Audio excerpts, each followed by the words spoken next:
Hello there. Helps if I push the right button. Good evening. Happy New Year. Um,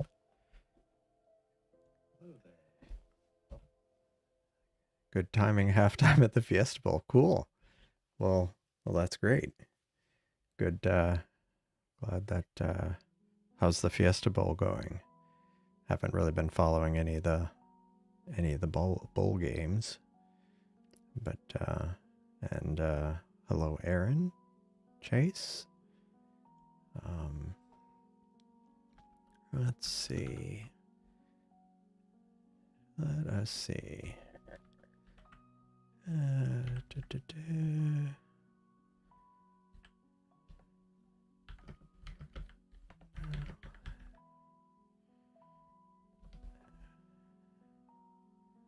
Um, yeah, hello, Chris. How's it going? Thanks for joining.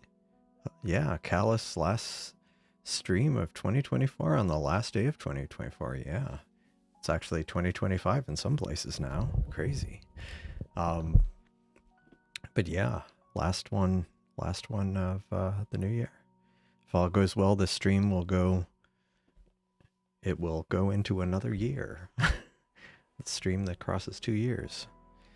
Um, yeah. So yeah, I ended up pushing things back a little bit because it's New Year's Eve, and I did. I have some water, and I have some other things available. May or may not be alcoholic in there.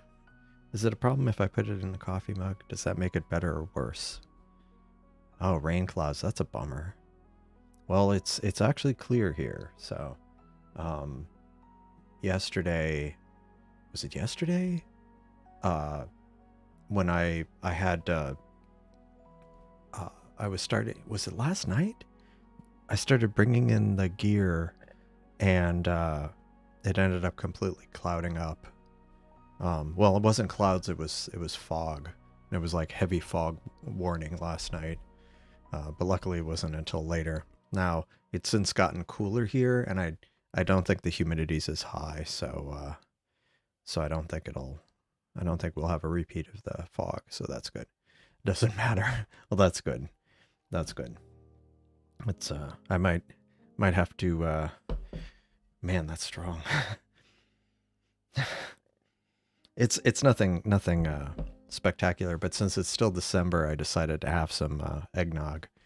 Um some but man, that um smells like there's some alcohol in there. Um but yeah, cool. So, hope everybody's doing well on New Year's Eve. And if you haven't um yeah, so let me go ahead and switch the monitor. Yeah, it's just going to be typical look at some things, try some things out. One thing I realized, I need to in the background start copying things off the Seestars, because the turns out it's a little lower on space than I realized, but it's good enough to get going, so it'll be fine. I just need to make sure before I have anything from this mug, that I kick off the copy process. So this is, which one is this one? Is it? Which one is this one? It's the AltAz one. Okay. So I need to make sure I do the B scope first, since that one's the one running lower on space. So let's figure out what we're gonna do. I'm gonna go back to my list. Also, open to suggestions. I think we were possibly going to have. Oh, hey.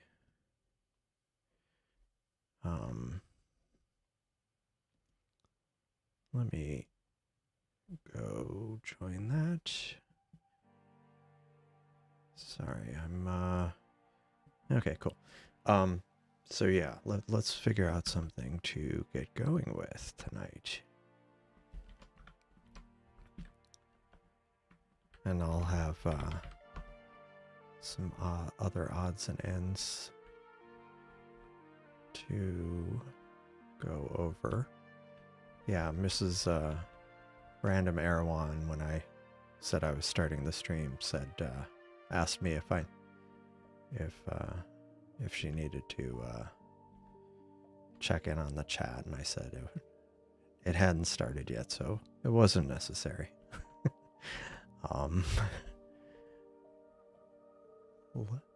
Listen, star for cloud observing. Yeah, that would be.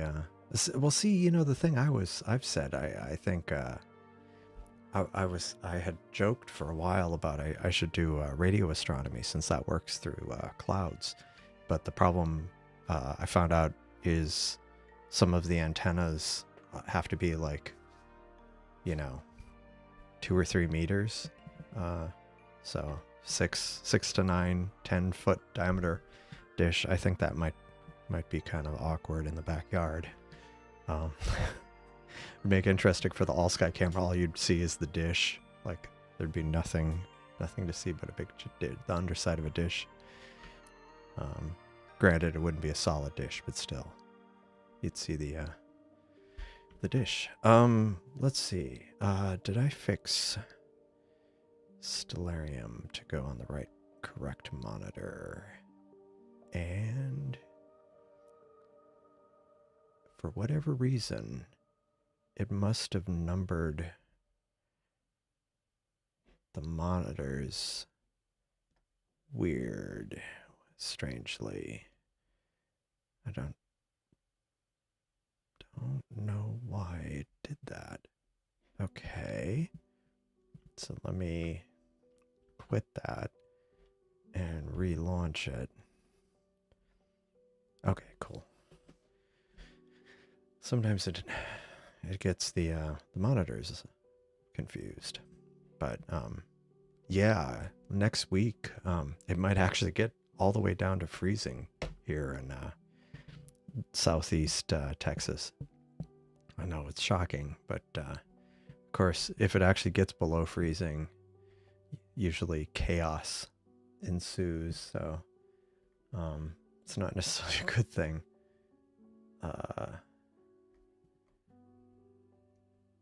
Just because we aren't set up to handle the cold weather. While I'm looking for something, if you haven't liked the video, please like it, because it does help. And for people who are on YouTube tonight, they won't necessarily know, or YouTube won't send a signal unless or it helps YouTube send a signal, notify people that already had signed up, because sometimes it's weird with the notifications. All right. What was, you know, I feel like there's something that should be down here, but I guess all of it has rotated out of view.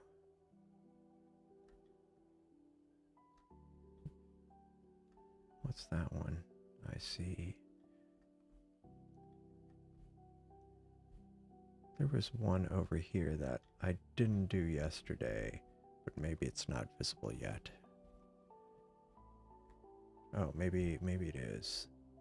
I wonder, how big is the Eye of God? Galaxy. Not, oh,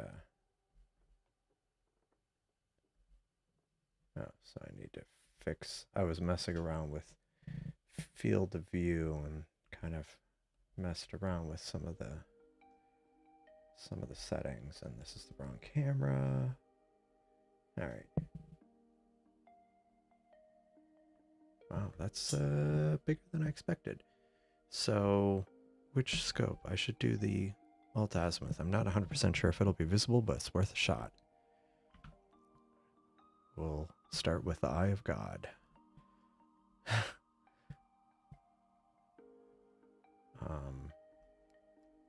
bring it in. I'll do half an hour. Now, if it starts failing on plate solving, I'll know it's got an issue, so we will find out soon. And in the meantime, I said I needed to start copying stuff off. Ghosty. Oh, new version.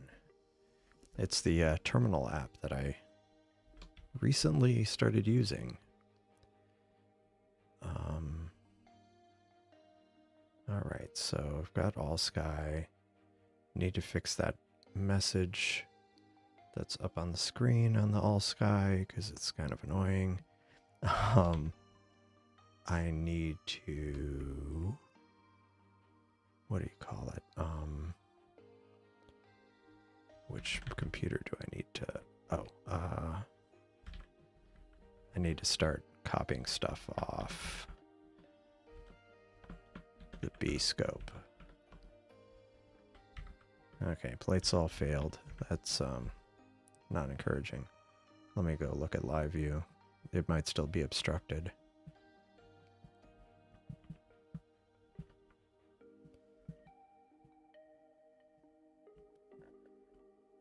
Right.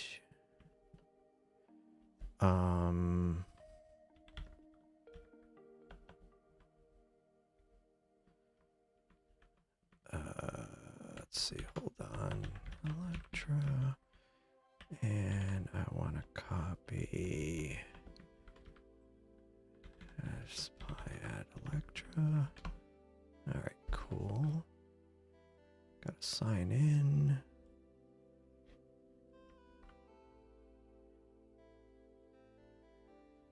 Why is this? Why is it? Oh, it's me because it's still plate solving. I'm gonna stop the plate solving. And maybe it'll load then. Alright. Let's see. Okay, yeah. It's not quite visible yet. I bet if I move a little bit to the right, it'll be visible. Maybe a little bit more.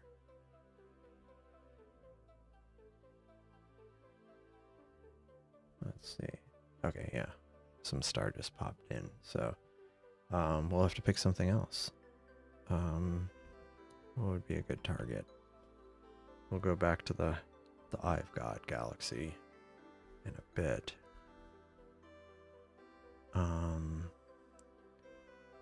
Feel like I should. Oh, you know what? I wonder if I should go ahead and. No. I was like, well, maybe I should start with that supernova, but I did that yesterday, I think. I think I did that yesterday. Time. Sometimes lose track. AT 2025. Oh, is that the asteroid? Or the small asteroid?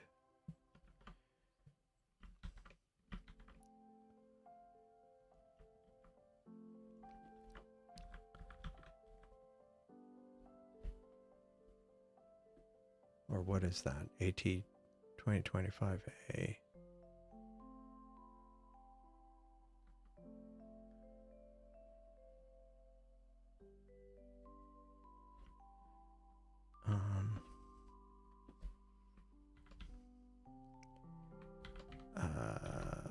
What is it? Mount. Okay. Mount Seestar B. My works. Okay. Cool. Mount Seestar B. My works. Oh. Yeah, that's true. That's a good point. It might be too. I don't know. I don't know what the turnaround is. Let me look at the what is it, that latest supernova. And because it's based on, where is it? They have, I thought they had somewhere on here.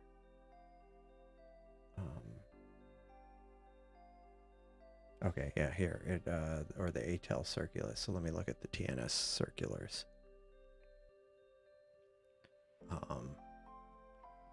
Let's see. Oh, hello, Kevin. Still cloudy in Minnesota. Happy New Year. Yeah, Happy New Year to you too. Sorry that it's cloudy, but many RCVs and very faint. Yeah. Let me see. Reported in the last day.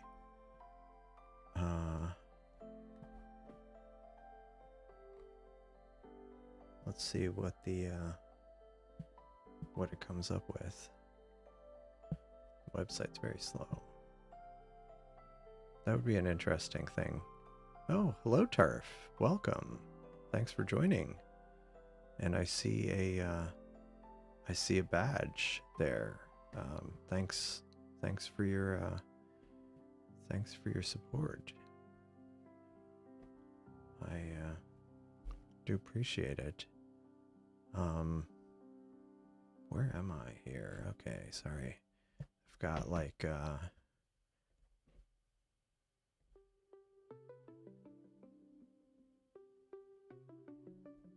yeah. Oh yeah. Yeah, thank you. Thanks, Turf. Thanks for yeah. Yeah, thank you. There is a membership join button, but and Turf joined, and I do appreciate it a lot. It does help. 1 to 50 out of 175. Oh, okay. So this was things that were discovered. It says within. Where's the? Does it have a? How do I scroll right here? Okay. All right. So these were discovered 31st, 2024. 2024. Okay, let's go to the last page. See if there's a 2025. 2024. When was this from? Okay. Are these going? Oh, these are going backwards. Yeah, these are going backwards. So let's go back to the first page. And actually what I need to do is sort by discovery.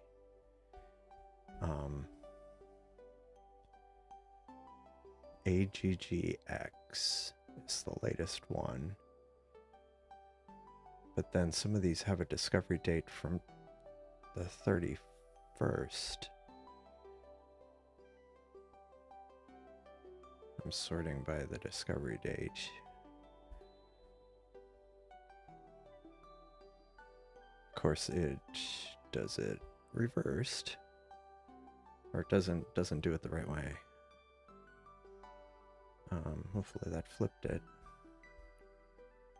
Oh yeah, so the most recent thing here is from noon UTC. So this one, nothing 2025 yet. So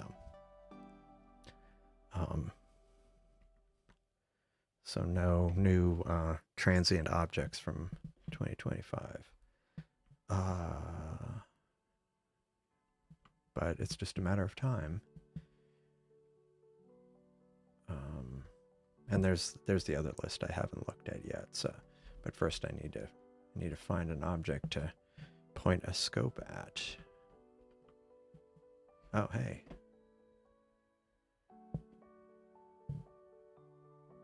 I see. Let me look here. I've got a few things going on here.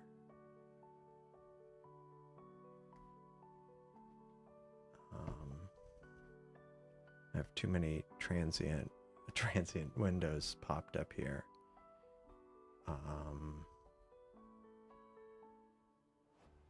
Whoa. There's a New Year's Eve thunderstorm in the northeast, I see. Jay Kelly shared that. That looks pretty rough. That must be the storm that went through here over the weekend, I guess. Like on Saturday, maybe? Or maybe it's a different storm.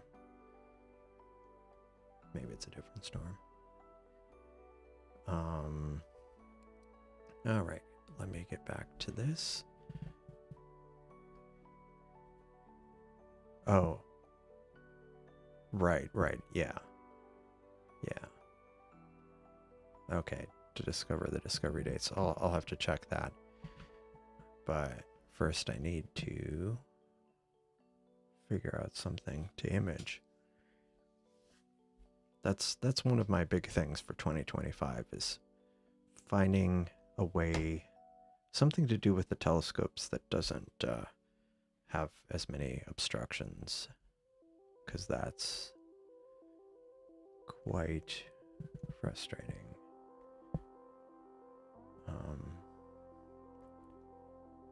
Wow, these are getting... Is Andromeda even visible? No, Andromeda Galaxy isn't even visible. Already behind a building.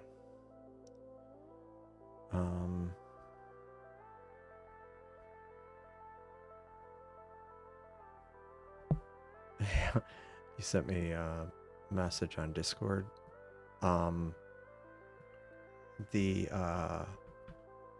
At least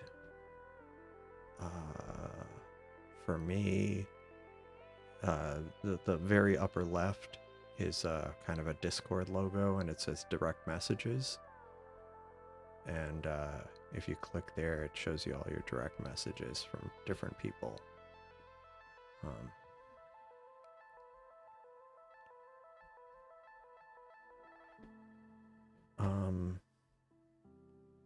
What would be a good target? You know, because since the right telescope is AltAz, I should pick something that's south of the celestial equator. Since the other one's gonna... Darth Vader's starfighter. See, now I'm intrigued by that. It's 10th magnitude. Let's do Darth Vader's. Let's do Darth Vader's. It's New Year's Eve. Let's do Darth Vader's starfighter. It's probably too faint, but we'll try it anyway.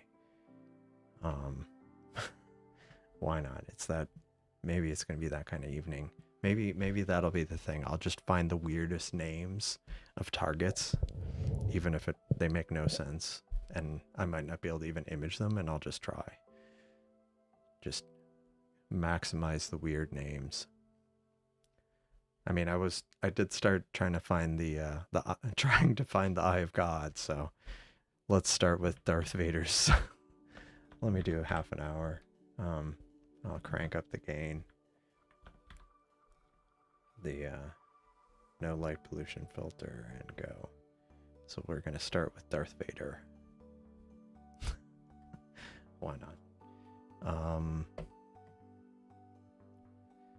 Let's see.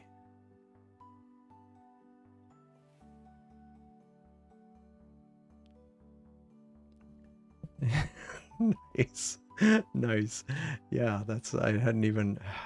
I don't know why I didn't think that, but yeah, maybe it's a galaxy far, far away too. Oh my gosh. Yeah.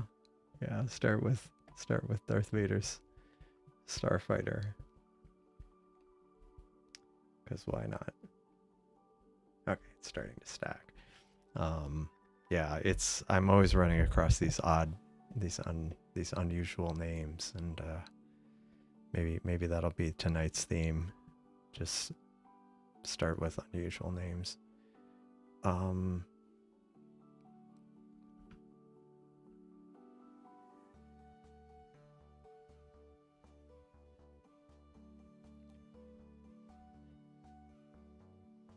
Hold on a second.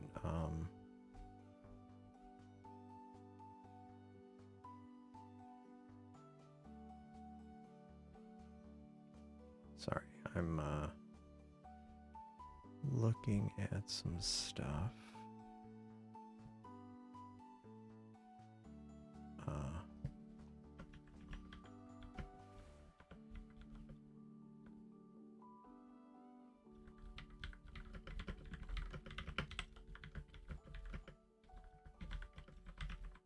All right, cool. All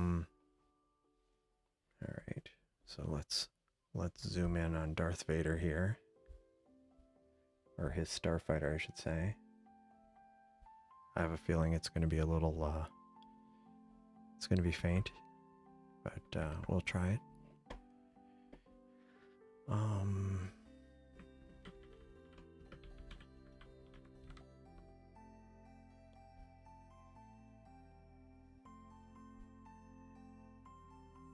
Oh, that's funny.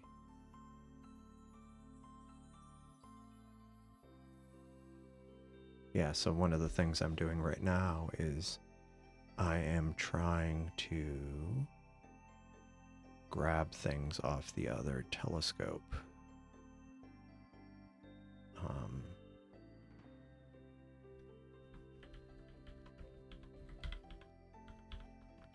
And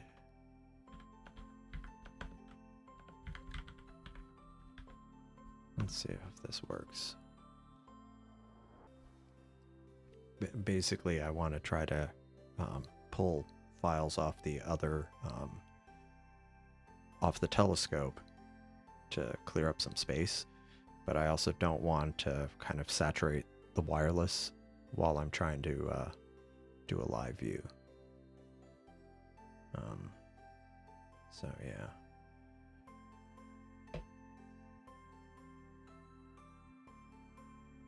What's interesting is because I'm copying off this the files that are on this telescope that I haven't downloaded yet. It's actually downloading some of the subframes for this image. So it's like copying down Darth Vader's lights starfighter as we speak.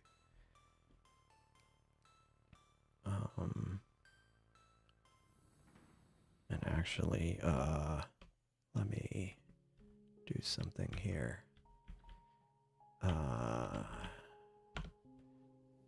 Because I should be able to just,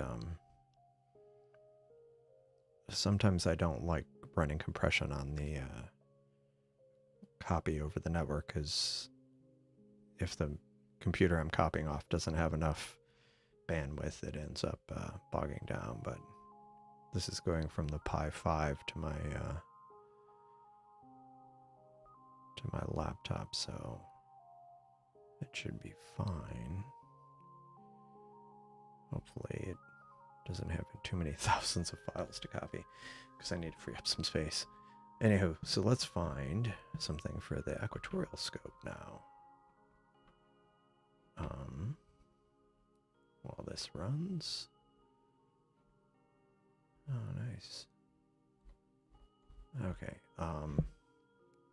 So we have Darth Vader's starfighter, and maybe I should look for weird things for the equatorial scope. Let me move this over a bit. All right.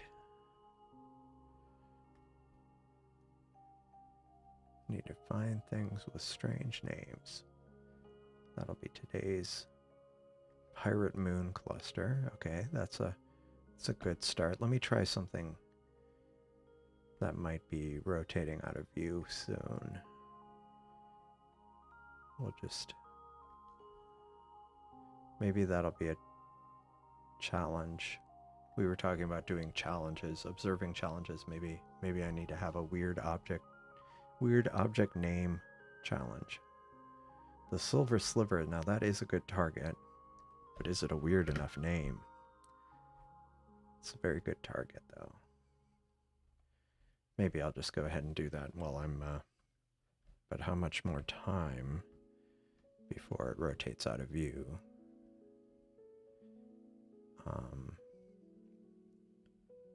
Less than an hour.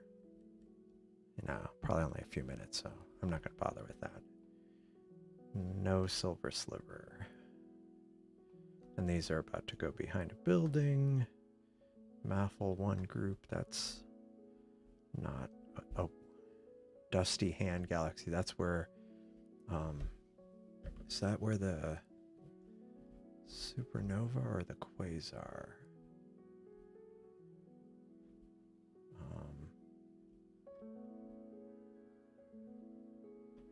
Let me see. I have quasars on, so this one, that's where the supernova, one of the supernovas. And that is a good name, but I've imaged it recently, so we'll look for a weird name. Is it a planetary nebula? The Darth Vader? What in the world happened here? Darth Vader, no, it's a galaxy. Or maybe not, actually.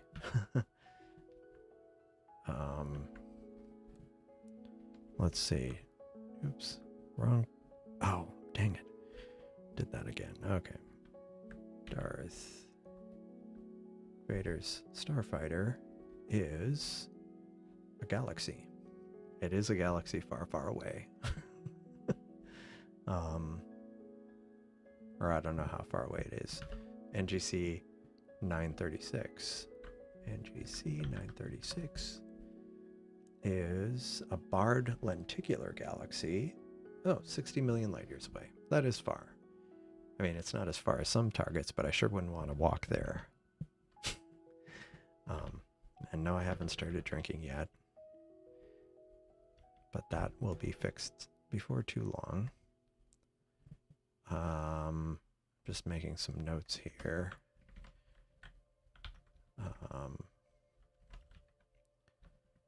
Let's see.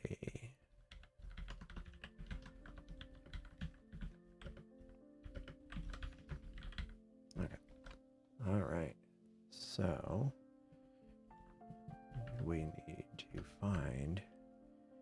So I was looking over here for Jolly Roger. I'm pressing the wrong.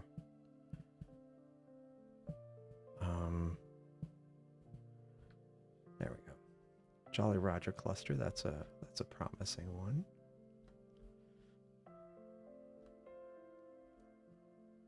That doesn't have any interesting name.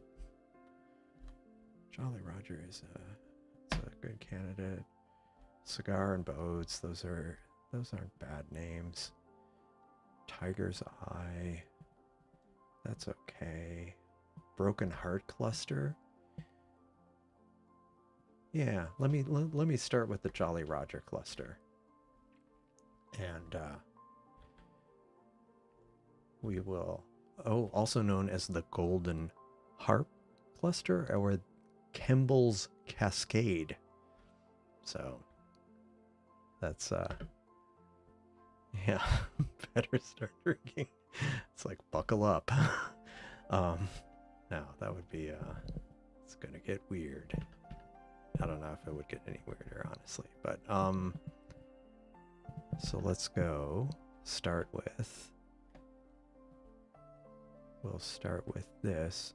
And because it's, the good thing is, since it's a open cluster, yeah, I don't need to, I'll do like 15 minutes of that, crank up the gain on it just to try to get some details. And I might go ahead and kick off an autofocus, which, based on past experience, it might not even start imaging. But if it doesn't, we'll move on to something else.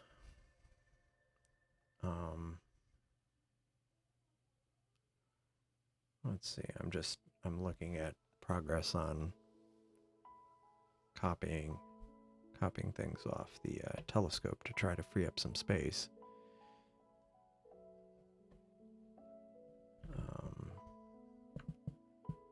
Let's see. Let us see.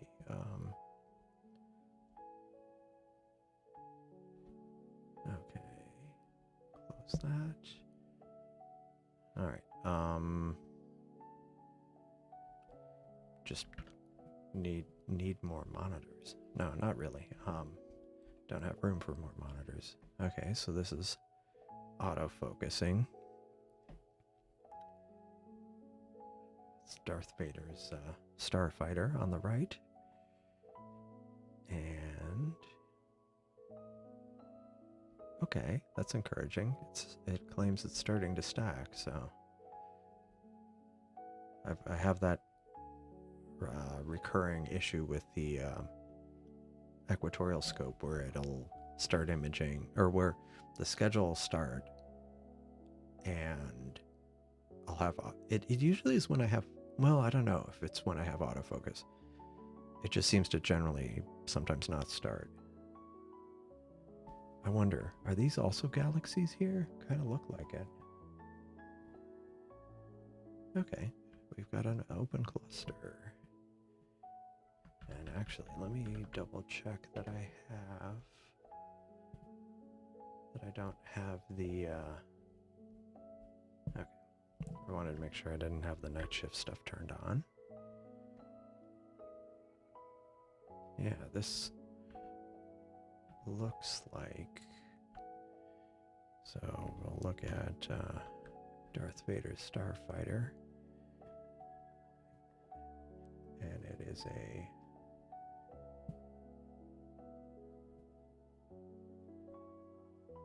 is that even right? Okay. It looks, maybe, are those that close? Okay, so it's fairly close in. There's, that looks like a galaxy and that looks like a galaxy. But they're fairly close in, and I'm not. Like there's this one, but that is actually, sometimes these things don't have catalog numbers and so they don't show up in that view. But if you turn on this view, oh, that's interesting. The framing just seems weird. It seems off.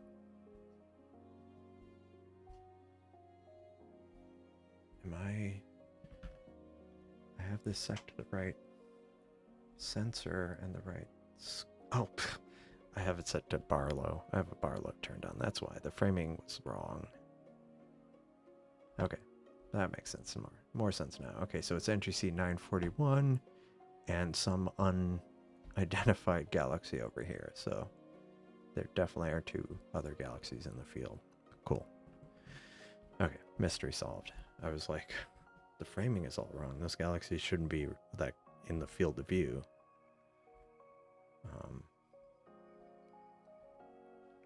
Very weird. But it was more of a operator problem.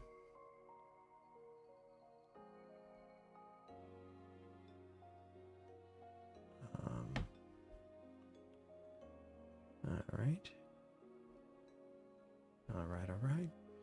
All right. So we've got the cluster. We've got a Jolly Roger cluster. We have Darth Vader's starfighter. And now, you know, if you hadn't seen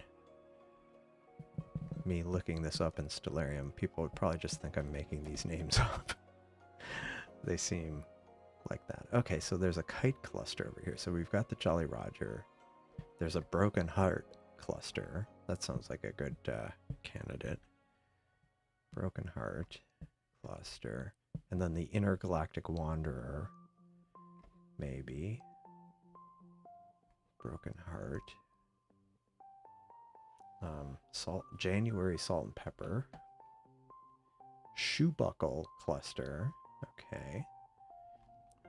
And then some of these I'm going to have to click on them. There's always the Monkey Head Nebula. That's always a good one. That's a solid object. Let's see. Starfish cluster. The Spider and Fly, of course. Those are good targets. How high are those now in the sky? They're not. They're kind of getting high now. maybe I'll do that next with the AltAz. We have, what else do we have? The Poor Man's double cluster. I like that name. That's kind of like there's another double cluster that already rotated out of view, so maybe we'll image the Poor Man's double cluster. Yeah, the cluster that this cluster is actually nice. It's got some nice bright stars in it. Very nice bright blue stars.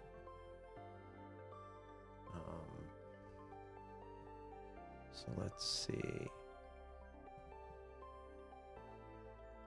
So yeah, I think we've got I think we can keep this theme going of picking oddly named things. And there's always the Witch's Head Nebula, Cleopatra's Eye. That's a planetary nebula, so it's also known as Eskimo's Wife Nebula, Celestial Jellyfish, and Ghost of Neptune Nebula. Is this like going to be microscopic? Let's look in this view. It's hard to tell. It's small, but there's also a couple galaxies, but they look small too. But we'll try that. Cleopatra's Eye. You can't at least not try that once.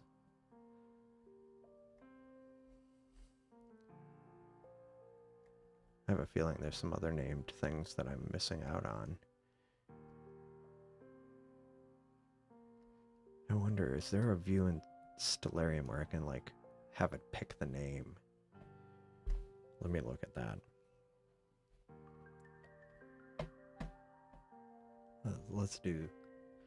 Let's go all in on this.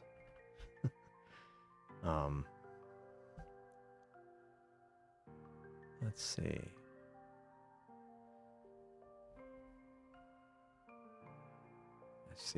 I see a sharp cap running. Not my sharp cap, but I see a sharp cap. I spy with my big fat eye. Let's see. Decrease, subtract, asterism. Let's see, where does it have nomenclature labels?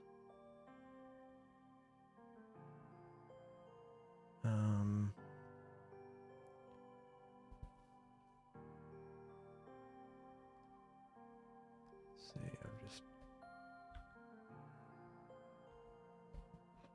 Alright, let's go look at that. I want to make sure I'm okay, cool. Deep sky objects. What is this? Nomenclature labels? That doesn't, I have a feeling that's not.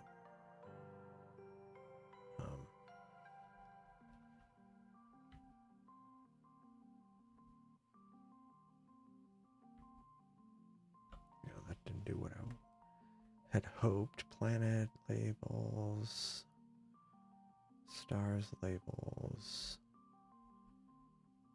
I wonder, actually, now that I think about it, star viewing.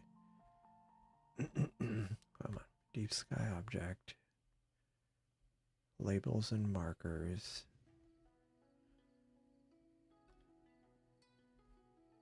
Okay, so that turns off. Use additional names.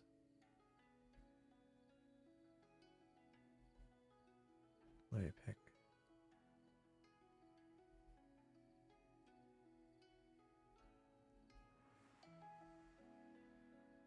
Oh,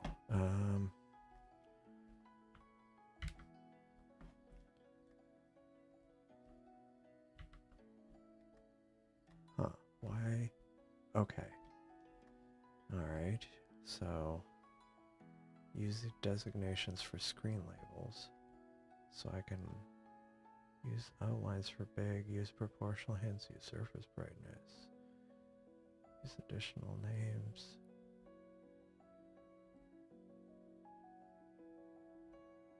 Okay, so I need to use additional names to get that. Yeah, I was hoping there'd be a way to just not to only show the names, but I guess that's not straightforward. So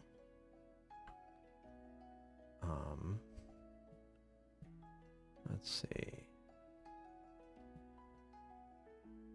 Let us see.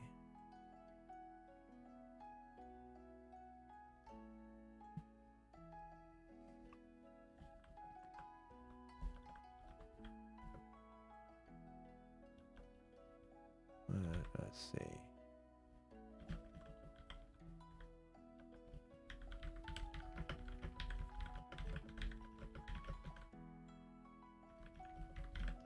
All right. Jay Kelly, I see, posted a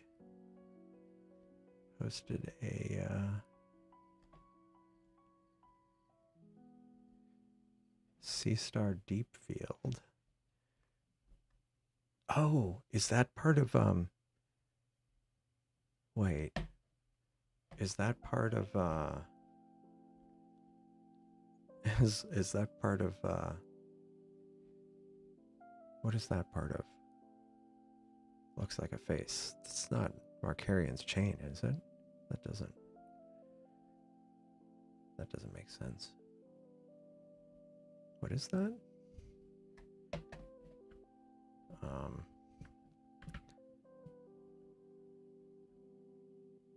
Virgo galaxy cluster?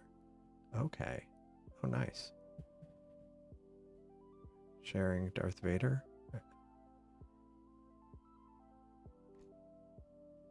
Well, let's bring in Darth Vader. Bring in another Vader. So this is Turf running. Is this a Rasa you're running? Waiting for tequila to load into my body. That reminds me, I need to take a sip.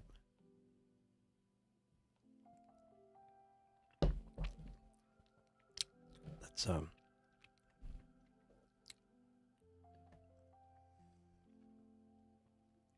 that was it's not that strong, but and then yet it is.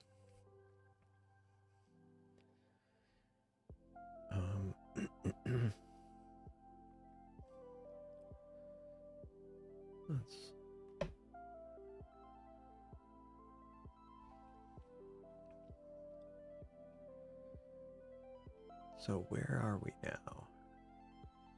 Where is Darth Vader?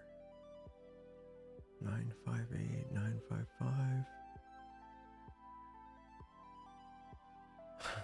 Getting photobombed by satellites.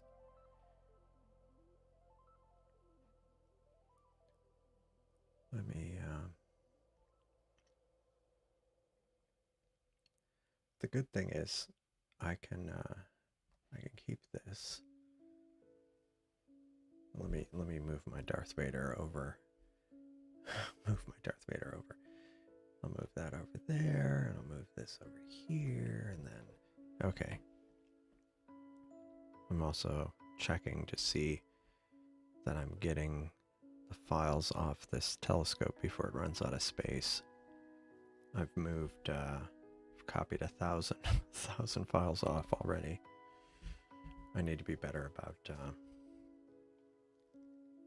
clearing off the scopes after every session, or at least by the next day.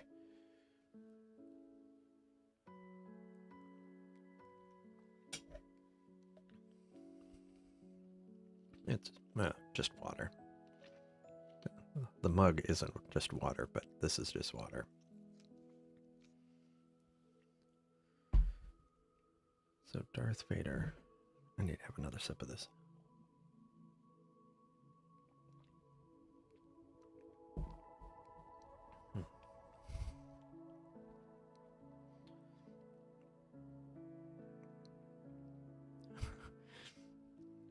Nice, nice.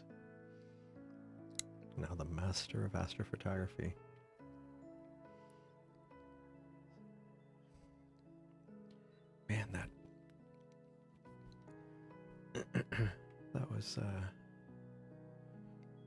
let me see. Okay. I'll go back to hiding that. Dyson Sphere. Let me see what that catalog is. See if I can even look that up in Stellarium. I mean, they have a lot of things in the catalog, but don't think I've ever seen that one. Querying.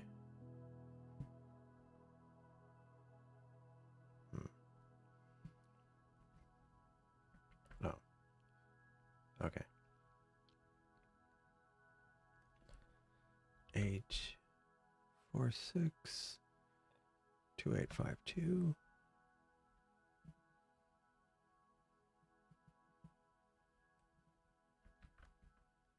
I'll have to look that up, see if there's another catalog number. Oh, this finished. So I can point it at another cluster. But let me look up this.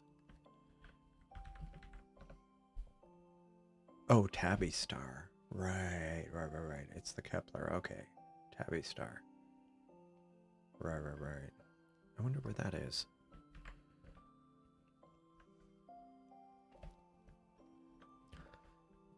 I mean, if we're gonna look for Darth Vader, why don't we look for Tabby Star?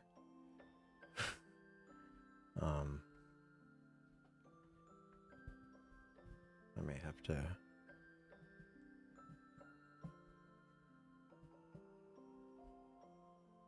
Since Cygnus, 11th magnitude. That's not bad. Well, let me get back to that in a sec. Let me point this at another cluster. Okay, so let's point it at the. Should I do Broken Heart, or is there anything further north? Oh, how did I miss this? The Patrick Starfish cluster. We're doing that next. Patrick Starfish. Let's go to Patrick Starfish.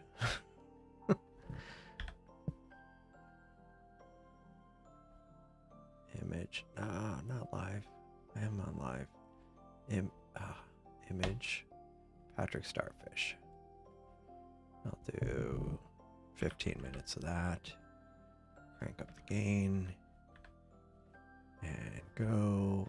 And yeah, how could I miss Patrick Starfish? Definitely have to. Yeah, it should be possible, but it's in Cygnus, it said, so can I even. Isn't Cygnus more summer? Let's see, Cygnus. Yeah, Cygnus is the constellations to my west, and my west is not. So yeah, but according to this, it said it's okay. Darth Vader's coming along nicely. It says it's 11th magnitude, which is easily doable because like I can image down to, I don't know. I've gotten things that are like 17th magnitude, so 11 should be, well, not quite 12. It should be easily doable, even in heavy light pollution.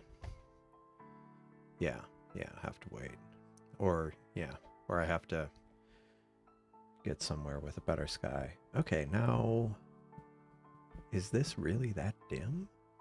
Patrick Starfish? That's disappointing. Then again, Patrick Starfish.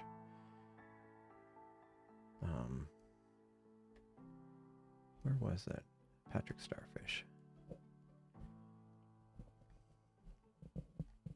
Oh, it's yeah, it looks like a fairly tiny cluster. Oh, there it is.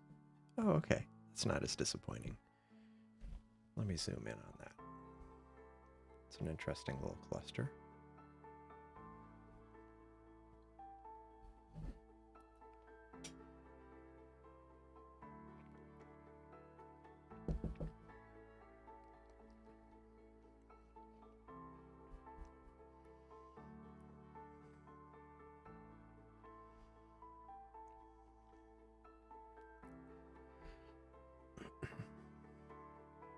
like massive gradients there.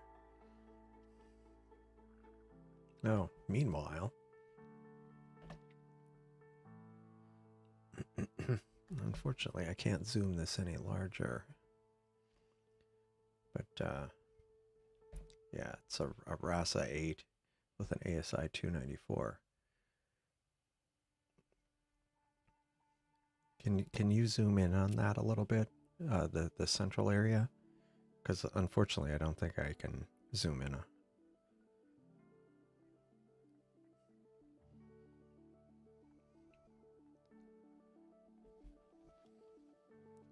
That's a really nice wide field.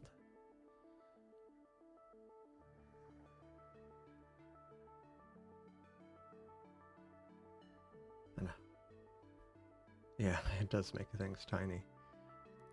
But I was wondering if you could like, oh yeah. Yeah, zoom in on kind of the central bit. Oh yeah. Oh wow. Yeah, so it's Darth Vader's starship. And how much time do you have on this?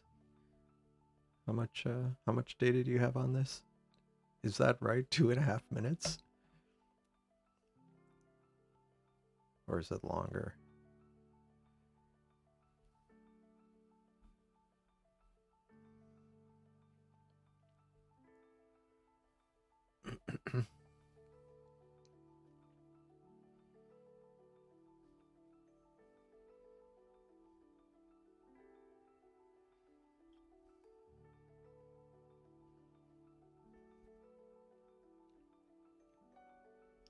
Yeah, okay. So that 2.5 minutes of total exposure. And meanwhile, on my Seestar, I have, how much time do I have on my Seestar? Oh wait, because I have this. I have to zoom, I have to shrink this window. All right. So, oh, and this finished. This finished, but how much time did I have on it before? If I go up, did not mean to do that. Managed to lock my screen. If I look at, is it images? Yeah. 148 frames, 1500 seconds, so over 20 minutes, not quite half an hour. Versus 2.5 minutes for that. Yeah, that's that aperture and darker skies, the two things. Okay, yeah, haven't focused yet. Cool. Yeah, turf. Yeah, turf. It's a RASA 8, so it's 8-inch f2 telescope and 8-inch reflector, 2-inch, and it's and turf also is in Bortle 3 instead of Bortle 9, which is where I am. I'm in Bortle 9, so yep. So yeah, between the two, his result is exponentially better. But very nice, very nice. Let me see. What are we doing? What am I doing here? So yeah, just shows, I mean, both of the factors. The dark skies would be huge, but then 8-inch f2 also huge factor. So let's see, we've got Patrick Starfish going, so let me find something down here. Let me hide that for a sec so I can focus on something over here.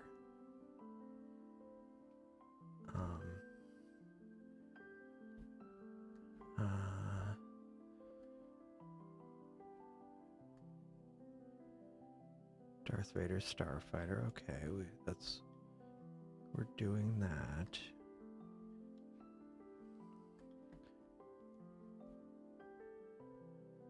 We can Robin's Egg Nebula. Maybe I should try the Robin's Egg Nebula. Oh, that's interesting. Yeah, let's do that. Let's do that. So we're going to do the Robin's Egg Nebula. And I'll do half an hour, crank up the gain, and go. And we'll get the Robin's Egg.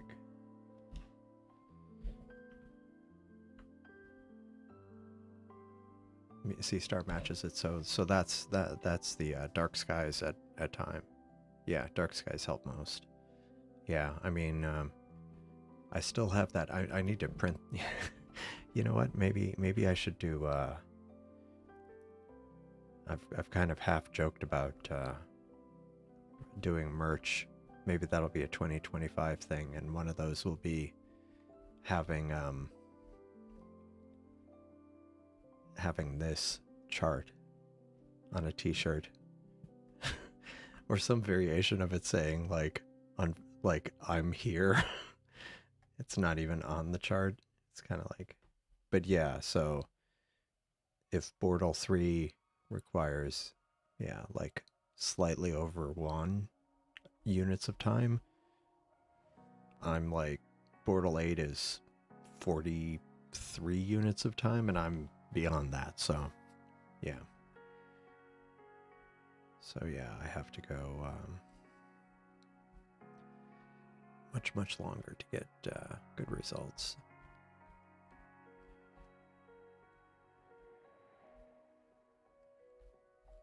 Okay, got 2, drop 2. And I can kind of start seeing the beginning of that, the blue in the center. This is turning out nice. Kind of got off to a slow start, but the Patrick Starfish cluster is looking, it's a nice compact cluster. Yeah, it's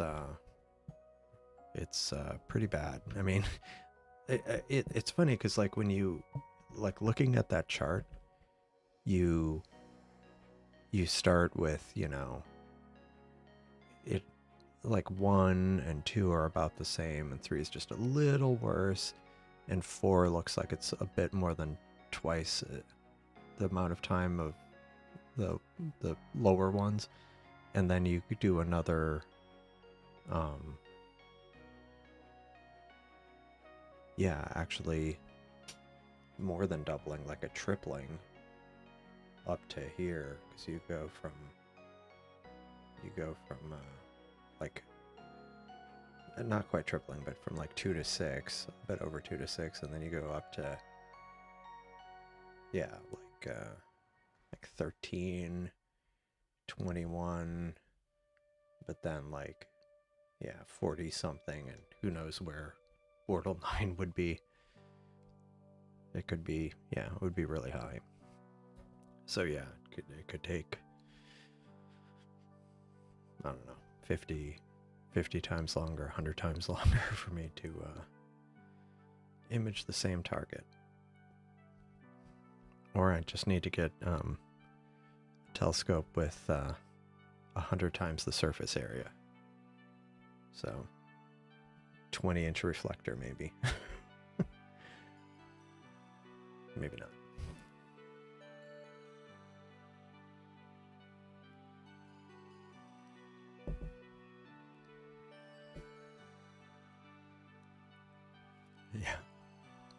Yeah.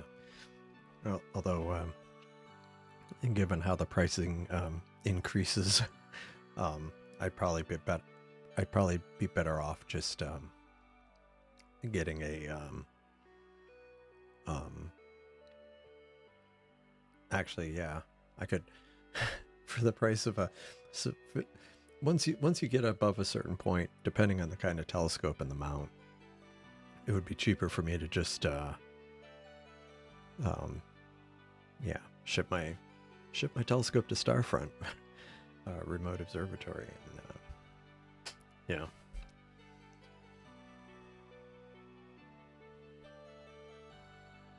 Yeah, I don't think I've actually imaged this before. I think because I was like, oh, it's going to take forever to give any kind of color, but 3 minutes of data, which of course I'm sure for turf would be like 3 seconds of data. But yeah, I mean, it's actually showing some color, so that's cool. Some of that blue color from the robin's egg. Now, I'm not quite expecting that result, but still. Okay. No interesting name for this little galaxy.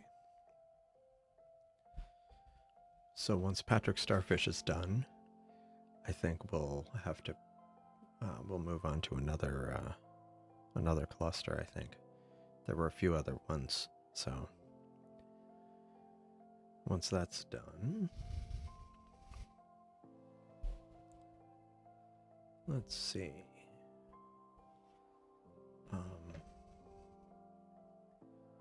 Oh, hi, O'Brien Nebula.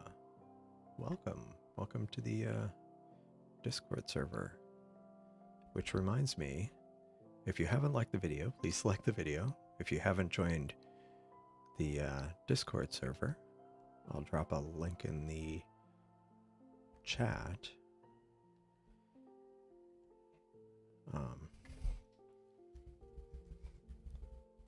That's the Discord server. Let's see. All right. Yeah, this is actually looking nice. Yeah, I was yeah. At some point I only not even half filled this, so I'm probably going to have to get more at some point.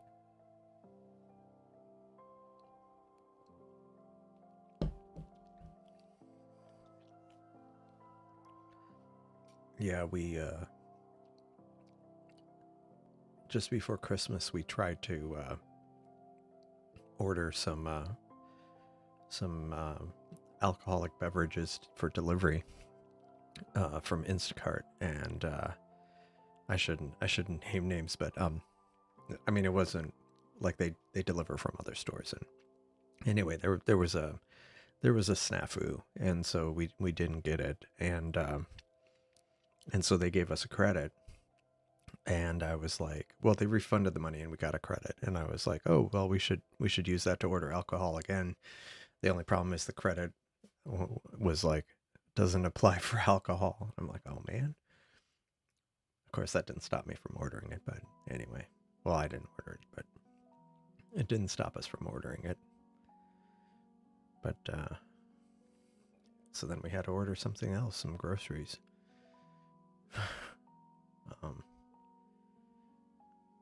Yeah. But yeah, this robin's egg, it's funny, again, it looks better on the stream than it looks on my local monitor. All right, so what cluster should or what target should I image? So we've got the robin's egg.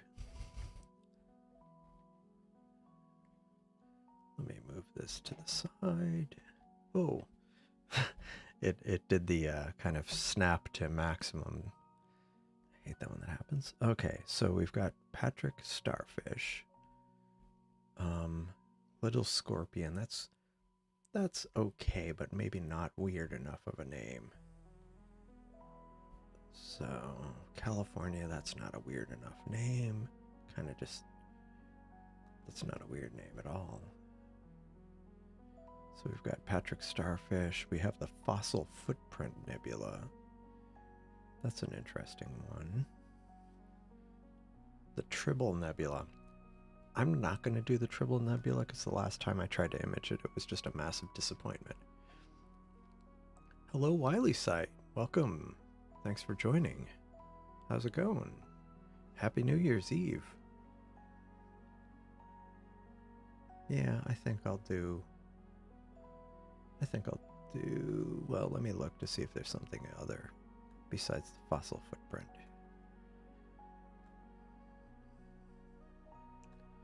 Tiger's Eye, that's kind of low, so we'll look for things. Broken Heart Cluster. Where's that relative to fossil footprint?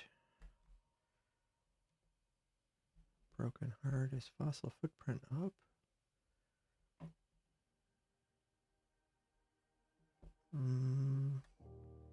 Just saw it a moment ago. Oops.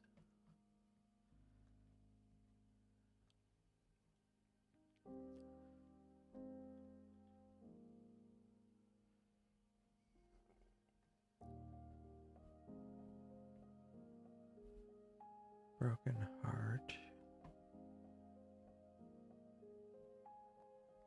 Where was it? I just saw it.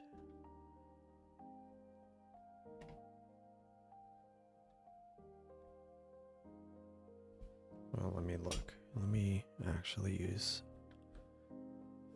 fossil.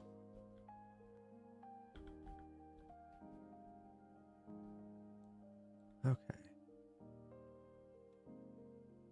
Yeah, what the heck. We'll do fossil footprint.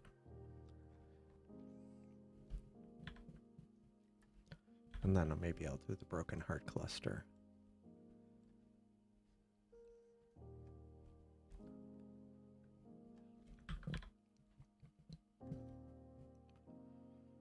I'll do half an hour. The robin's egg is actually turning out better than I expected.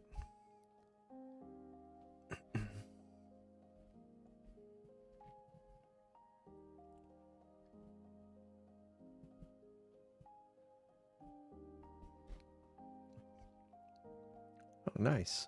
Watching the monkey head image, watching my imaging of monkey head from the bar. Nice. Nicely done. Doing the remote telescope at one's own house, not, that's cool. Let's see, I need to... Is this imaging yet? No, it's still plate solving. Should be able to image it. The monkey head.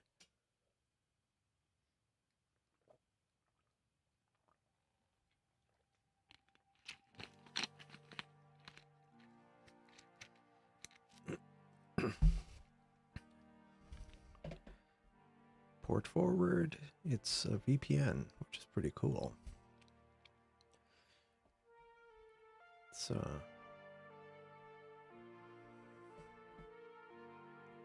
yeah, having a VPN like that can be helpful for those kind of things, or like yeah, just other random things.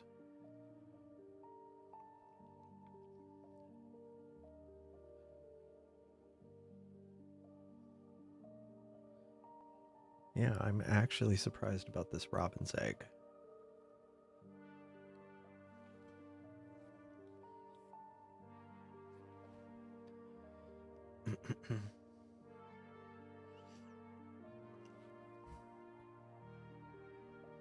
Let's see. Let's see. All right. We're getting there.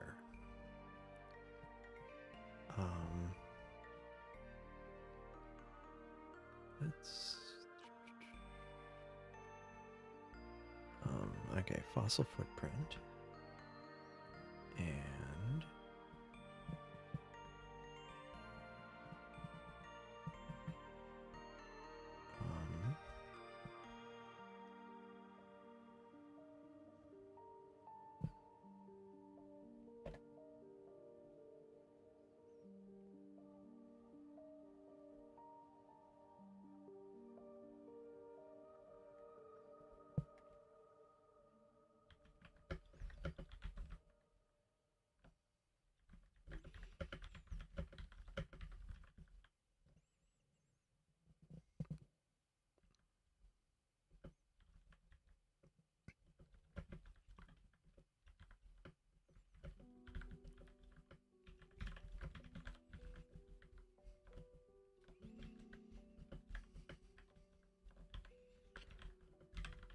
All right.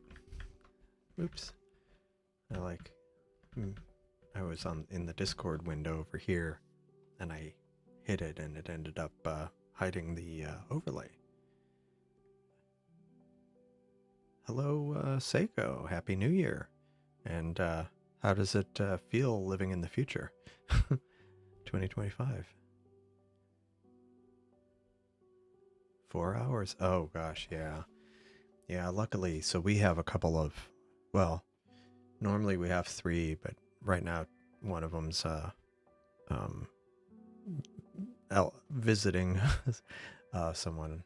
But we have 2 dogs at home. But luckily our subdivision is quite quiet. There typically aren't many people firing off fireworks in the immediate area. I mean, you can hear, you can hear fireworks, well, not necessarily at New Year's, but you can hear them at 4th of July, because they have the big fireworks about a mile or 2 from here. One of the big ones for the, in the city. But yeah, luckily we don't have to deal with that with the dogs.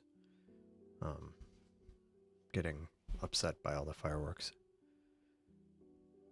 Yeah. Oh wow, 37 minutes. Yeah. Oh wow, so you're you must be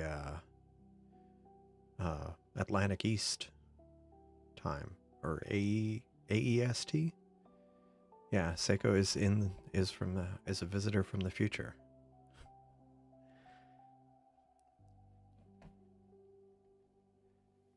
Visitor from the future.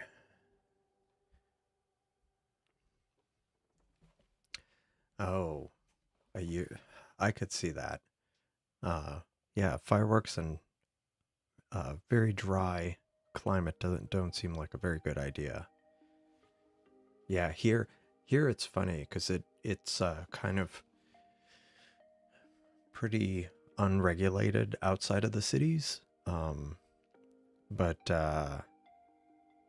like in the city it's not allowed, but there'll be firework shops that are literally right outside the city limits, and people will go there, get the fireworks, and then go back in town. And so I know there was one on a freeway near in Houston where the police just started sitting kind of near a U-turn, because basically people would leave the fireworks shop, make a U-turn, go back into the city, and they just like, we saw you come out of the fireworks shop with loading boxes in your car, just pull over.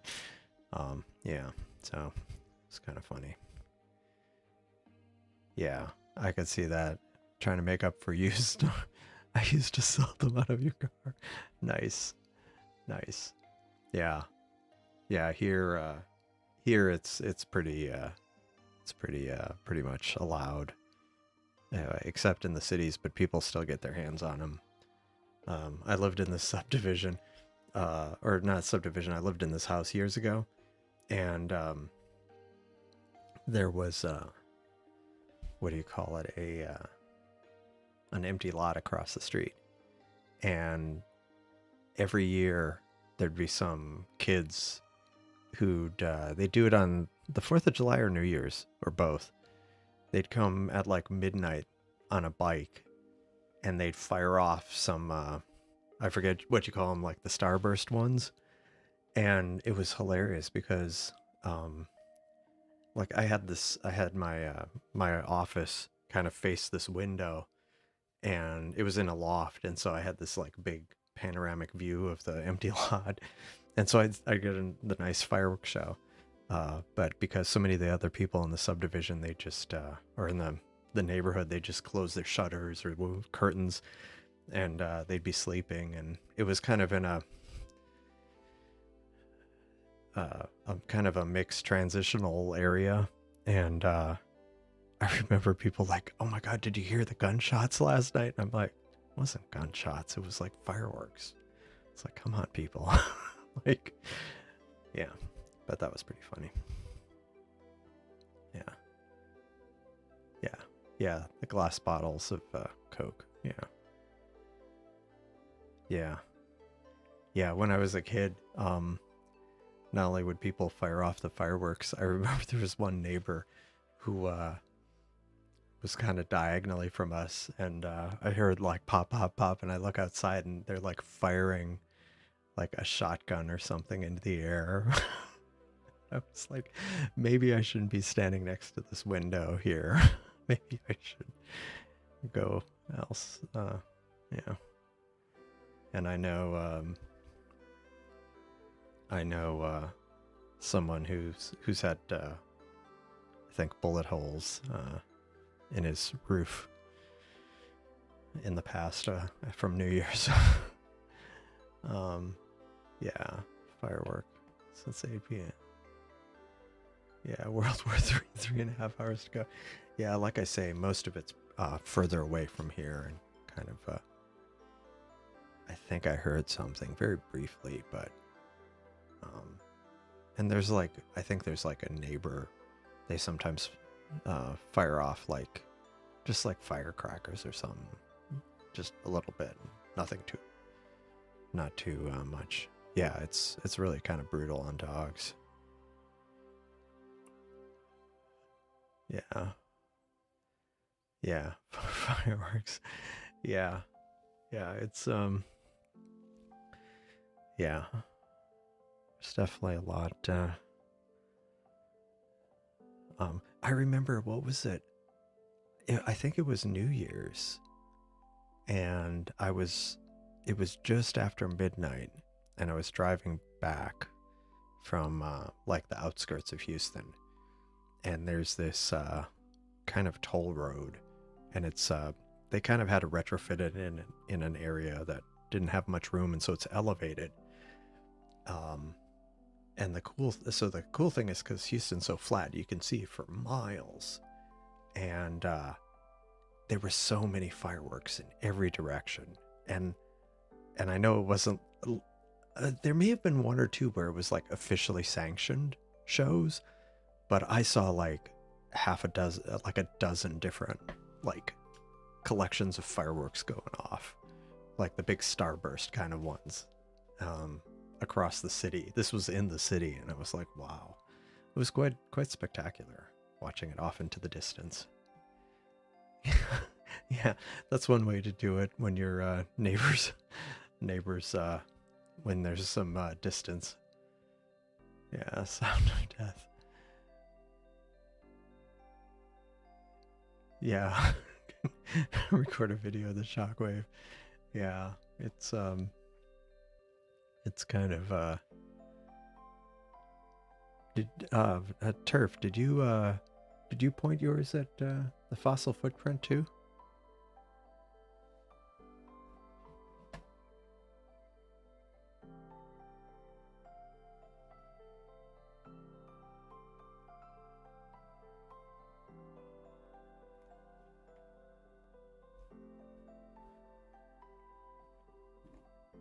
Oh, I actually did hear something.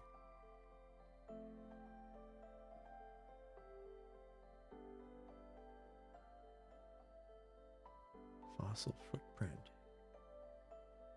Okay, cool. Yeah, I've got 8 minutes on mine, and you've got 6.5 on yours. I mean, the one thing that really strikes me, it's not just that the target, you know, the relative brightness of the target, is how dark your skies are. Like how the sky is actually black instead of this like mottled mess. Yeah, how many frames get ruined by fireworks? Yeah, I'm not expecting any to get ruined where I live. Like there's people behind us, but I don't imagine they're firing anything off.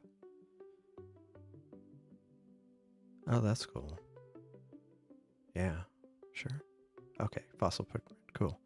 Yeah, actually, let me I think actually I need to shuffle around my desk here a bit. I need to move the mug over here. Man, it's empty, but I catch the whiff of what was in there. Good evening, Dark Shades. Welcome. Happy New Year's Eve. Posted and live stream on Discord. Let me check.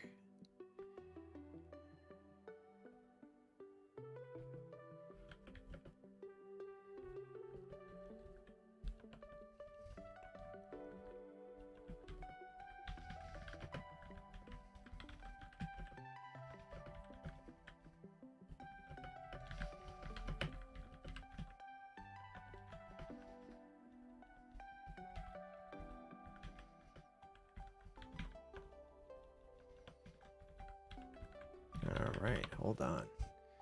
Alright, live. Actually, that looks like it could be interesting. Oh, wait. Let me, actually, let's,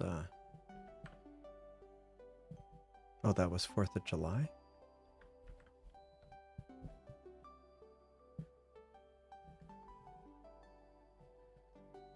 Ah. It happened to me again. Let me fix that. It was the, oh wow, that's cool.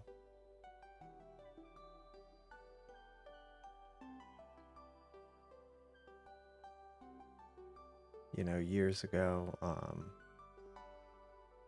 actually, yeah, years ago I was at a hotel and there were fireworks, but they were actually lower than the hotel, so it was kind of like this view where you're kind of looking down on the fireworks.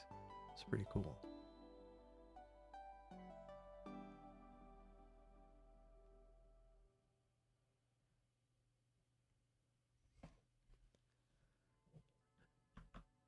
So that's, let me bring back my chat here. So here's the link to Chris's video. That's cool. I like that. Seeing drone. I'm gonna look at that later. I'm gonna watch that later. Yeah. But yeah, one thing I'm very much struck by is actually seeing the sky being black instead of this mottled. I keep doing that. I need to change it where it doesn't like maximize when I go to an edge.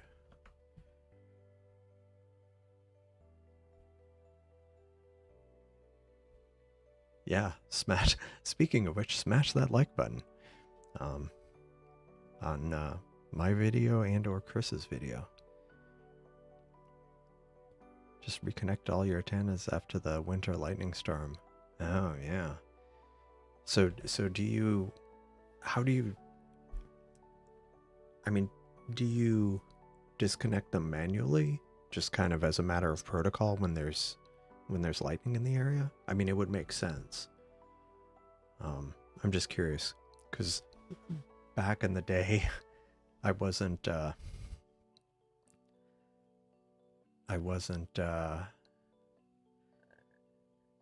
do you call it, image flipped? Yeah. Yeah, manually disconnect. Yeah, I was just curious because, like, back in the day, I was doing some stuff with Wi-Fi, but like the early days of Wi-Fi, and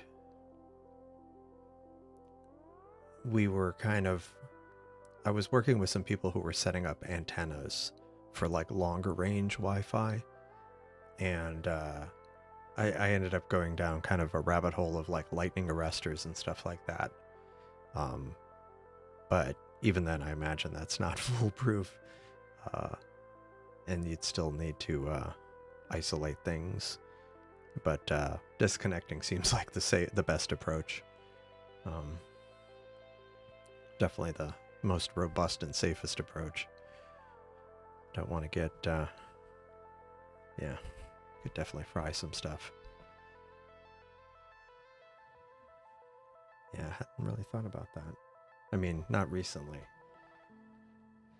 Let me move this random chunk of wood I have here.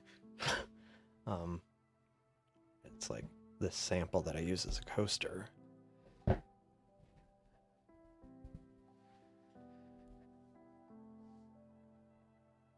Yeah, I'm not sure what that is, but I imagine, I know there was this thing, I remember reading about it years ago in the US where they had,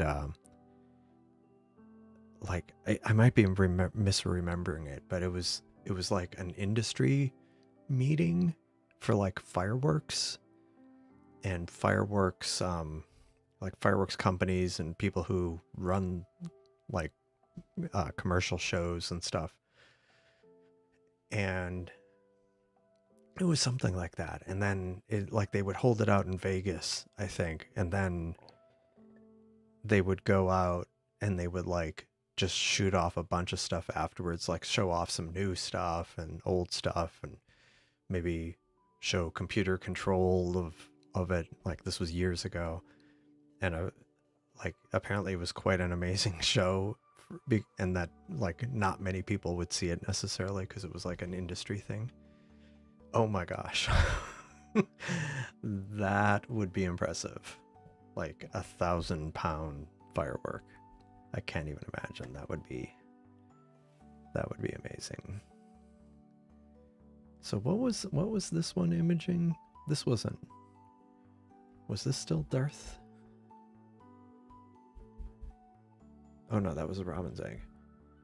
Yeah, that's disappointing. I should probably run that longer, but we've got other weird targets to image.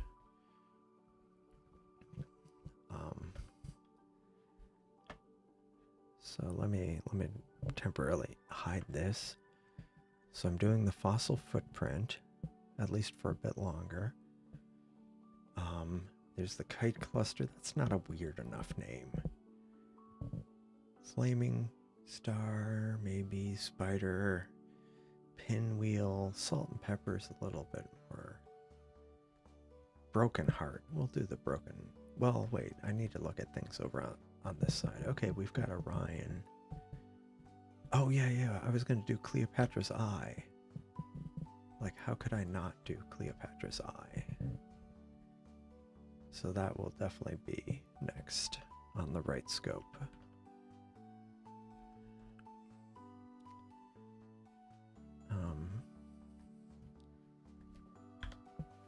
Cleopatra's Eye.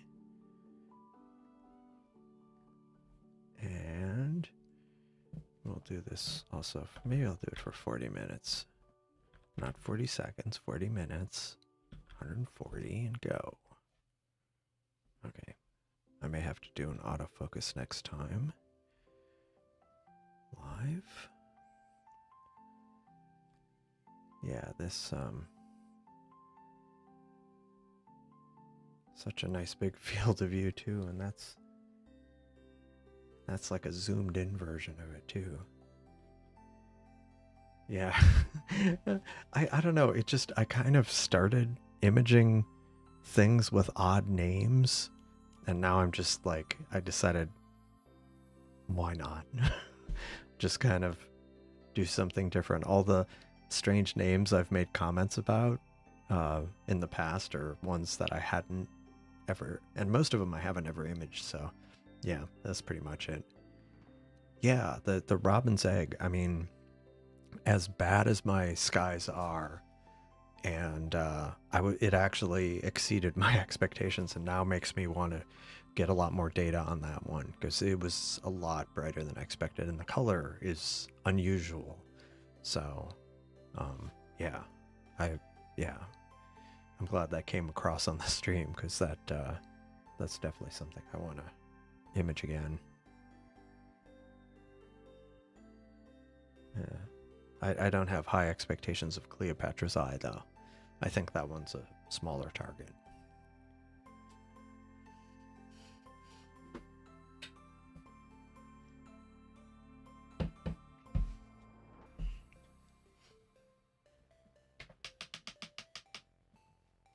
Oh. Shoot, I just remembered something. Oh, dang it. Dang it, dang it.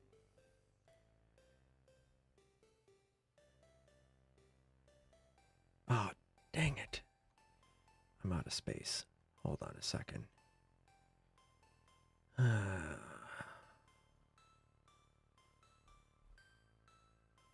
Well, it's... yeah. Yeah, it's unfortunate they're so small. But let me see where the copy is going.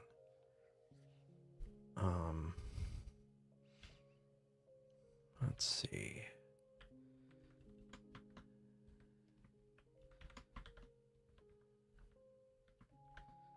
Let's see,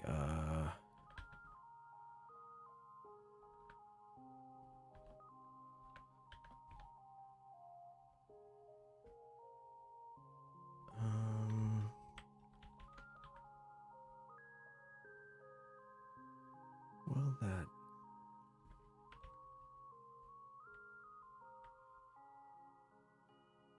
Sorry, okay, underscore sub.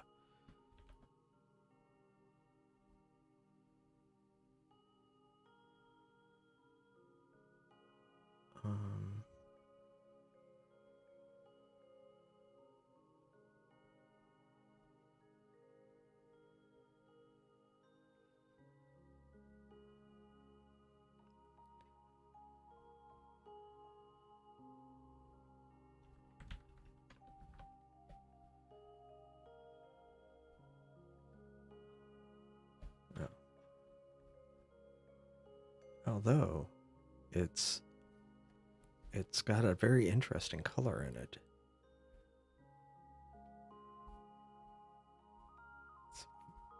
That's interesting. I've managed to pick two unusual color objects so far.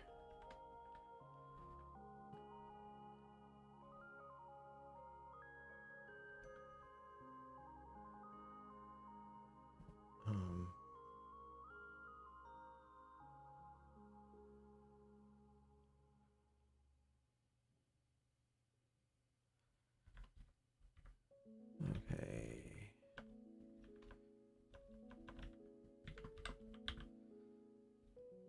All right.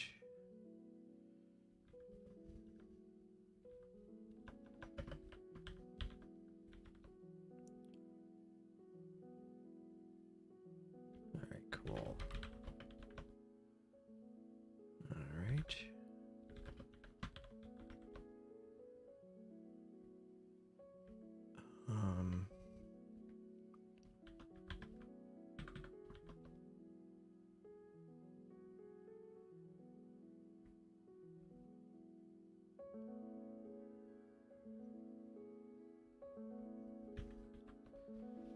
Oops.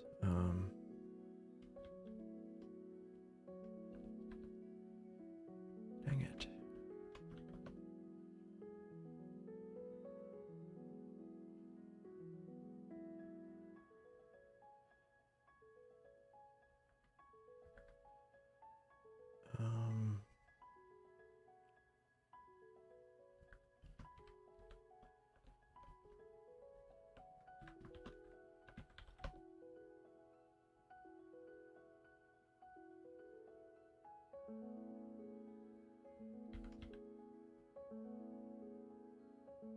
Let's see. Yeah, that's a very interesting color.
Yeah, it's another unusual color object.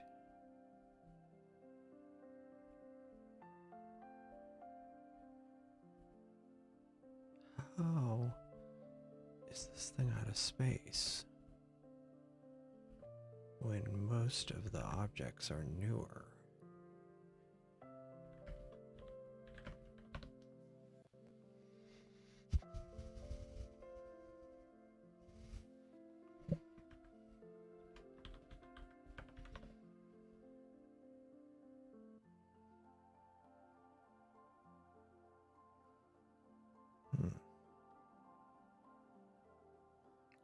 Yeah, that's an interesting color for the Cleopatra's eye.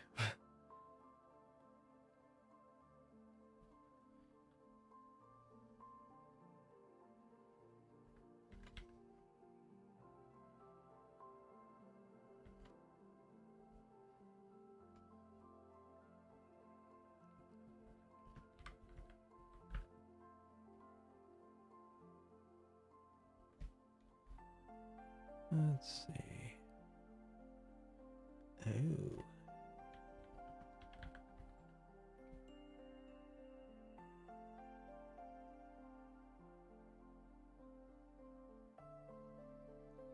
I'm just trying to figure out where I can free space. Oh. You know where all that space is? No? My bad.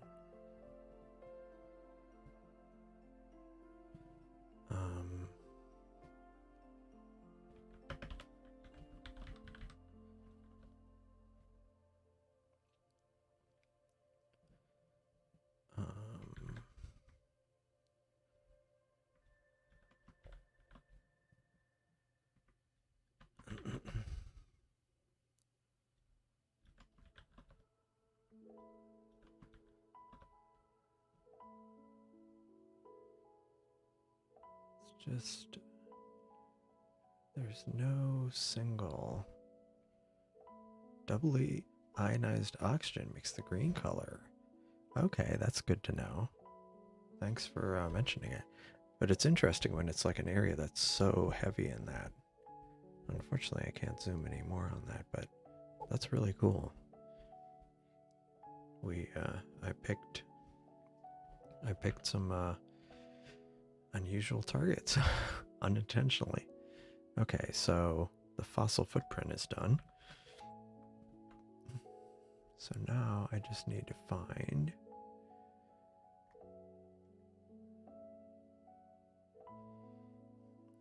maybe the broken heart cluster. I'll just go to the broken heart cluster real quick. And I'll just do that. And I'll do 20 minutes. 140 gain. And maybe I'll kick off on autofocus.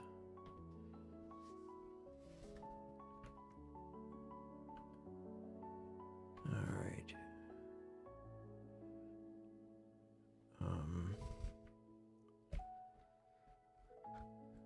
37.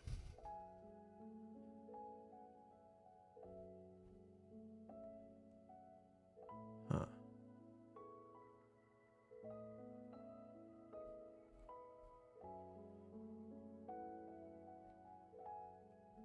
Okay. Plate solve.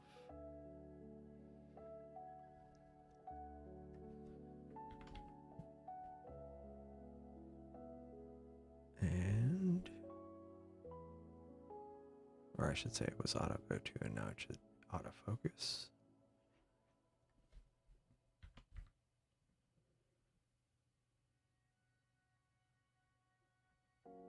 And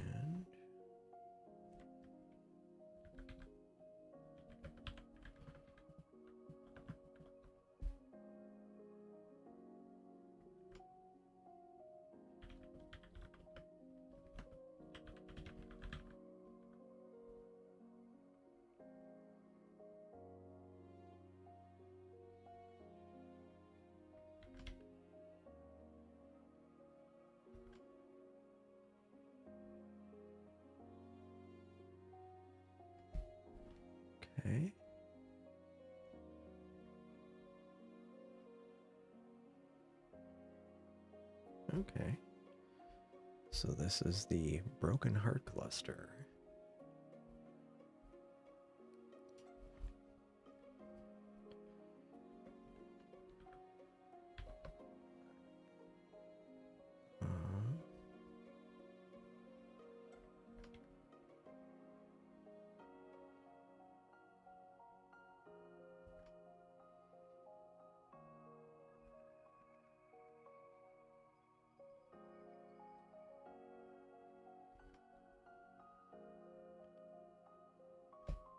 There we go.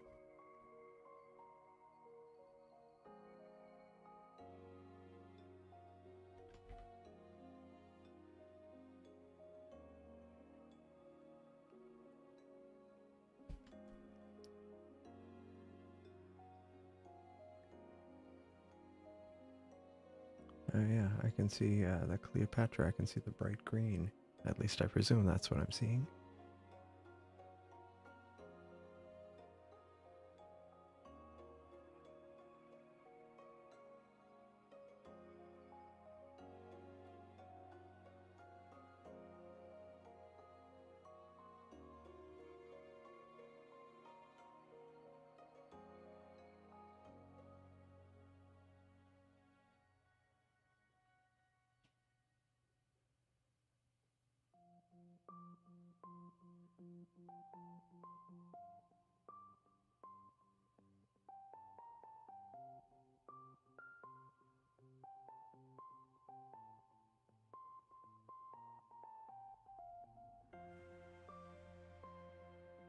All right.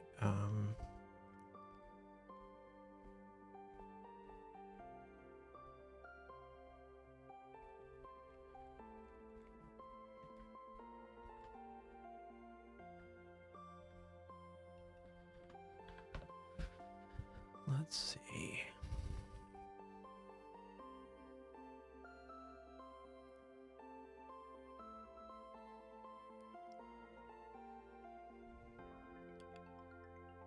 Making progress. Actually, I need to have some water.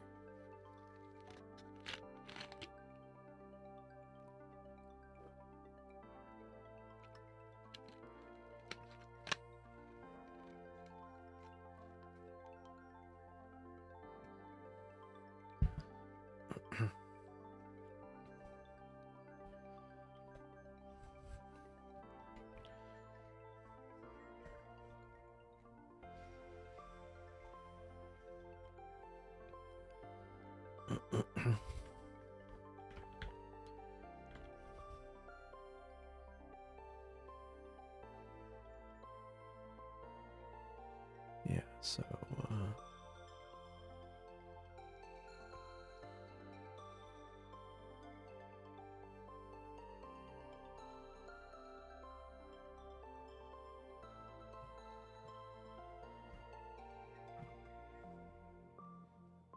we're just moving that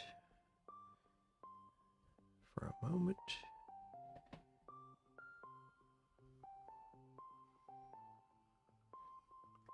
I want to see how I'm doing on space on this one, because I was mostly focused on the other scope, but how am I doing on this one? 1 gig. Okay, we still got some room.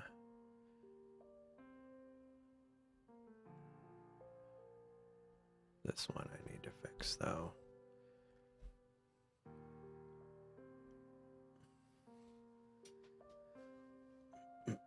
Yeah, so it's clear the single biggest issue is my lack of dark skies. Yeah, I need to figure out how to fix that next year.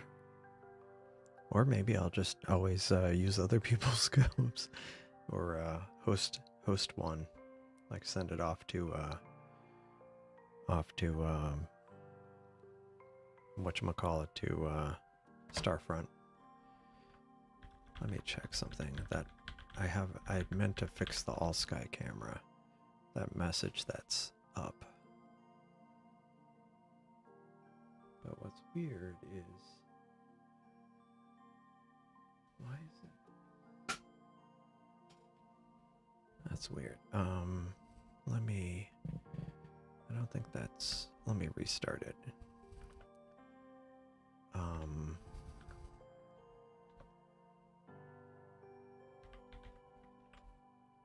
Let me restart that, sorry.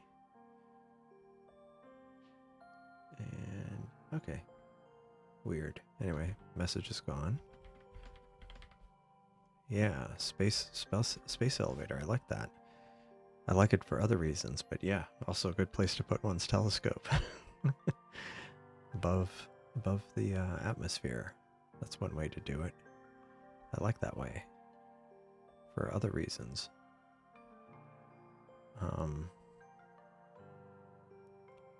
Let me see.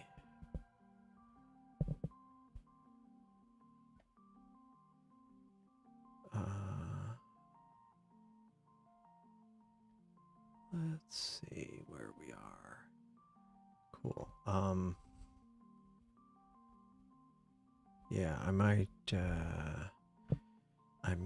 go ahead. Let me see. All right. Still trying to clear up space from the right telescope before it completely stops imaging.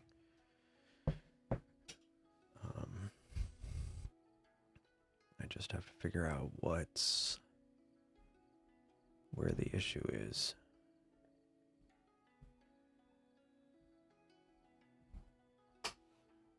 I'm gonna...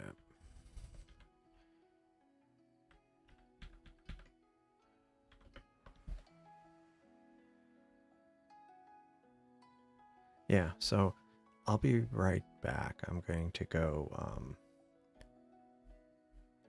refill my mug and refill my mug, which is now empty, and get some more water. I'll be right back. All right.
I forgot. Happy New Year to those in the Atlantic's East, the AEST time zone. Happy New Year.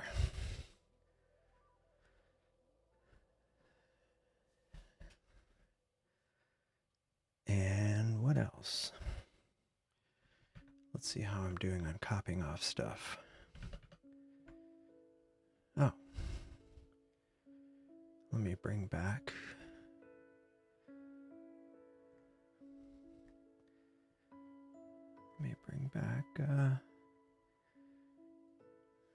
Turf. Turf is, dang it, I keep doing that. Turf is streaming the, his Rasa 8 in a Bortle 9. I mean, Bortle 9, I'm Bortle 9, Bortle 3. Very wide field of view, but look at how nice and dark those skies are. And, yeah, Cleopatra right there. Let's see.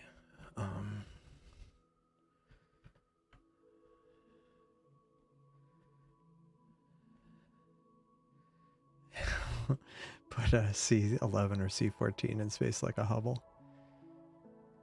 $1,200 per pound? Yeah. So maybe a group purchase? Yeah. Yeah. Yeah, that is true. At least there's some distance. New fees. I guess it wouldn't.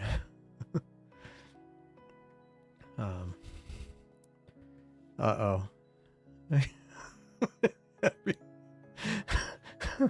Hello, Mrs. Random Erewhon. Happy New Year. Back to you as well.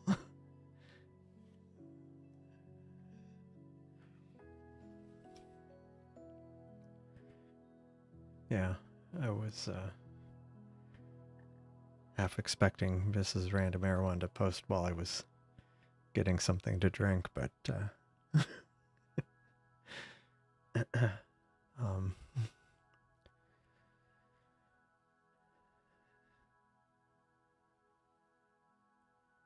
yeah, so this is the Broken Heart cluster.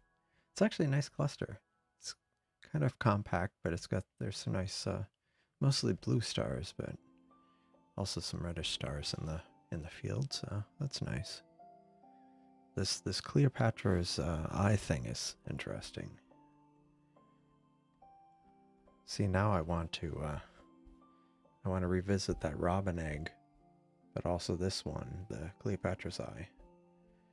And I think the reason I'd kind of avoided both of them is they were I wasn't expecting much from them. I don't know why, but obviously I was wrong. So yeah. Yeah, those jet black skies are very nice. Very nice. What else?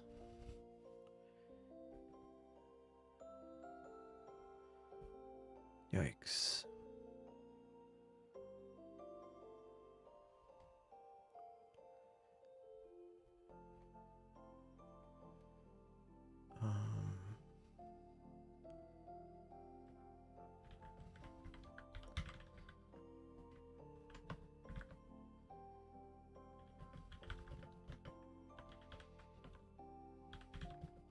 I'm just trying to still free up space.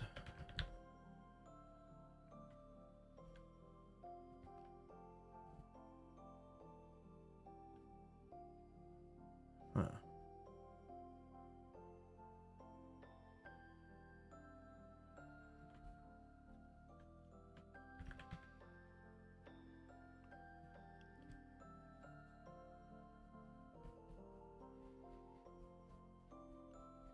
Yeah, so that's how much time do I have on this? I guess I might have done 20 minutes, so maybe longer, but once that's done, I'll move on to, we have the Broken Heart Nebula, so what's down here? See, now I want to image some more green objects.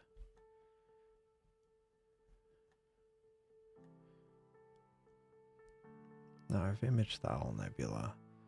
That one isn't as bright. I mean, it's not dim, but I feel like I'm getting more from this.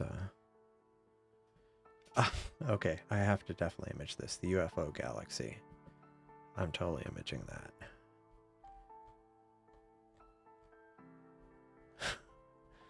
Okay, I think that's going to be next.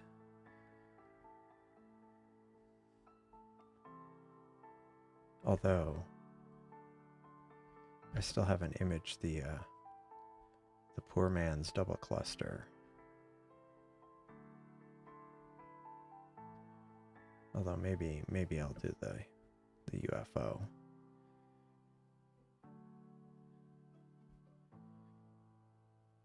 The 37 cluster? It's weird.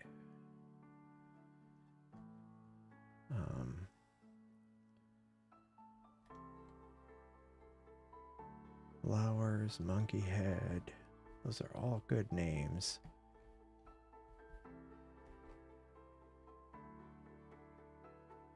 Molecular ring.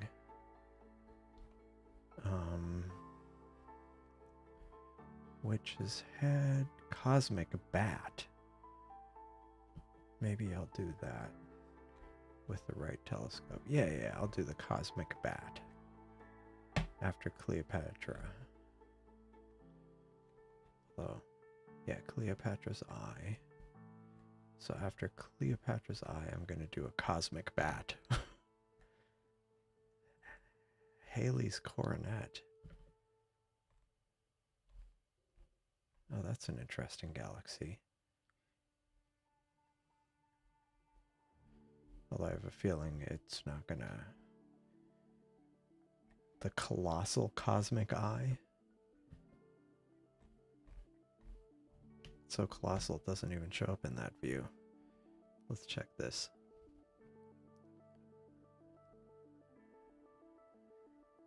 Yeah, unfortunately that's kind of a low object and a small object, so I might skip that one. The colossal cosmic eye. So I might do this again. I might do oddly named objects. Because there's so many of them. The Spirograph Nebula.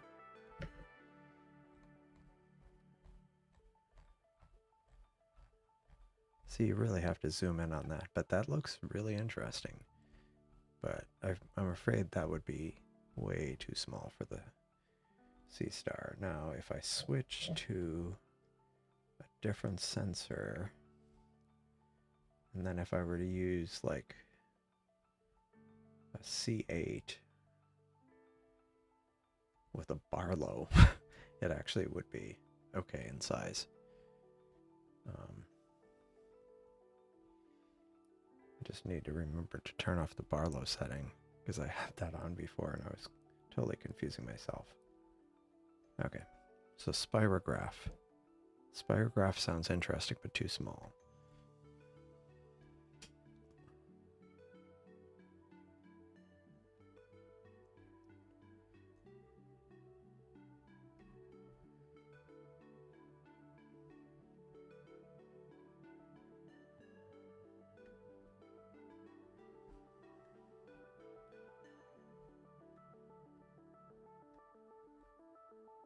Halley's coronet. What was it? What was the one I was thinking of doing? What was the one I was thinking of doing? Because the Spirograph's too small. It's got a good name, but too small. Which had... Oh, the Cosmic Bat. That's right. I'm going to do the Cosmic Bat next. So let me hide this. And go back to bring up. One thing I should probably do, maybe I should, actually, that would be good, that would be very interesting to see what, actually, is there some bigger target I could do?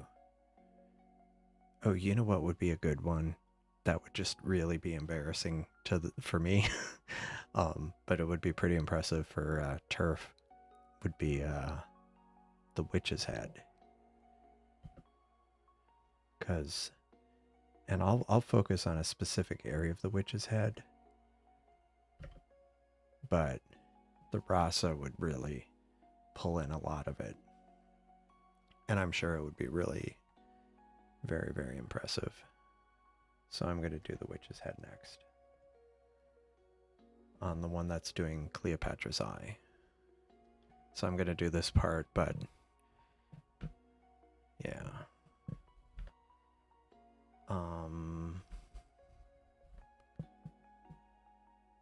How long do I have Cleopatra's Eye?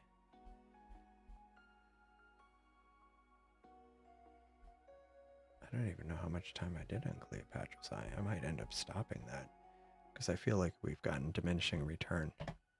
Okay, yeah. Got a little under 2 hours to midnight, yep. It sure is. Oh yeah, as far as the tame crowd, yeah. Yeah, Witch's Head. Yeah, let me go ahead and stop this one. I feel like I've gotten everything I can out of this. Actually, I have for a while. But definitely something I want to revisit. So I'm going to do Cleopatra's Head. I mean, Witch's Head. Cleopatra's Head. Cleopatra's Eye, Witch's Head.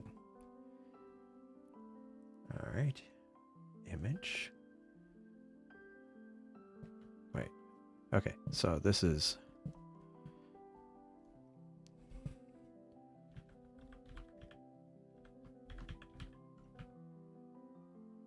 It's not witches.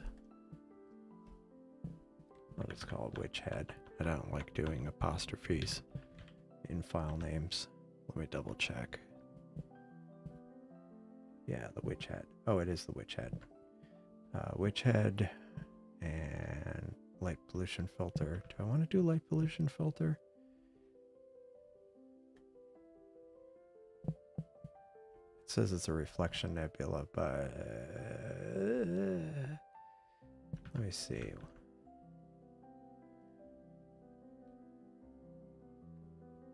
Yeah, I'm not going to do a... So I'll do the...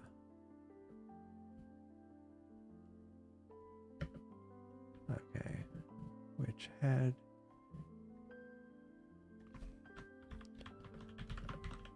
Alright. And I'll do crank up the gain. And I'll do 40 minutes. That's going to be really unfair for me, but I'll do 45 minutes. And we'll see how this goes. I think I'll do autofocus because it's the temperature has dropped a bit, so I'll do that. And meanwhile, the left one is idle. So let me go.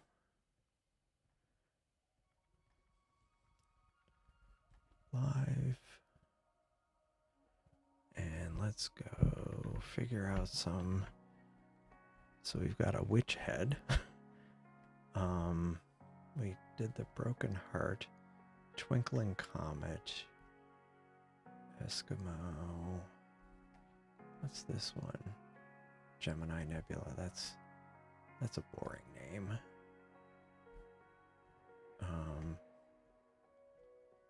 Just seeing if there's any oddly named things. Oh, yeah. The UFO Galaxy. Doing the UFO Galaxy.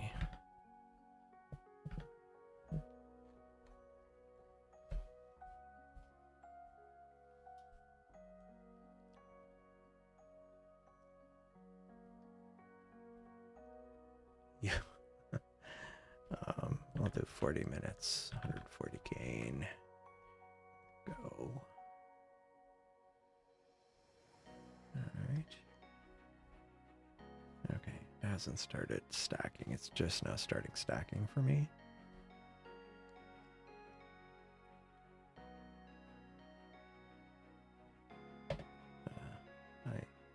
Unfortunately, I'm having a hard time dismissing it. Cool, okay. So.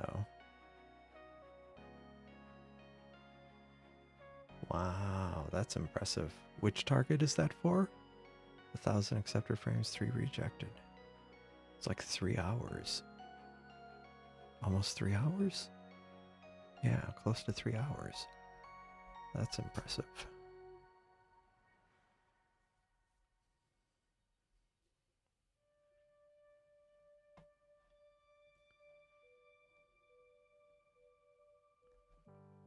Okay.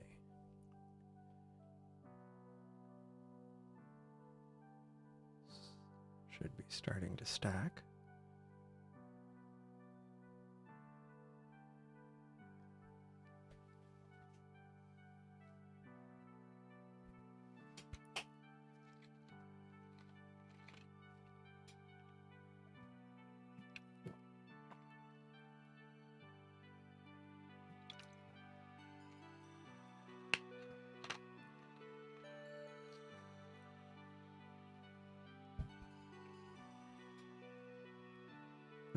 I lost focus and I missed the fact that I had already started stacking this one. Okay, there's the UFO galaxy. Holy schmoly. Are you kidding me, man?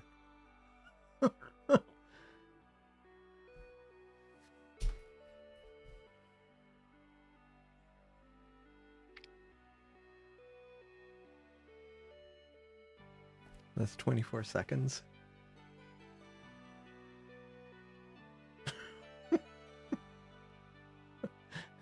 Meanwhile, yeah, this is why I wanted to kind of do this comparison because yeah.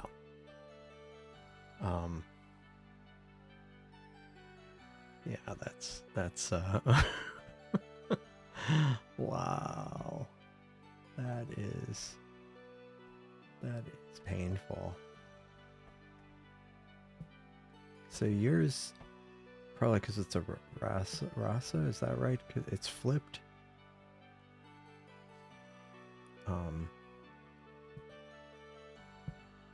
So that is amazing. That is, how much time is that already? Or only?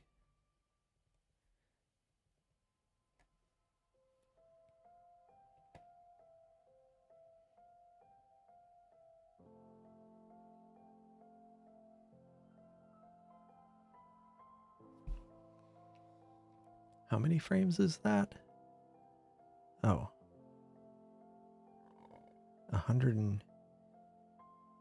13 frames, 104 seconds. Dang.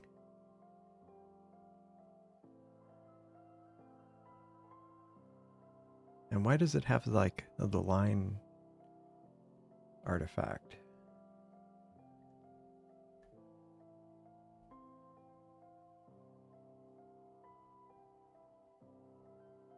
Like, what are those lines?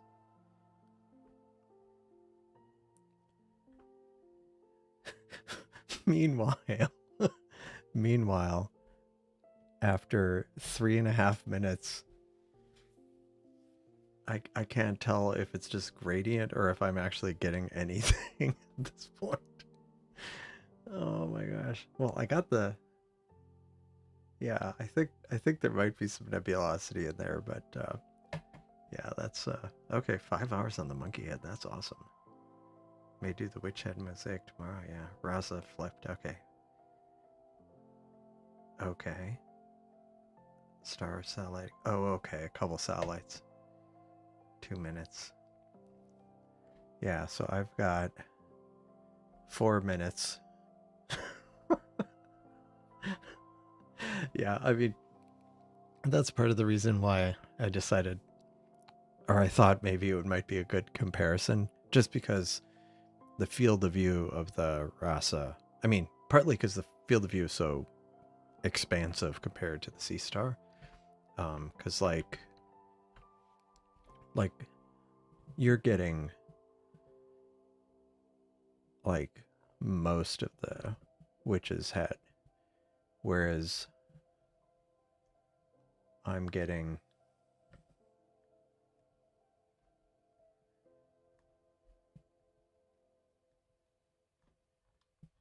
wait a second. Whereas I'm getting kind of the face of, or the top, or the face, um, versus getting like the entire witch head. Actually, that would be. Can I do that? Let me move that over here. And the impressive thing is, you know, I mean, for me, between the dark skies, I mean, the dark skies probably being one of the biggest factors, but then also the Rasa itself is seeing how within a couple minutes, 2-3 minutes, you've already gotten, I mean, even way before then, you got a recognizable witch head. That's just crazy, but pretty awesome. Pretty awesome. Yeah, it's huge. Yeah, and that's part of the reason, because I felt like the Rasa would really be able to do it justice. Whereas you can get, with the Seestar, you can get interesting parts of it. Like you can get this part, but you can't get the whole thing without doing a mosaic.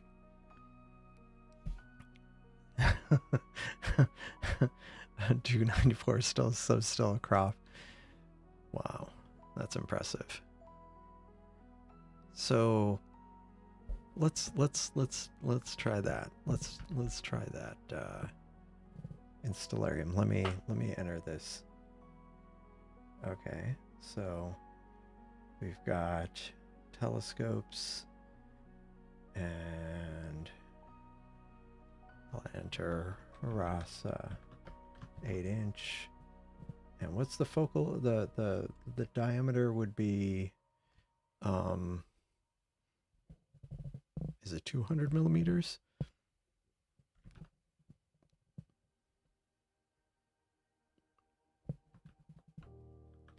Is it 200 millimeters and then 400 millimeter focal length?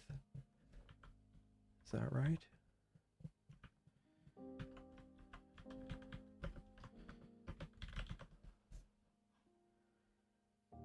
Yeah, 400, 203. Yep. Yep. 203. That was pretty good. I kind of I did that all in my brain. I obviously haven't had enough alcohol yet. I can still do math. Yeah, it's like F2, yeah. So let's put a Rasa down here. I have a list of just random scopes. I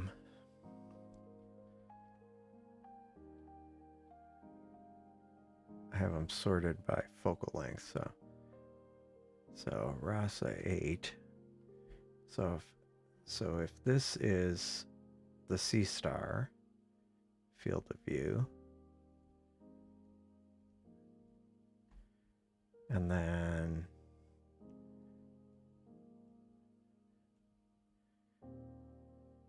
with like an APS-C sensor, I don't know if what form factor your sensor is offhand. If it's a 29, you said 294? Okay, it's a 294. I have a 294. So it's a 4/3. Okay, that's a good size. So 4/3. Yeah, that's like the frame view you have, whereas I just have like this little bit. But an APS-C sensor would be like that framing, and a full frame would be redonkulous. I don't know if you can do a full frame. Probably not, I guess. Or can you with a RASA? But that, if you could, that would be crazy framing. I can't even. I mean, like, what would that even look like with like the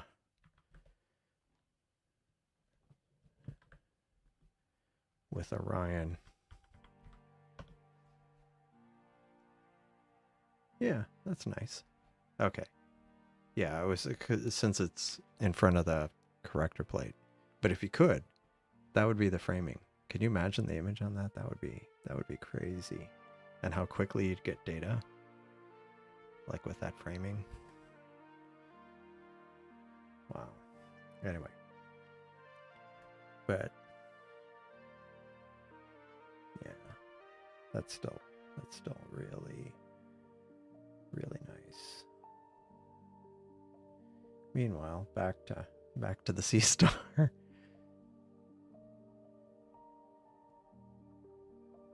There's the Seestar. Okay. All right. So we got the witch head. We've got the UFO galaxy going on. First we did Darth Vader, and now Darth Vader's starfighter, and now we're doing a UFO galaxy. I see another theme, perhaps. Like I can't even tell where anything is, because I always have this kind of gradient, and I don't even know where the witch head is in here. Like, maybe that's part of the witch head, and then there's a bit coming up here, maybe. But still, like, versus this. Yeah, that would be impressive, using a C8 as a finder scope. Yeah, okay. Yeah. Too small for the full. Still, I mean the results here, that's just crazy. That's amazing. Wow. I mean, between the dark sky and a Rasa 8, it's like, wow.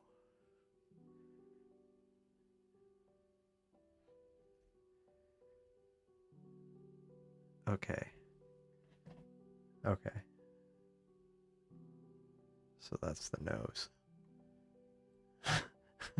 It's subtle. It's very subtle here. It's like, wow.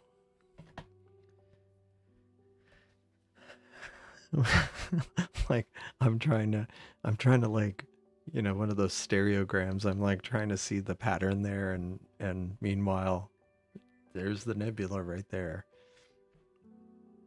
You'd rather do planets. No, that's the dilemma. Okay, below it's more like the mouth. Okay. Which head is reflection nebula, yes.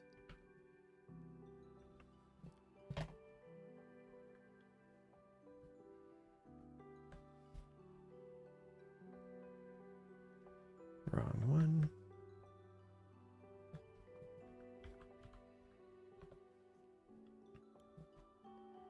What did I just pick? I picked something. Flying witch. Okay. Didn't know there was a flying witch. Which went which way? Yeah, it's reflection. Which, of course, with heavy light pollution, is definitely can be a struggle. No, I don't have the light pollution filter on. Or I don't think I do. No, I don't have it on.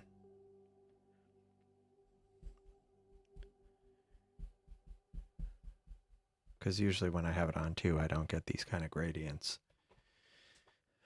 But yeah, that's amazing. Quite amazing. Yeah, so this goes back to my kind of personal dilemma of and maybe I'll post the poll tomorrow. Um I ended up working more today than I planned, but basically I want to do I'm kind of wondering what kind of scope I would want to do next or purchase next. So I have the Seestars, I have a refractor, I have a solar telescope, I have some other scopes that we won't talk about. Um, and so I'm looking at, you know, do I go for something fast and bigger, like a fast Newtonian? Do I go with something um, like a Schmidt Cassegrain for kind of smaller targets, planets, planetary nebula, smaller galaxies? Well, not smaller galaxies, but average galaxies. Um, I mean, things, targets like this. Like here's an example. So here's this UFO galaxy, and if I go bring that up, UFO galaxy. Okay, so this is the framing we see over here. But if I pick the 585 sensor, which is a relatively small sensor, but then something like a C8, that's the framing you get. Yeah, I kind of like that, and that's without a Barlow or anything. And then you're like, okay, what does the moon look? I mean, what does Jupiter look like with this kind of setup? So Jupiter with this kind of setup, all right, that's pretty good. And then if you were to put a Barlow on it, it's like, that's really good. So I don't know. That's kind of my current dilemma. Like, I mean, I plan on probably doing more than one scope at some point, but I'm trying to decide on what next.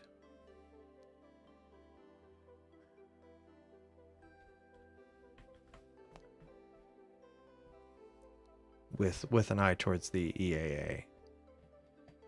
Yeah. Yeah, even during new moon. Yeah. Definitely tough. as we can see here. Yeah, get a RASA. 13 minutes. Yeah, let me see what I've got on mine.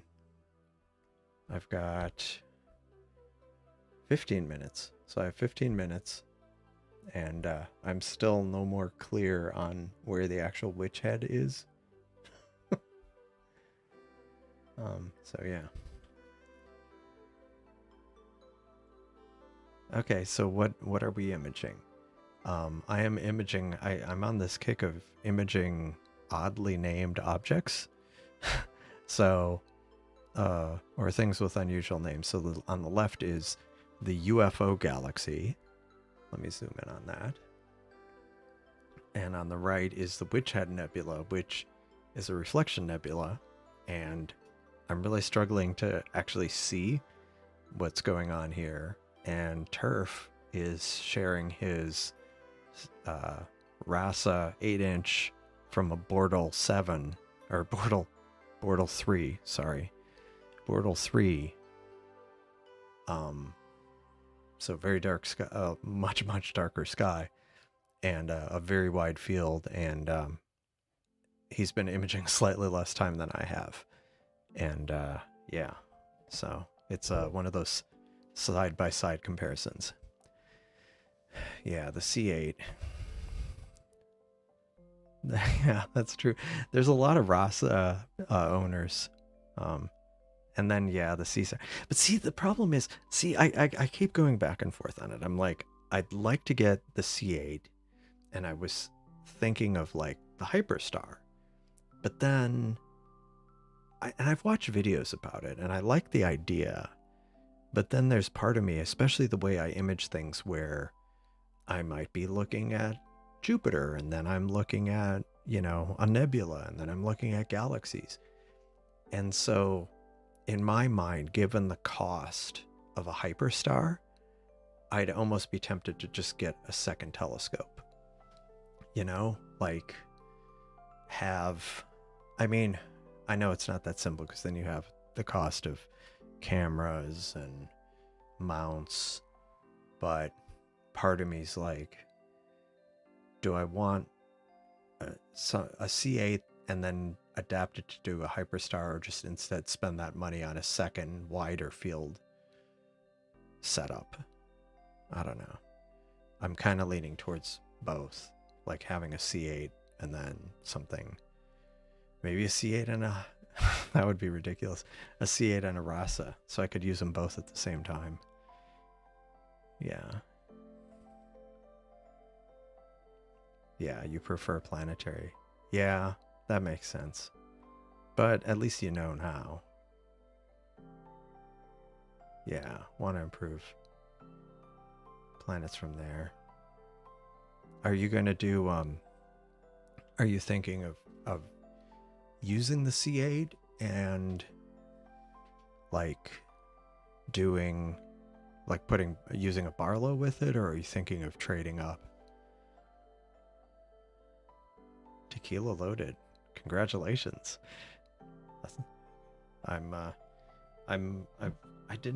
It's funny because like I went downstairs quickly and to get more eggnog, because I don't know, part of me doesn't want to drink eggnog in January necessarily. I don't know why. It still feels like it's closer to Christmas now, and so but then I realized after I went upstairs I barely put any in there. I was like in such a hurry, I barely poured anything, so I'll have to go back and get more. But yeah, I've got my Pour Me a Cup with Edgar Allan Poe. Need a hyperstar for my C8. Yeah, no, that would be cool. Yeah. But see, the part of me likes that thing, you know, but then I'm conflicted. Like, do I spend that kind of money on something? I don't know. Like, realistically, I'm not planning on moving anytime soon. So realistically, I'd be using it from home. Now, would a RASA at home be good? I mean, it gathers a lot more data. It's a lot faster. So I have a feeling it would be helpful. On the other hand, I don't know what limitations there are. Like the lack of full frame sensor, that's fine. But like, I presume, like, can you use 2-inch filters? I presume, right? 2-inch filters with it? You can't use a filter wheel, right? Because of where the camera is. Yeah. See, that I was thinking something along those lines for smaller objects. Yeah, I mean, that was the thing. I was looking at the hyperstar and they look they look amazing, but yeah, I mean, that's what I was kind of my dilemma. The idea of a C8 and a hyperstar, so you're gonna have both wide field and planetary. Yeah, no, I mean, it's I could see it where maybe you aren't switching back and forth, like within a night. The problem is, I mean, the way I often go, I'm just like, you know, and especially from my backyard where I can't, I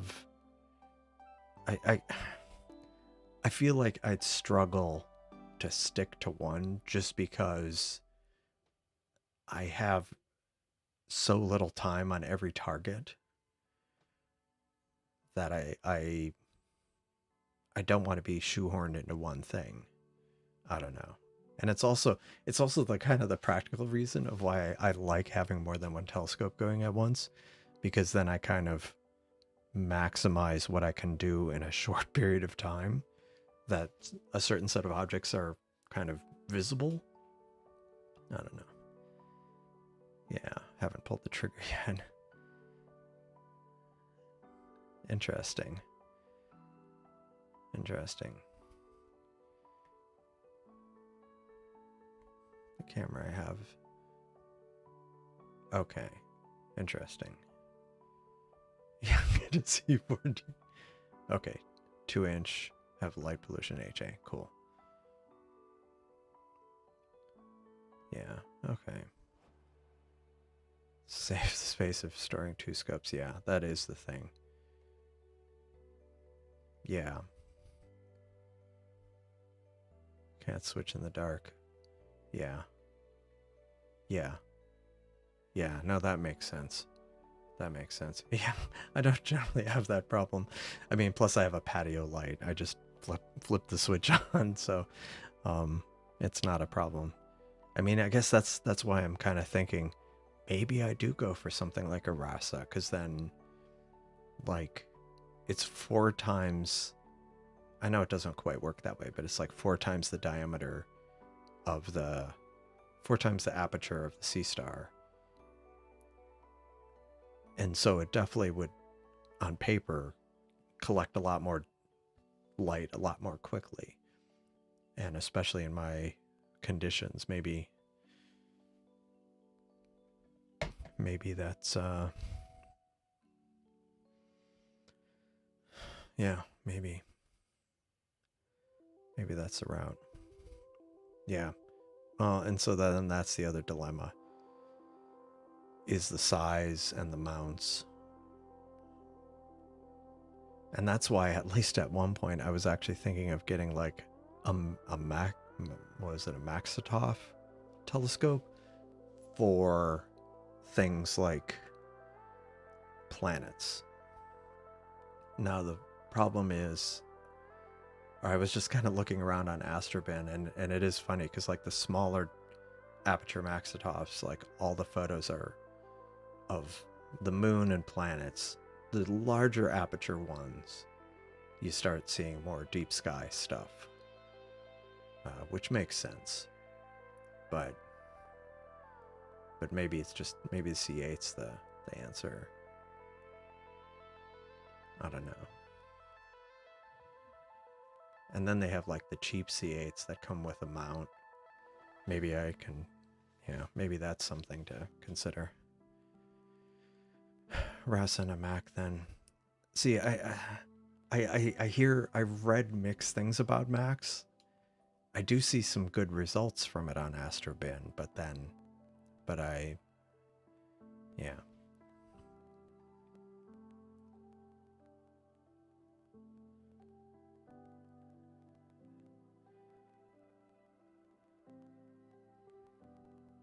Okay, Astra, look at the Red Cat 81.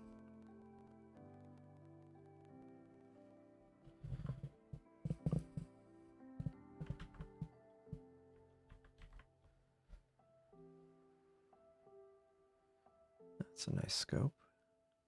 Oh no, that's a 91.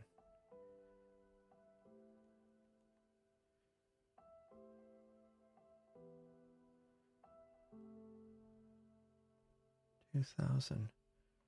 That's cool. 500 millimeters. Nice. Very nice.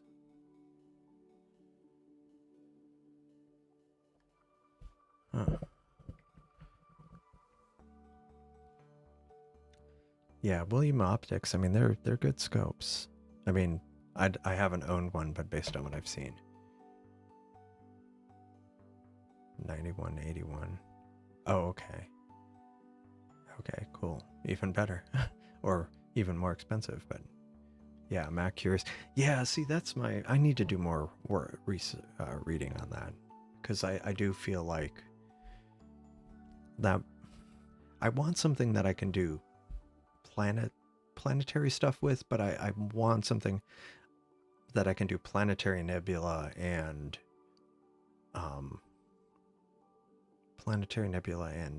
like things like this galaxy, like this.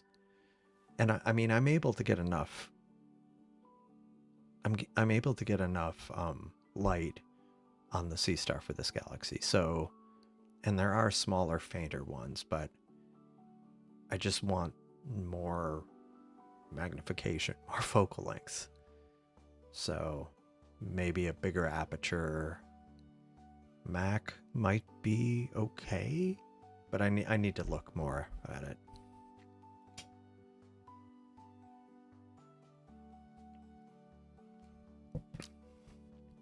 Yeah, but see, he's not the only one where I've seen strong opinions against Macs. So $2,600 for the 91. Interesting. Yeah, Quadra 4. See, it can't even fit the whole UFO. Yeah, I mean, yeah. But I am kind of, yeah, I don't know.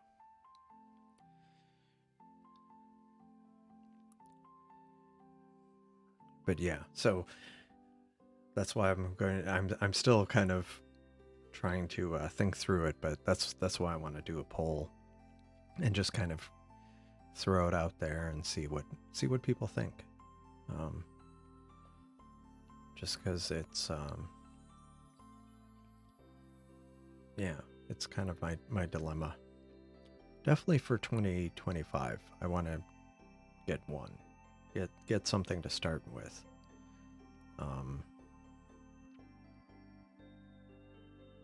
Yeah. And then there's that one that, I mean, again, I'm trying to, I'm more focused on things where I can do EAA. So if the thing isn't as optically ideal, that's okay. If it's effective, if it's fast, or has other properties, like being able to image planets with a decent resolution, then I'm interested. So that's kind of where I am, or what I've been kind of struggling with, not struggling, but pondering for 2025.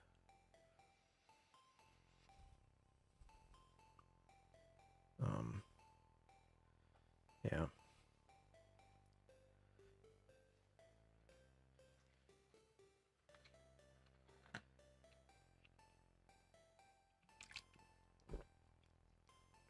Yeah, I don't know.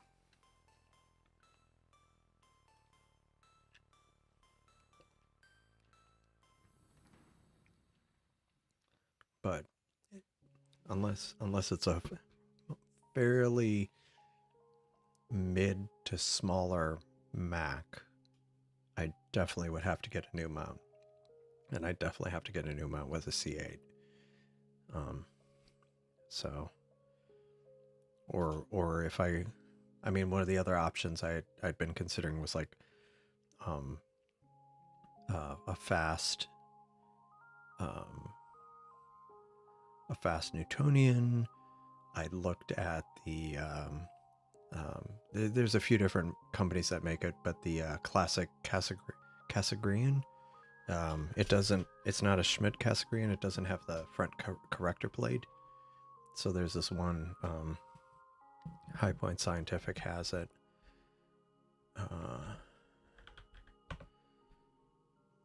It's so they have,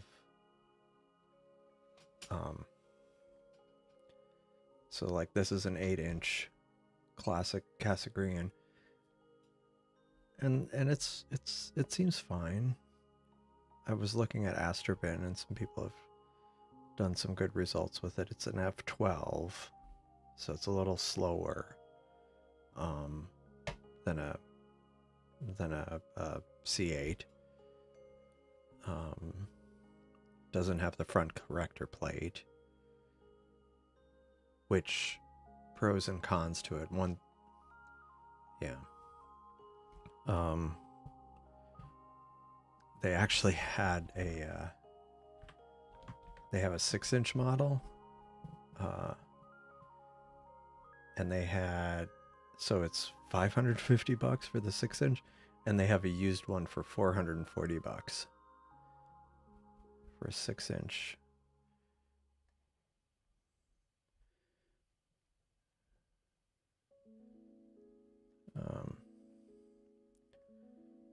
I thought that was interesting.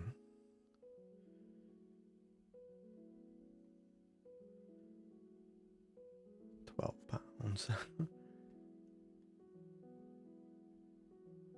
But yeah. There's a reason it's used. Yeah, maybe. Maybe. It's hard to say. Yeah. Yeah. Yeah, see, I can't. I have 2 reducers that to do full disc. Yeah. What mount do I have? I don't have anything that can handle more than like 12 pounds. So I'd have to upgrade my mount for just about anything. Yeah. Yeah, that is one nice thing about the Seestar, that it can do the full disc. Yeah, and that's the thing. I want to be able to do small objects.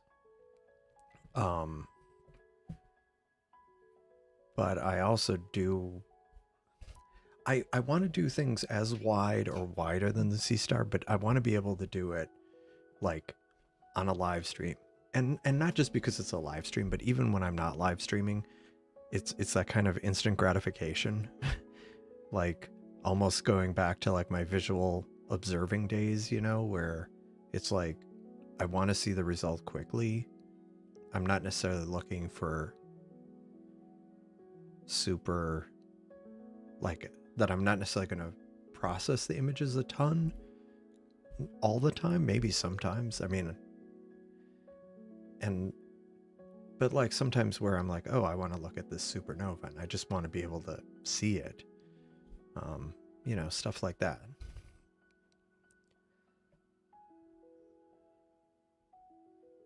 Okay, you're using an AM5. That makes sense. And you're using an iOptron 70. Okay. Yeah. Oh, 533. 11 inch.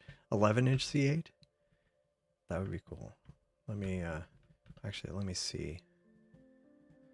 So looking at the UFO galaxy, do I have 533 as one of, yeah, 533. Oh yeah, get a nice square sensor there. That would be nice. I don't know.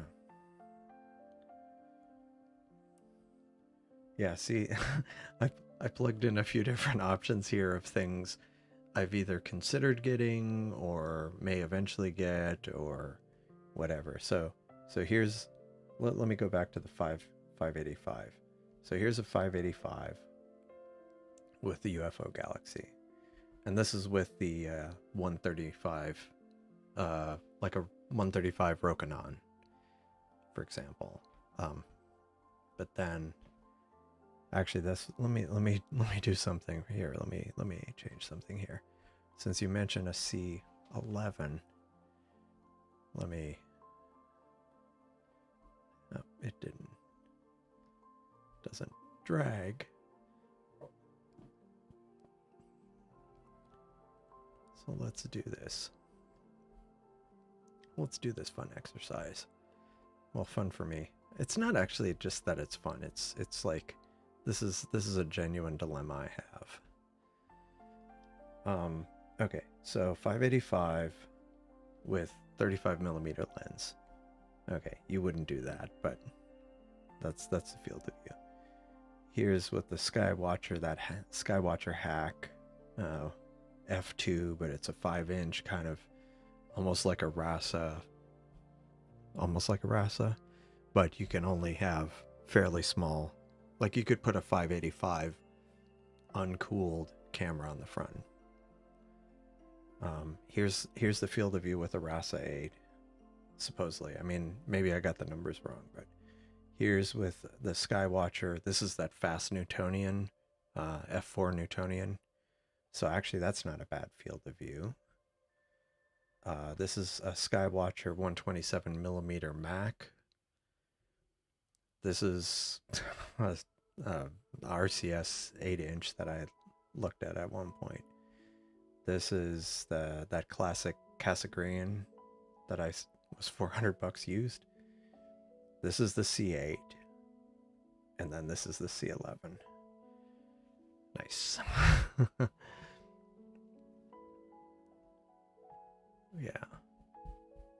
Yeah, I could see that.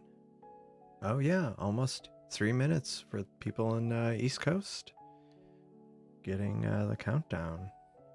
Yeah, if you go, if you're going 11, go 14 for planetary. Yeah, that would be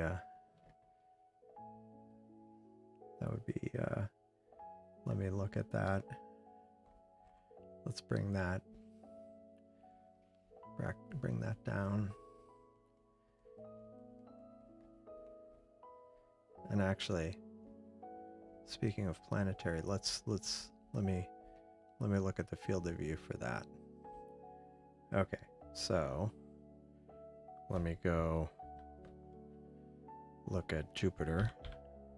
Well, not literally look at Jupiter, but okay. So let's start with a 135 millimeter lens.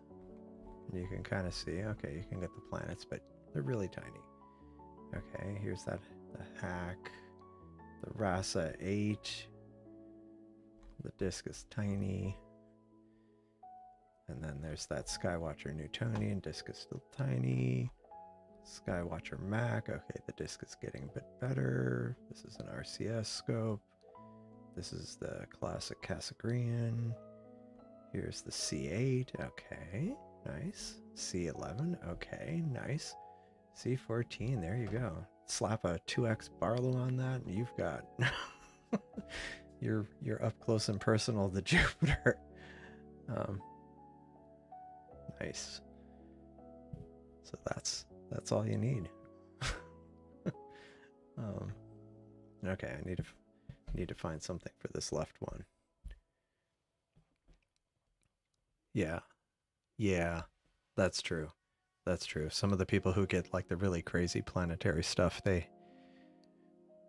know of at least one that I had run across, and they have good conditions.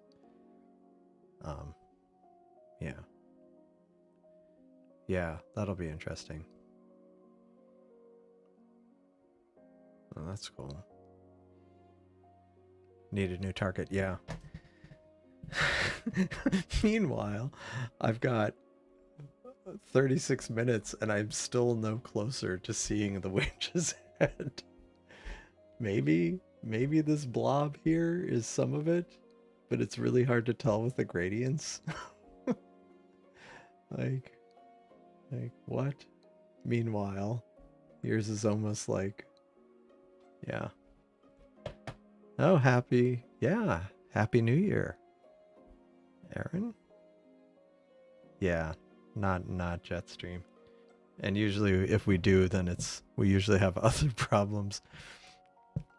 Like especially if it's in the winter. I'm just thinking of like polar vortex kind of stuff. All right. Let's find another target. That's the view you need. Just a 2x Barlow and a C14. Easy. Okay, so let me go back to my scope. My little smart scope. All right. So yeah. We don't need those kind of polar jets. Not good. Not good at all. We actually shockingly didn't lose power during that debacle. We were like the only people in our extended family that didn't lose power. And it was quite surprising. We lost internet for a day. And what else? Yeah, that was it. I think that was it. We couldn't go anywhere because like the roads were all super dangerous because of ice and no way to clear off the ice. Yeah, no, that's cool. Yeah, yeah, yeah, it's quite possible. I remember one year, I had a coworker in New Jersey, and uh, we actually got snow here before he did, and he was like, he just couldn't believe it. I sent him a photo of some snow on the backyard. He's like, how is this possible? Like, you got snow in Texas before we got it in New Jersey. Yeah, that was weird. Um, okay, so oh, interesting. Great bird cluster. Double wedge. Heart shaped seagull. Let me do something for the equatorial first. Oh, total lunar eclipse. Nice. Oh yeah. Old Lang Syne. I should have I should have had like music I could have queued up. I'm sorry.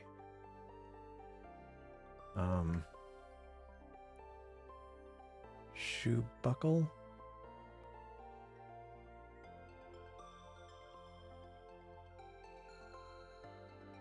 What would be an interesting one that would be a wide...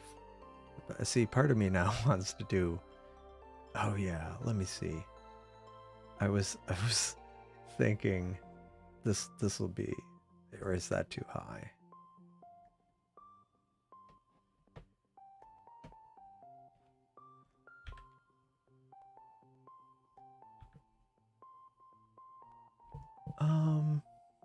We could do it for a bit. How about... Because this will be another one where you can just really lean into it. How about I'm gonna do... See, my field of view is narrow. I'm gonna do the Spider Nebula with my equatorial. And if you could do basically that whole area. I'm sure you could get like the spider, the fly, the flaming star. That would be interesting.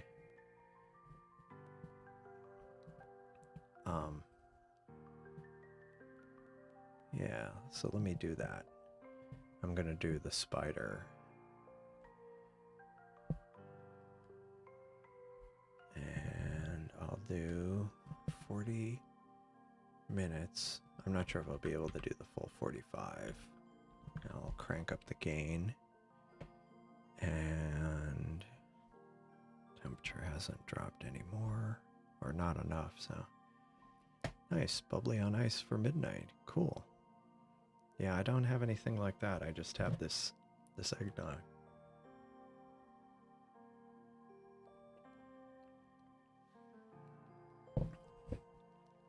Definitely gonna have to get more. I mean, more tonight, not in general. I forgot I was trying to clear off disk space. I need to look into that.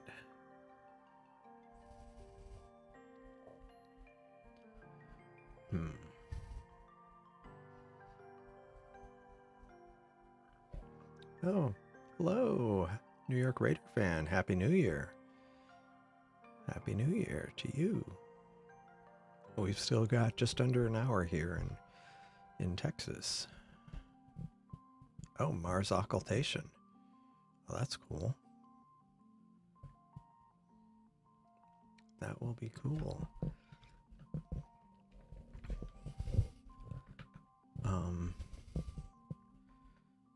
Let's see.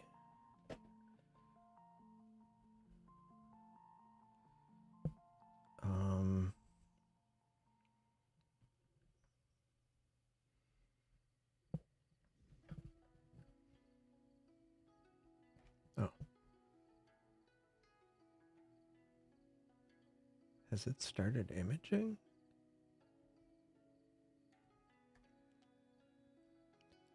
Or is it doing the thing where it wind to the target and it isn't imaging.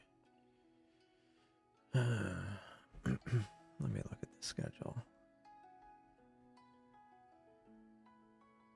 It says it's working.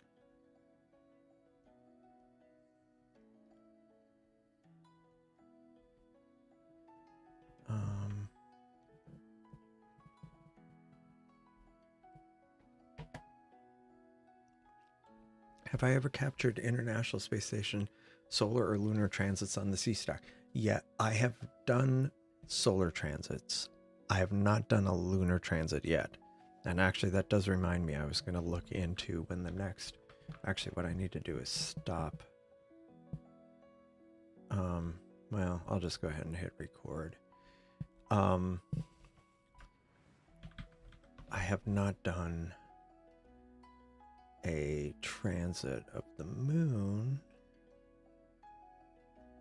There's going to be one. Okay, that's Hubble. ISS. Yeah, that's a few days out for me. Yeah, I did one a while back. And let me see. Let me find it.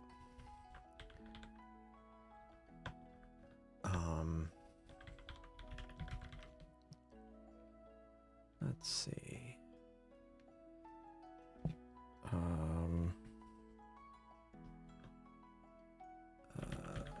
Okay.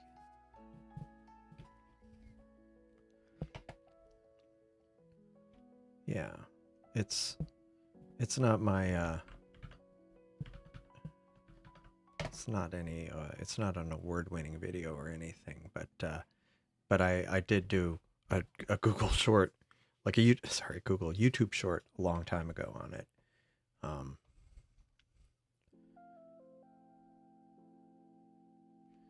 Actually, let me check to see if the light pollution filter is even on. Nope. So let me turn it on. For whatever reason, that happens to me sometimes. The schedule just doesn't stick.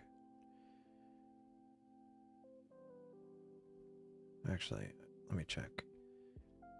Let me check to see how much space I have left on this one, because the other one's just about run out of space. Oh, dang it. This one has run out of space too. That's okay. Alright, so this is imaging. That is really impressive. 4 minutes on target. Okay, so I've got a minute and a half on target, so. But, yeah. So.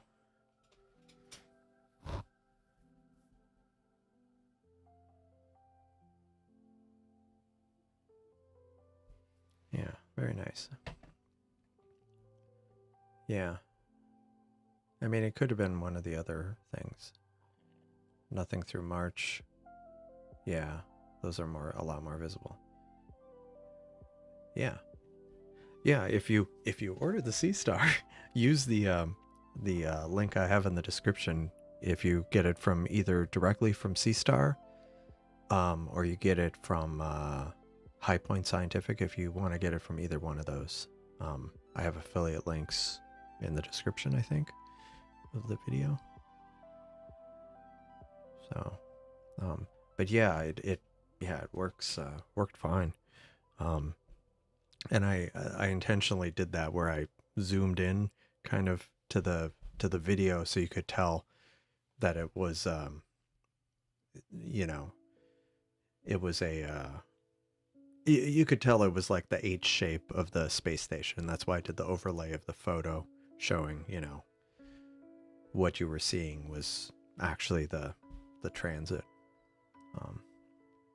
And then I've done, yeah, like phone.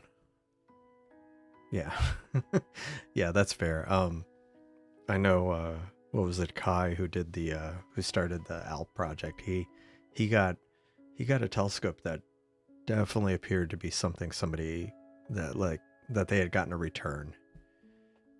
Yeah. Retailer's easier. Yeah. Yeah, he had gotten one that was appeared to be a return, but it was sold as new, so that doesn't at all seem sketch. Oh wow, 3 weeks, yikes! Yeah, that's kind of a drag. Yeah, that's a major drag. I've been in that situation with things I've ordered, and that stinks, especially if you're like you don't know if it's ever gonna get out of customs.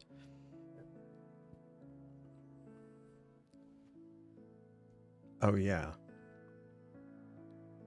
yeah, different firmware. Yeah, nice. Yeah, it was so bizarre. It was like he was able to figure out a way to kind of reset it, but it was, yeah, definitely was not a new not a new scope. But it was sold as new. Yeah, yeah. I mean, see, look, I got kind of a hint of nebulosity here. Oh man. Granted, I only have 3 minutes of data, but still. I mean, to be fair, I can get, you know, I've gotten, you know, if I shoot this for like an hour and then process it, I can get some good results. It's not that I can't get good results. It's more of a kind of like in an EAA and dark sky versus um versus uh bad light pollution sky. You know, what are the differences? And it's really very interesting to actually see it side by side.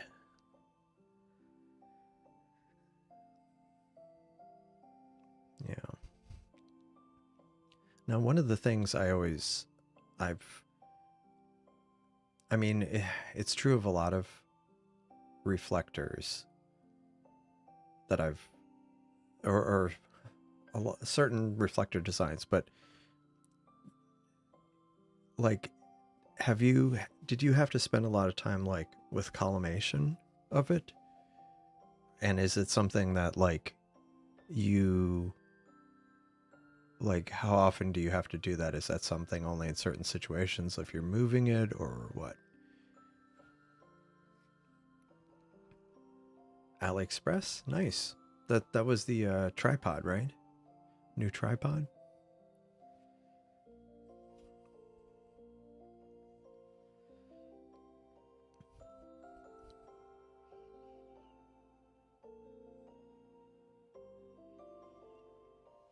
Oh, another wedge. Oh, right. Oh, that's cool.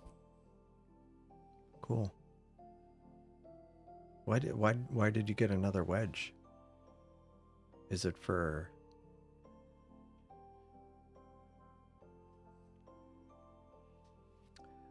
right. That makes sense. That makes sense. Okay. Okay. I was just curious.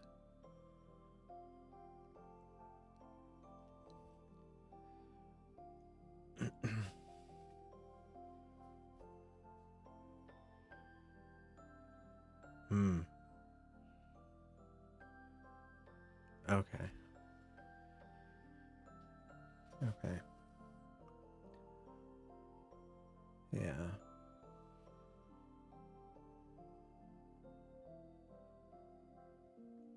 Yeah, that's another thing I've kind of been considering.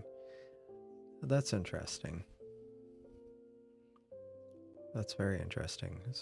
Yeah, I mean, there's so many things that have come out in recent years and even recent couple decades or so that, yeah, that's cool. It makes sense. Lasers are, um, I mean, like I got a star tracker and it came with like a laser for polar aligning. I'm just like, well, that's cool.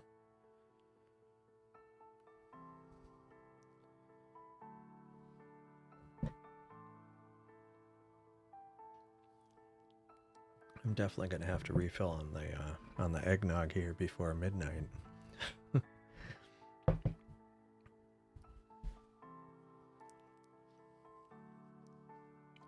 Oh, oh, hey, hey, Brody. How's it going? Thanks for joining. Happy New Year from Michigan. Well, Happy New Year to Michigan. It's still 2024 here, so we've got about 40 minutes. You can collimate in Rasa. But how much,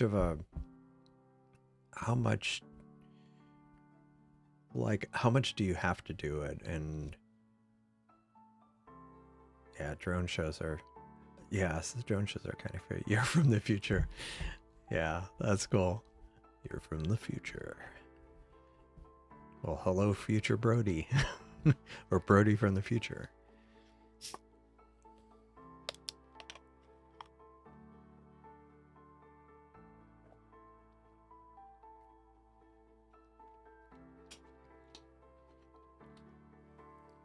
Yeah.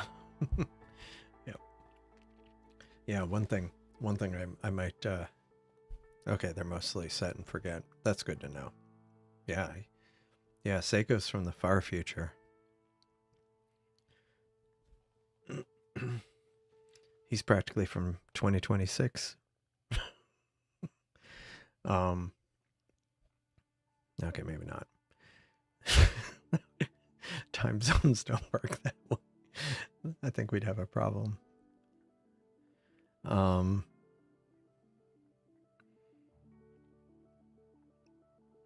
would that work? Anyway, so what else? Oh yeah. Yeah, I remember that 15 hours in the future. That's cool. Yeah, I remember with like Y2K, and I remember very distinctly I was watching ABC or something, and there was some reporter who was in New Zealand, I think, and they had gone to they had pulled money out of an ATM and were showing like the receipt showing that yeah, 2000 it's the year 2000 and the whole the ATMs didn't crash. And so that was at least an encouraging early sign that because if New Zealand had crashed, then it probably would have been a really bad day. um, as things crashed with the time zones. Um, yeah, 15 hours in the future. Yeah. What else? Yeah, I was thinking once I kind of ponder my what kind of scopes or what kind of scope I'm going to get next, I might end up doing a I was like maybe I should start promoting channel membership more. It's like help random Erewhon. Uh um no, that's not the right framing. It would be like it helps improve the channel because ultimately it's something all of the choices are kind of one of the lenses, no pun intended, that I've been looking at them through is like how things that I'd be able to use on a live stream. And like I was saying, it's not like even if I'm not on a live stream, I still would operate it the same way. It's just yeah.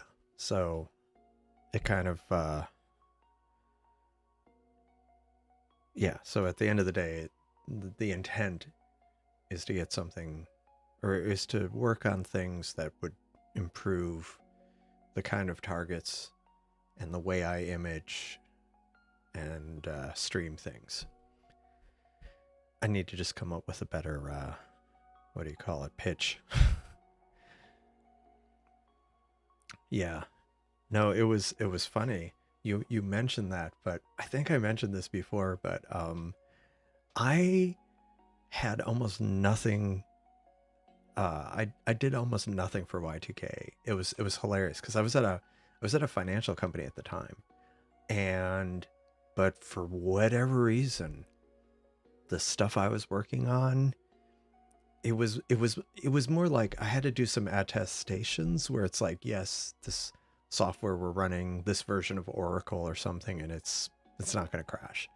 We didn't have really much in the way of legacy stuff. So that was good.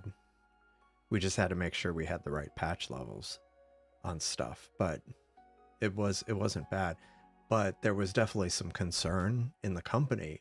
But the funny thing is, since I was a contractor slash consultant at the time, and they paid by the hour for me, they didn't want me like working over Y2K. So Mrs. Random Erewhon at the time was working at the same company I was. Um, and she had to spend the night. She was there in the office. I don't think I was at home drinking, but I might have been. It was kind of funny. Because I'm like, sorry. But yeah, it was funny because she was a full-time employee, and it's like they wanted all them in the office, but because they didn't want to have to pay for me, or they didn't want to have to pay my company, the company I was working for, I was like at home. Yeah, yeah. That was Mrs. Random Airline. But funny enough, it was because of they decided to be cheap and not pay didn't want to pay extra for all the overpaid consultants.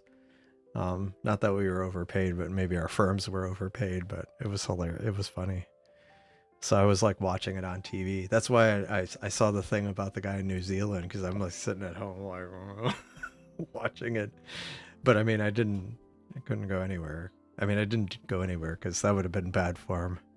I don't think Mrs. Random Erewhon would have been too happy with that. It's like, I'm going to a party while you're in the office. Anyway, yeah, so that was my Y2K. Oh, nice. That's nice. I you know, it's nice when companies actually, you know, do things like that where it's not like, you know, I don't know that I think I think the company we were at might have been like, oh, you can take off next week since you were working through midnight, or take off a couple of days. It's like, oh, how generous. We were working on a holiday. But there was some other year that I had some stuff like that going on where they ended up calling me like on Christmas Day, and I had to go in and work on some stuff, and I think I was working on some stuff. It was a different it wasn't Y2K, but I ended up going in on like New Year's. No, I went out on New Year's Day. It was funny because we wore suits, or we wore not business casual. We wore like ties and stuff, and I wore a suit every day. And I was sitting there, and I had come in on New Year's Day because there was something had gone wrong, and I was there, and I ended up working through the night, and some people, like, I was there in the dark, and then like lights come on because it's the next morning and people are coming in, and somebody looked at me, and I'm sitting there in jeans and a t-shirt, and they're like, you've been here since yesterday, haven't you? And I'm like, yep, that's why I'm not wearing a suit, because I came in here yesterday. And yeah, and when I'm done with this, I'm going home and sleeping. Yeah. Oh, pay-per-view. I've heard of people doing that. That's incredibly awkward. Oops. Yeah, that's not good.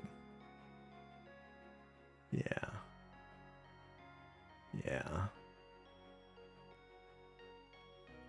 That's awkward.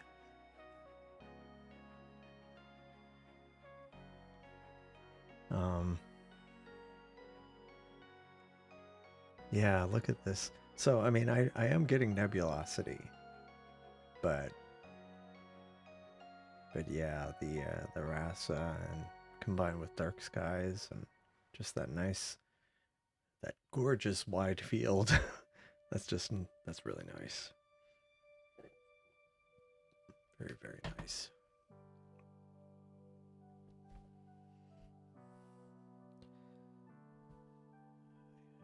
Yeah, it definitely has a green cast to it, but I'm not complaining. I'm not complaining, personally.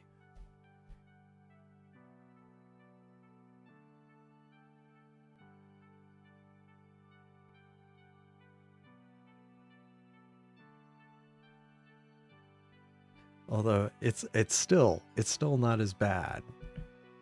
Not even close to as bad as that initial stretch that when I first added the stretch uh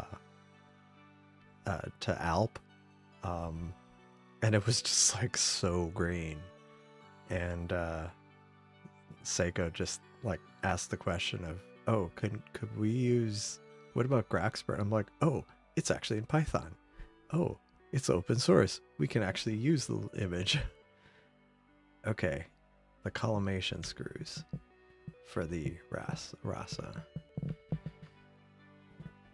Oh.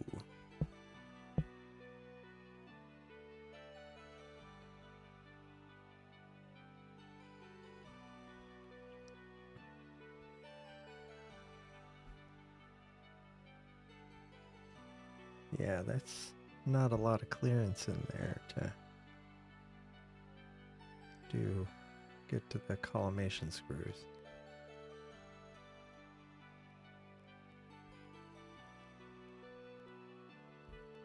Pizza the data center. Yeah. Yeah, the USB thumb drive. Yeah, that's what it looked. Yeah, what was it? I it wasn't for it wasn't for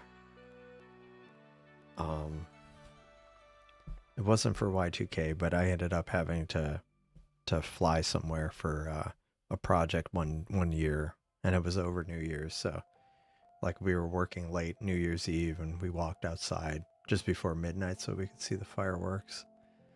And then I think we went back to the hotel and we're back in the office at like 7 in the morning, you know, and just like, oh, that was kind of a brutal project.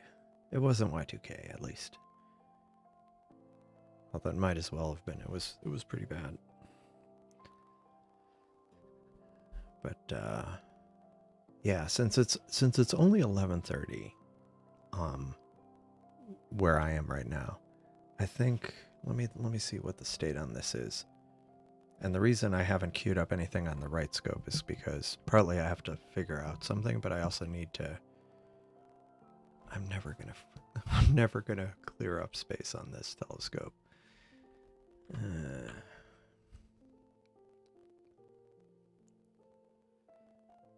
That's really annoying. Nice. That's really good. That's good.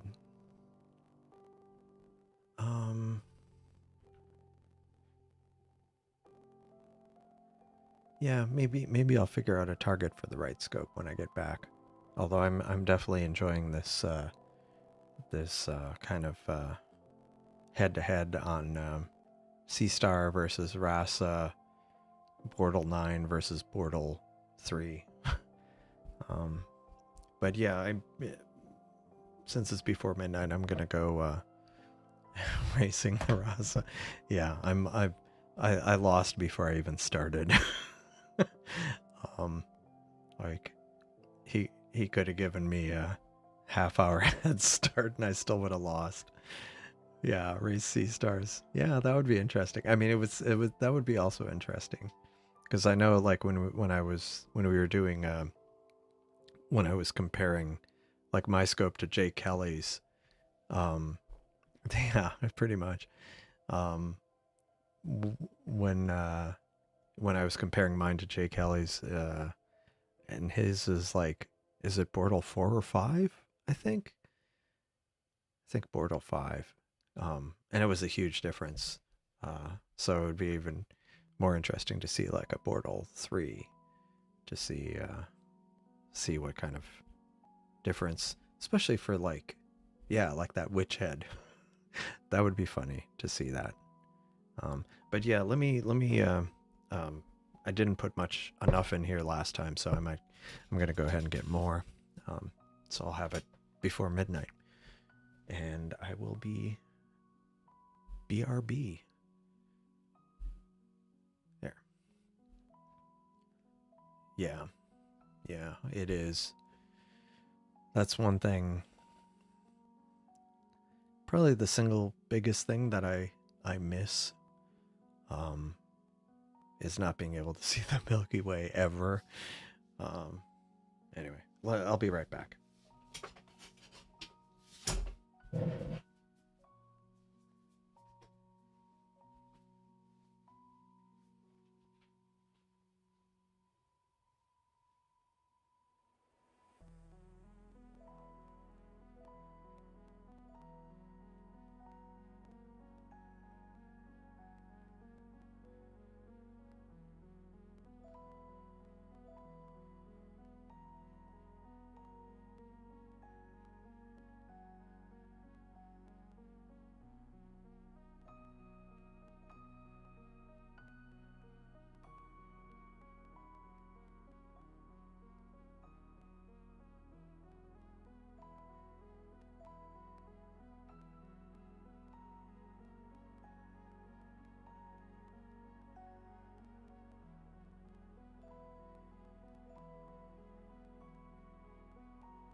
Hello there. I'm back. All right. Yeah, I could see that.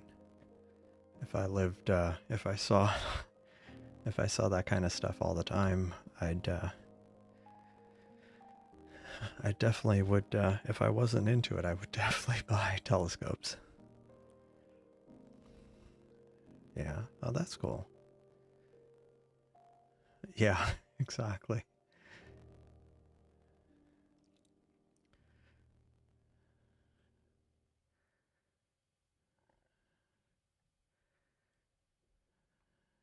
Yeah, you can see it.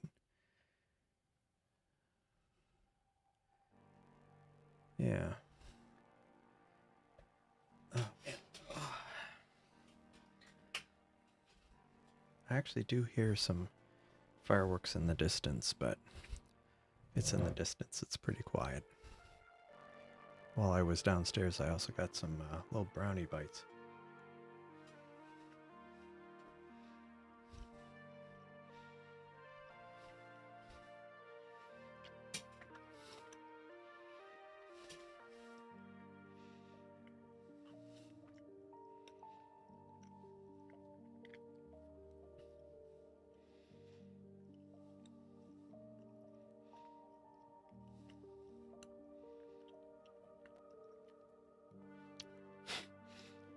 It's funny, you can like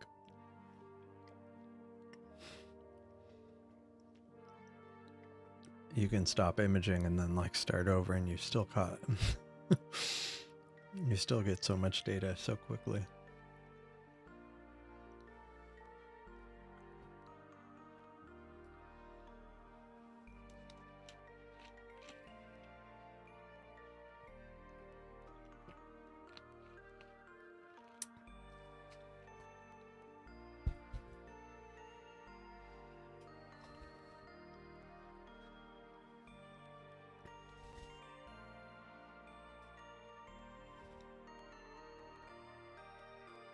Let's see.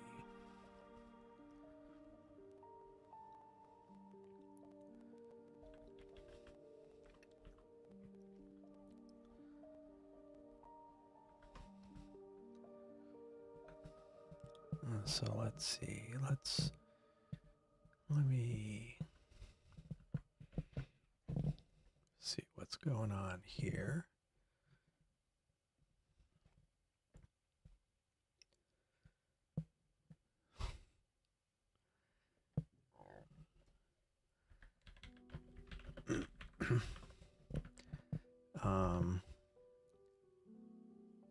Yeah, I definitely need to clear off things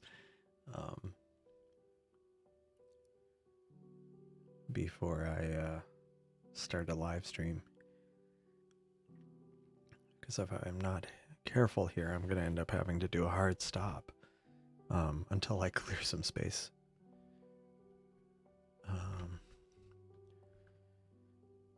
Let's see. Let me look at the other one here.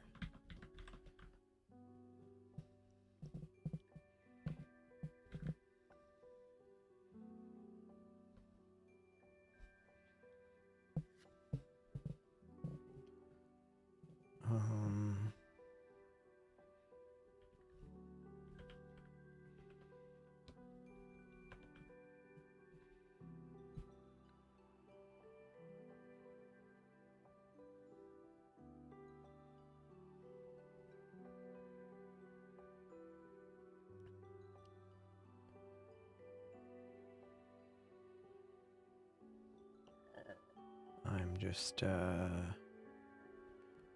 looking at the telescope to see what I may need to purge. I'm now looking at this telescope. Wow, that's really impressive. I guess the conditions are really good and your guiding's really good. Are you finding that have you been using like the blind polar alignment in Alp, and do you find it helping, or is it about the same, or does it make it just easier?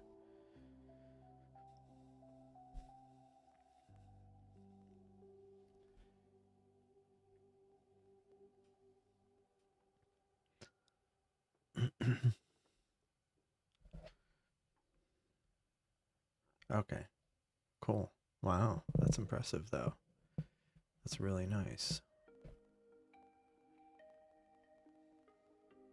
Very, very nice. That's pretty awesome, doing a 3-point polar alignment from a bar. Yeah, at 30 minutes. On the other hand, I have a feeling you're going to catch up within the first frame or two. Okay, 25.5 seconds, 119 gain. Okay, cool.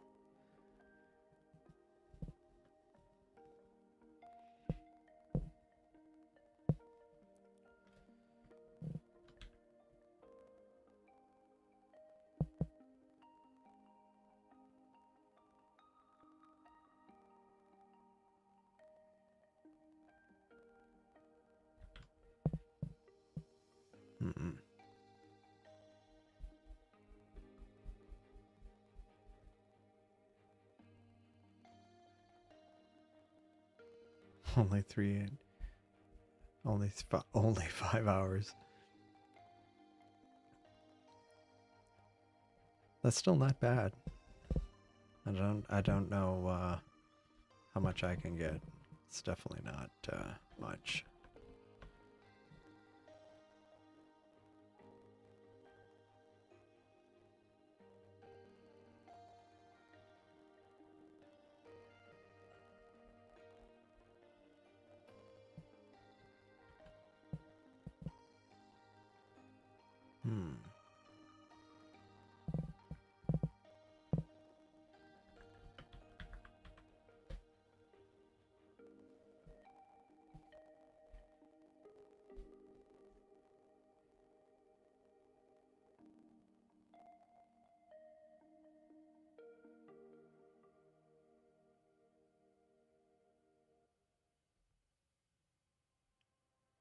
Finally above my horizon, around 7:15. Yeah, that's still not too bad. I probably still don't have that much time on it.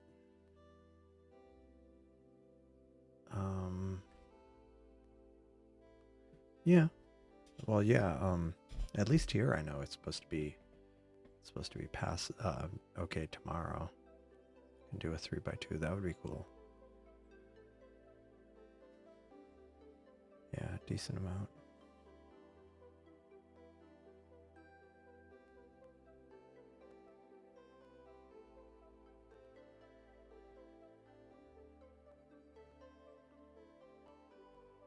Yeah, that would definitely be a decent amount of data.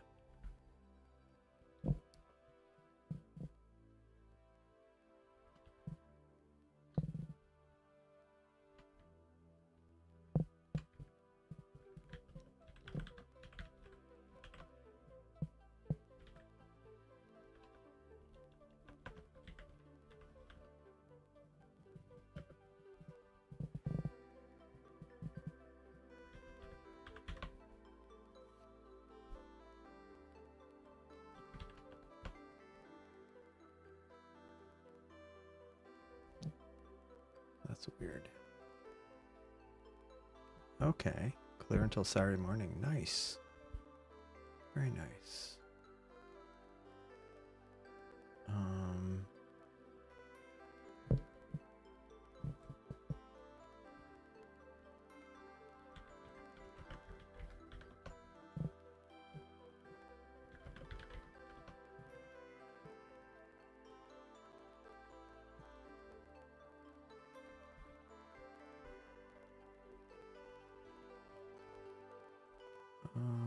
Let me see.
The mount got lost. Yeah, it seems as confused as my Seestar. Finding a new target, cool. Well, let me know what you get, and I can see if I can try to do the do it in the right scope. decent run of weather around new moon. Yeah. Yeah, I was a little concerned that we wouldn't have any clear weather. But luckily we actually did get a bit of clear weather here before let's see. Yeah, it's going to be potentially clear tomorrow evening. At one point it looked like it would be more into Thursday, and I was like, oh, I could do a live stream tomorrow, but yeah, that looks like it. But yeah, here then it's going to be Thursday's going to be a wash. Literally, I think it's going to rain.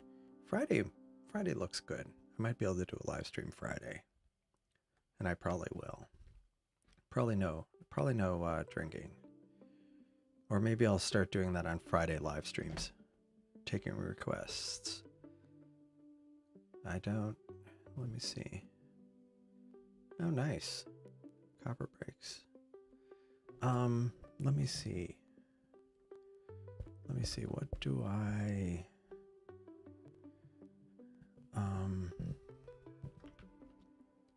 let me pull up.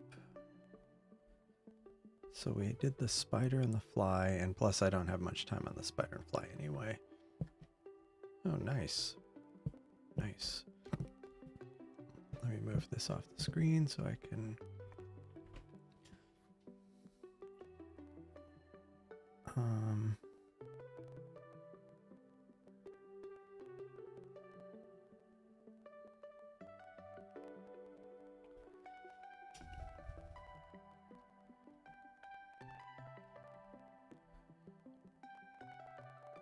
I mean, it's not a weird name.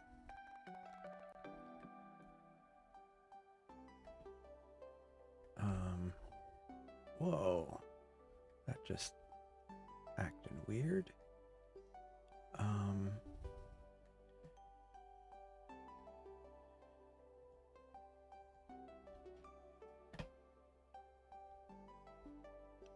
You know, one thing I would be kind of interested to see potentially is this rosette area. What would the framing be like with...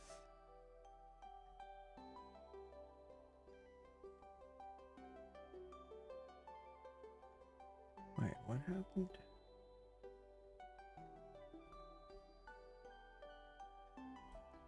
Okay, yeah. So like the rosette area.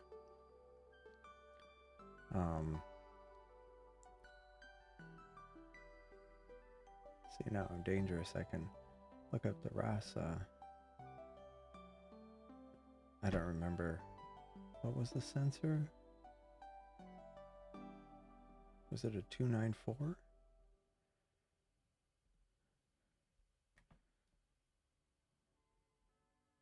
Yeah. If it's the 294, why don't we do the rosette? I'll just do the core of the rosette. It's not a strange name, but it's a nice target.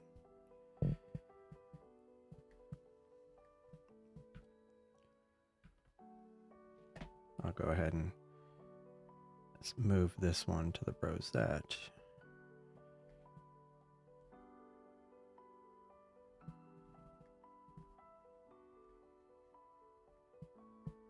Oh, we've got 9 minutes.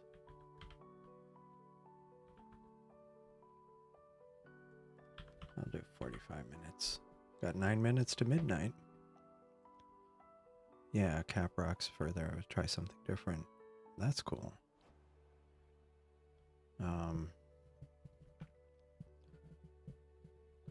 Yeah. Getting there. Definitely getting there. Now if only my telescopes had okay.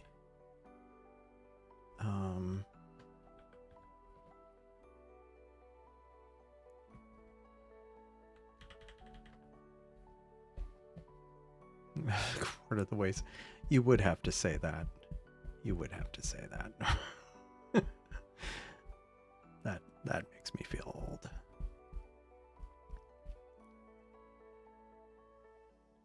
Yeah, no, that's cool. It's very cool. All right, so temperature's about the same, so I'm just gonna leave that. And okay, I did 140 with the light pollution filter.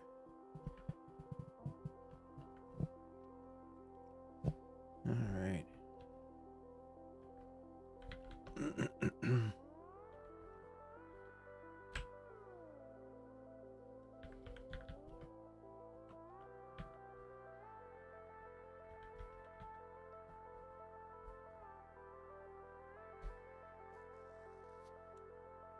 It's starting to stack, so I'll switch to this.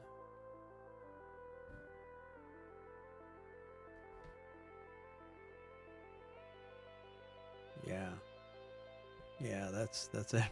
Yeah, I know how that goes, where it just suddenly like starts dropping, and it's like, why is it dropping? Oh, right, there's something in the way.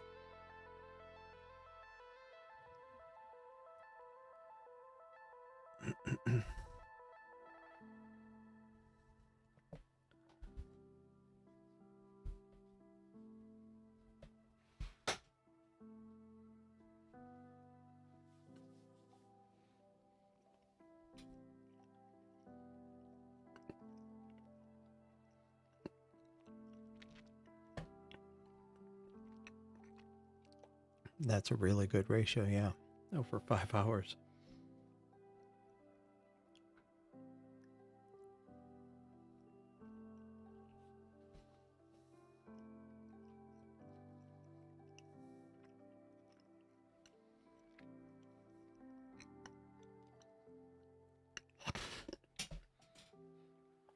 I'm sorry. That's like, what, 1 frame, 2 frames? That's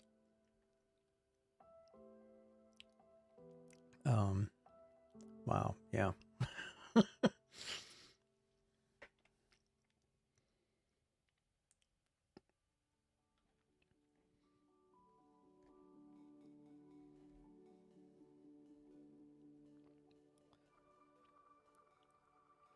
How many frames is that?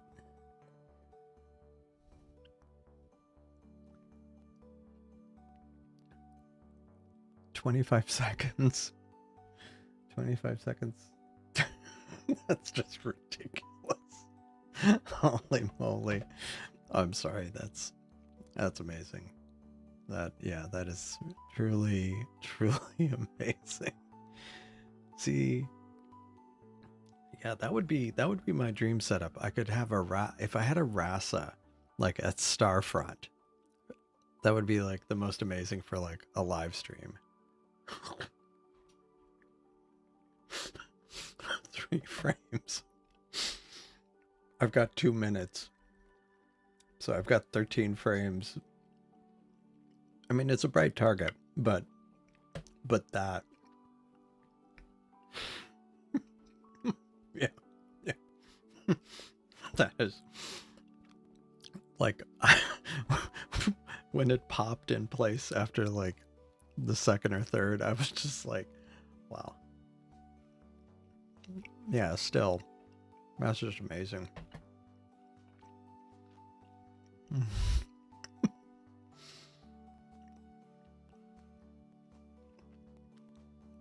Yeah, so if that's 90 seconds, that's amazing.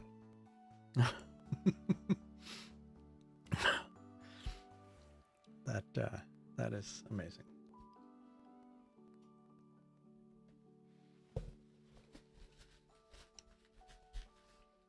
Wow.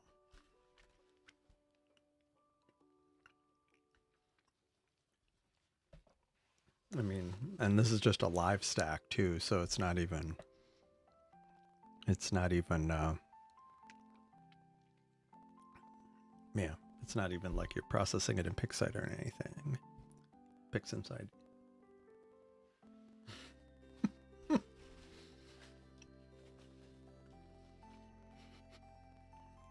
Wow.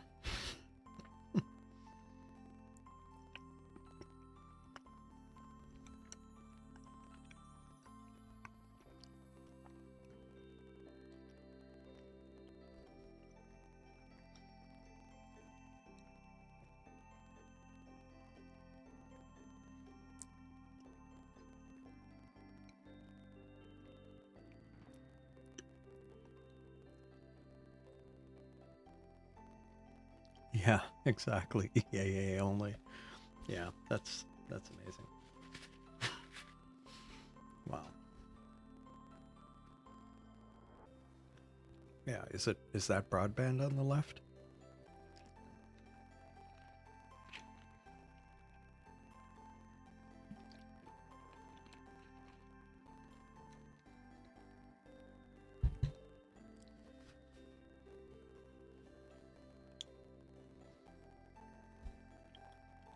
Wow, no filter. I mean, that's also the power of Bortle 3 and a RASA. Wow. That is just great. That's just amazing. Wow. Like the amount of detail.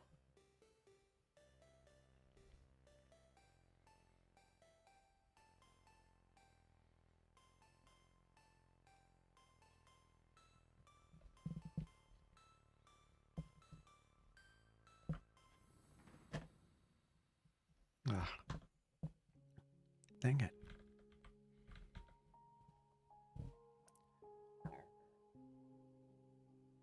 Uh-oh. It's about to be midnight here.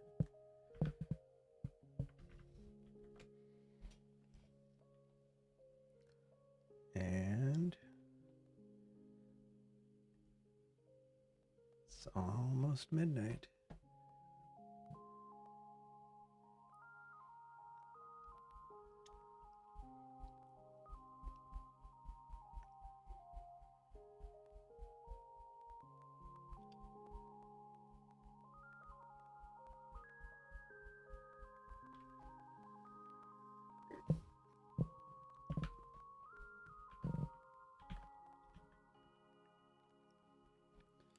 Just a few seconds. And Happy New Year. At least from US Central.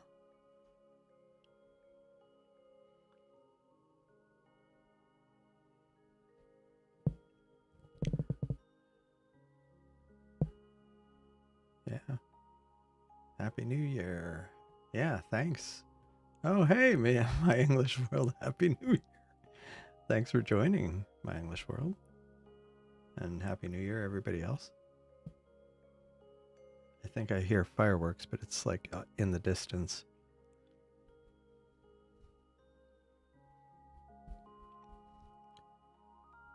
Yeah. It's pretty quiet. Yeah, happy 4 p.m. Yeah, it's pretty loud. It's pretty loud, but it's actually not that bad here. Believe it or not.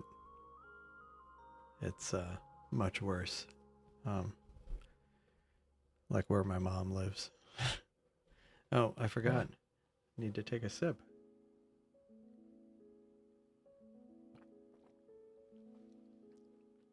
Happy New Year.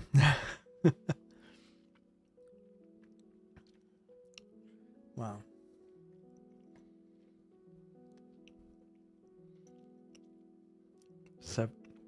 I have 7 minutes of data on the right. $5 on fireworks.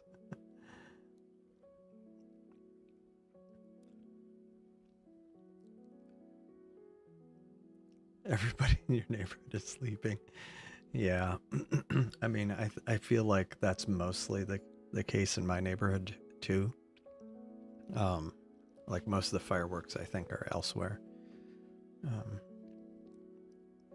Kind of collective and I actually don't see any I actually don't. Yeah, eclipse. Yeah. No, I mean, I know, I know someone who has had bullet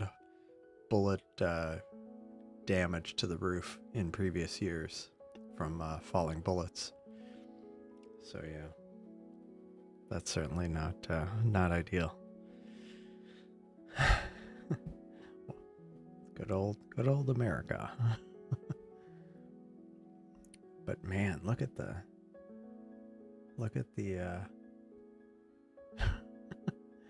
that's very impressive. That left one.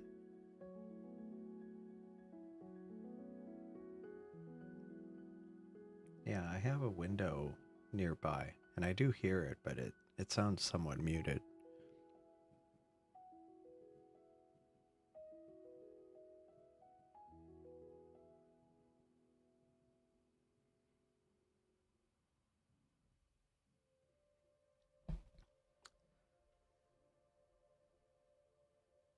Yeah,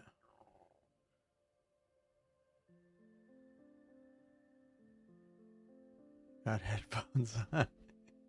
Yeah, I don't, and I definitely hear them, um, but it's definitely I mean it's further away, and mostly we have double and some triple pane window.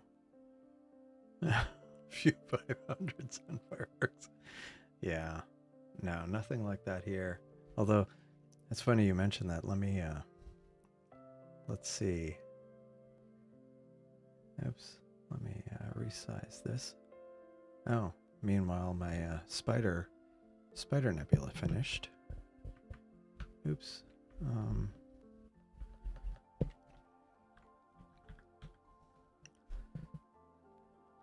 Yep. It just looks like sky.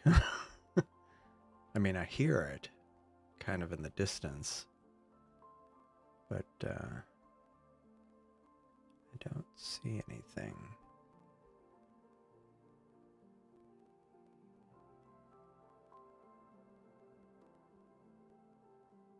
Yeah, I should set up my all sky camera with a microphone. I think I need to do that just for other reasons too.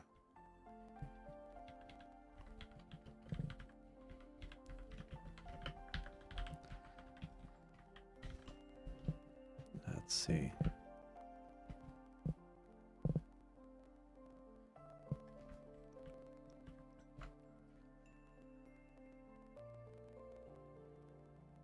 Yeah. Yeah, no, I mean, some of them aren't necessarily like kind of the burst ones. Some of them are just like more street level ones. And even then, they're like some of them might be over at, I don't know that there's going to be that much in this neighborhood. I could see like, there's like is it an empty lot? There's like a lot nearby, and I could see, they might do some stuff there. Or over at the park, I could see somebody maybe doing something over there. But most years, I don't really ever see anything, or I mean, I hear stuff, but it's a bit further away. It's not like it's next door. Whenever it's the loudest stuff I've ever heard, it was from a neighbor two houses down, and they just like did some fireworks in the street, but it wasn't much. So nothing too crazy. I guess from my point of view, I've you know seen the blazing guns into the sky kind of from the neighbors, so this seems relatively tame. It is funny when it's like you think it's a lot of people and it turns out it was just one family or one person who was doing all of it. That's pretty funny. Oh yeah, lots of rental homes. Yeah. I mean, that can be a mixed bag. Like you never know what you're going to get, but on the other hand, somebody might be really annoying. And there was this family. There was a rental house behind us, and they had a party. It was kind of crazy. Like, an ambulance ended up getting called. It was pretty bad. Yeah, yeah, it was definitely the neighbor. It's like there's always that one person, you know, that one. Yeah. Yeah. Let me try something here. Oh, yeah. Holy crap. I have a camera going. Like, there's a nest going at my mom's house. She's and I just pulled it up and I'm like, holy crap. I just saw like a constant blaze of fireworks going off into the sky. It's like, geez.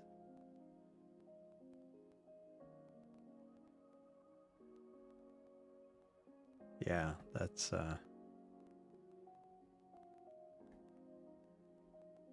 yeah.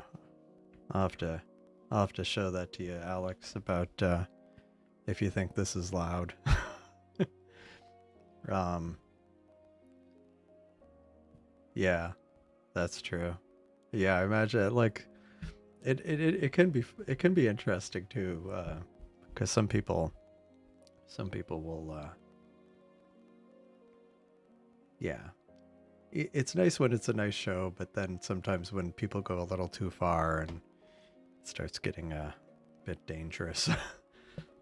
um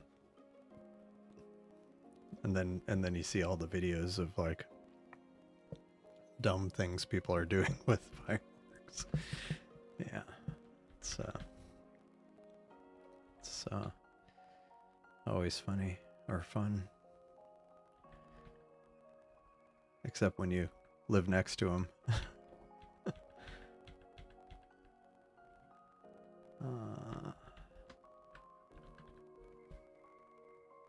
Oh, okay. Put on by the city. Well, that's better. Yeah, exactly. Exactly. There's some people where it's just like, yep. It's like they said it couldn't be done. They said it shouldn't be done, but they did it anyway.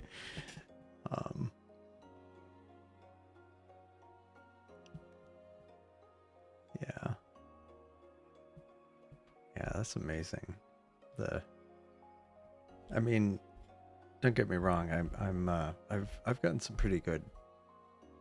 I've been happy with the results I've gotten from the Seestar, but it is interesting seeing seeing it side by side.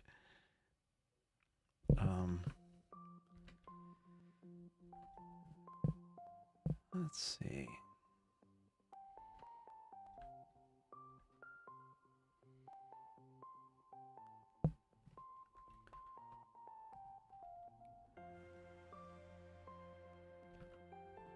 Let's see.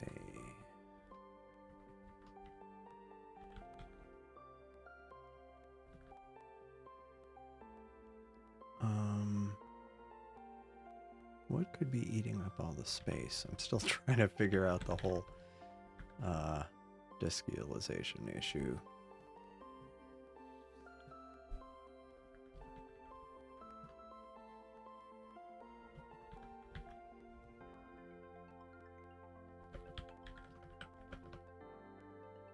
No, that's not enough to move the needle, as it were.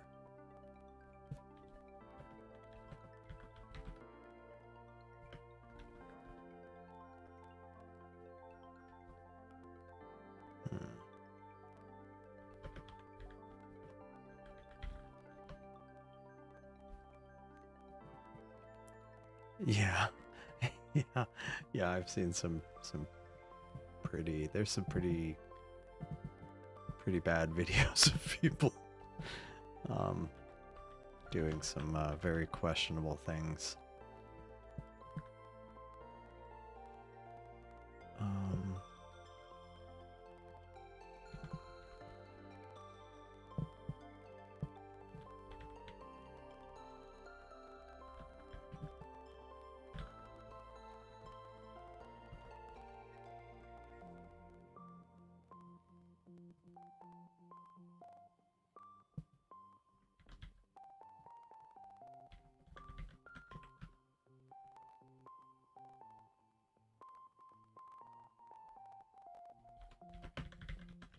Sorry, I'm trying to see if...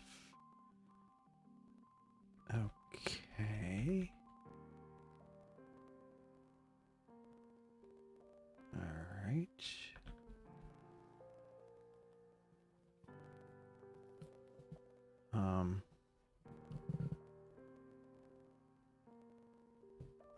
Dump in, what specifically are you talking about? A dump? Oh, you mean to, like, clear it off?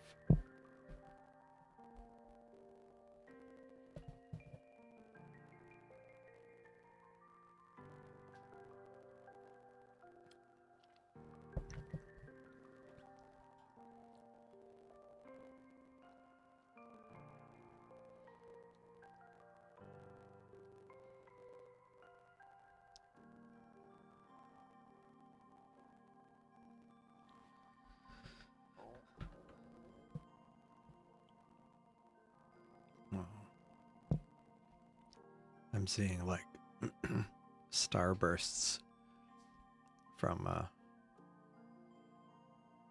jeez, from my mom's neighborhood. Like the whole sky is lighting up. Yikes.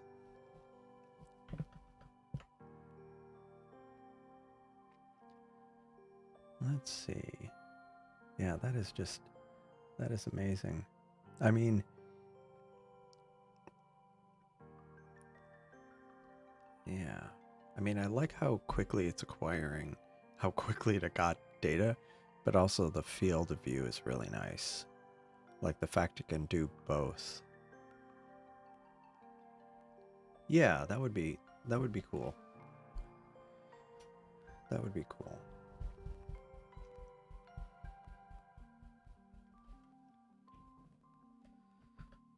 That would be very cool. Of course, I'm like trying to figure out what the heck I'm doing. Yeah, shutdown sequence, and yeah.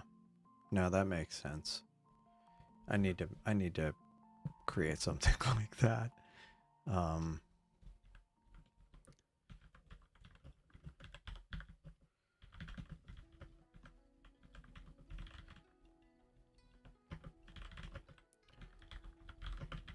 Yeah. That might be, especially because this isn't the first time this has happened to me. Like during a live stream where I've realized that, oh, I'm out of space, and now I'm out of space on both scopes.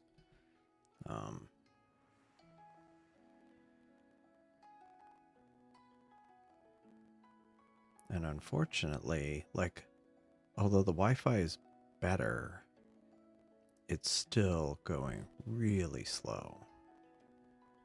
I'm not 100% sure what to attribute that to. Oh, I wonder.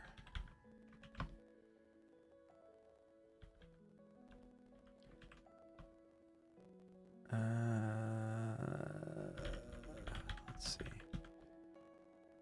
Okay, that's not the problem. Yeah, because I'm pulling it. I'm kind of proxying it through my Raspberry Pi 5, but that's only got an Ethernet connection. At one point, it also had Wi-Fi, and I ran into an issue where it was actually pulling data over the Wi-Fi connection, and so I shut that off. But I just wanted to make sure that I was recalling that I actually had shut it off, so that's good. Good.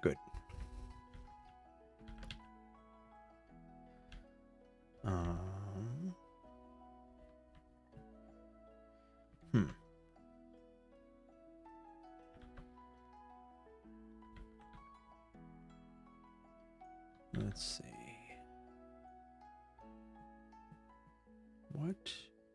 Oh, I wonder.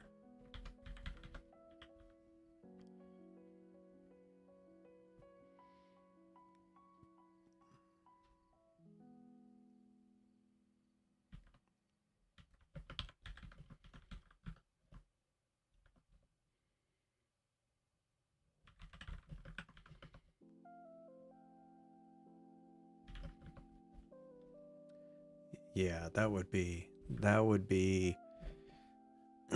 all things being equal, I would probably pay. I would have paid 50. I mean, in retrospect, I would have paid I don't know, $50 more for that. I don't know if I'd paid that much more, but I would have paid something for it. Just because it would be so much faster and kill two birds with one stone. Run the network and power the thing. Yeah, can't even use USB to offload photos. Oh, what? What? Wait, let me move this real quick. Space weather. No.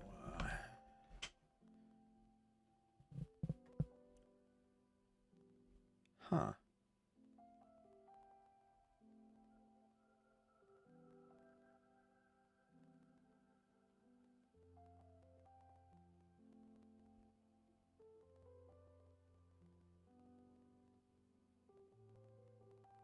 I mean, there was like a solar storm that was supposed to arrive New Year's Eve.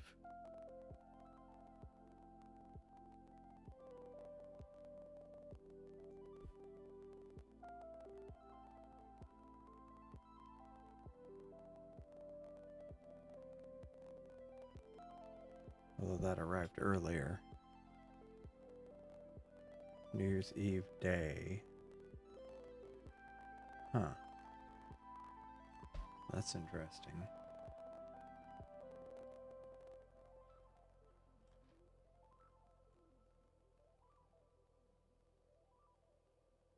Oh, like your USB doesn't work for data? That's not great. Yeah, I mean mine does work for data, but it's just I forgot to actually do that. Um, so now I'm having to deal with the consequences of my of me forgetting. Okay. Yeah, yeah, that would be cool.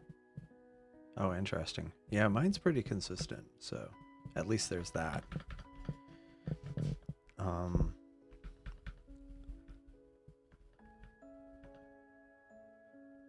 oh wow.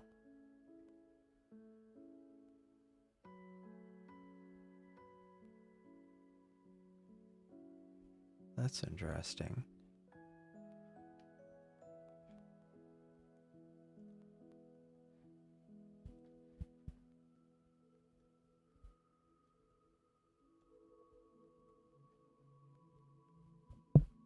That's very interesting.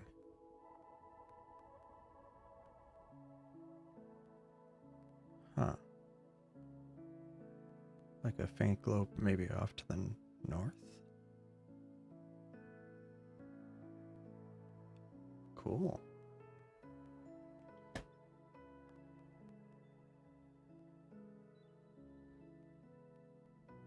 Oh, weird. Yeah, that's very strange. Yeah, I don't, luckily I don't have that issue.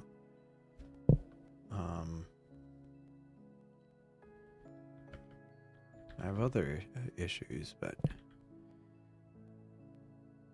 um,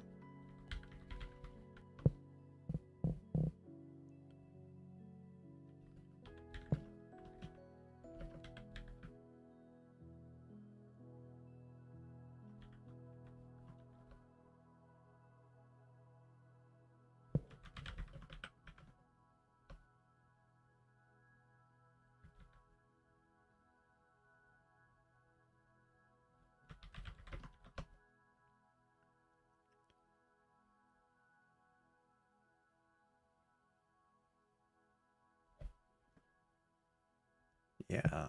Yeah, I imagine up there, if somebody saw something in Alabama,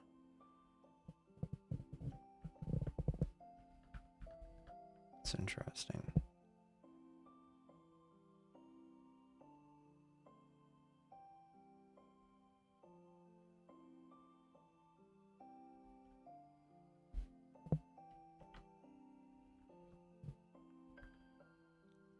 Sorry, I'm just like focused on trying to figure out the disk utilization here. Yeah, that would be cool, seeing the northern lights in Iceland. Like, kill two birds with one stone. Or just, yeah, seeing them in a place. Yeah, seeing brighter northern lights and in Iceland. That would be nice.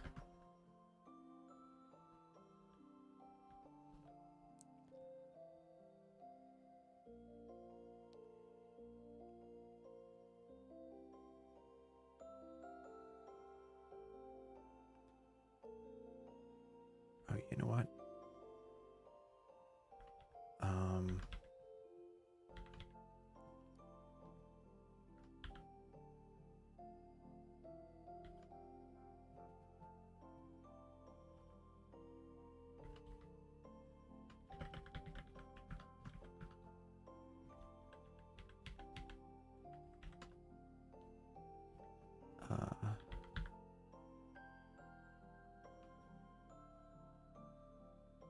Okay.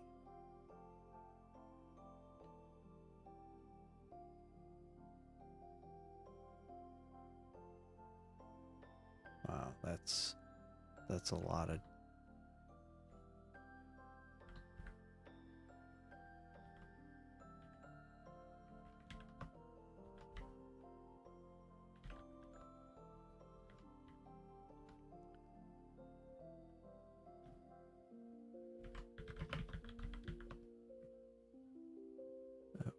Okay.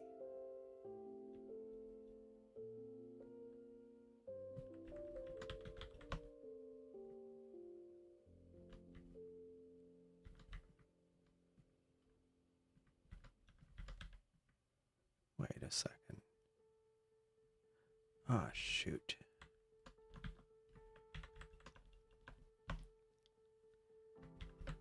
Okay.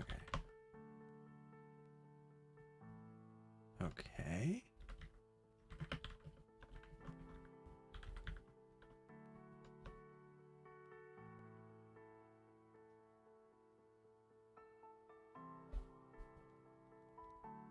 That's too bad. Yeah, I during the Great Aurora event, unfortunately, I ended up missing it.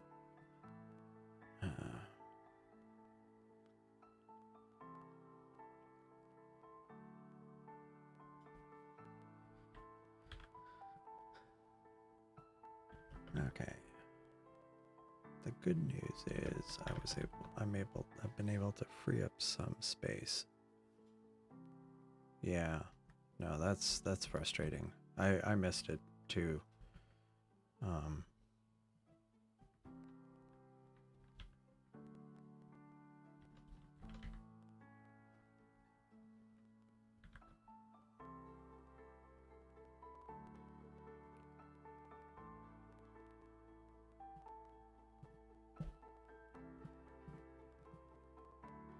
Wow. That's unfortunate. Yeah. I mean, I've seen so many photos and I still see photos that people took of it and I'm just like, "Oh, that looked amazing."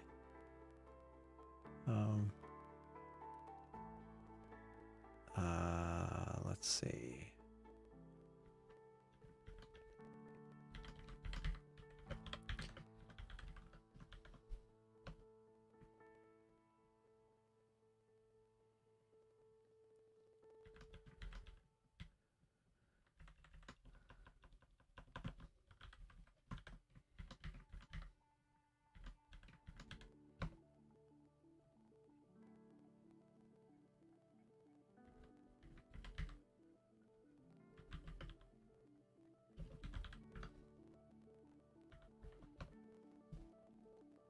Okay, that would be cool.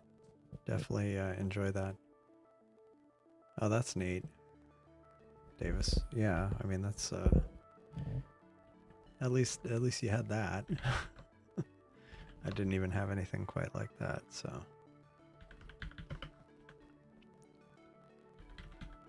Okay, I managed to clear off some space from the left scope.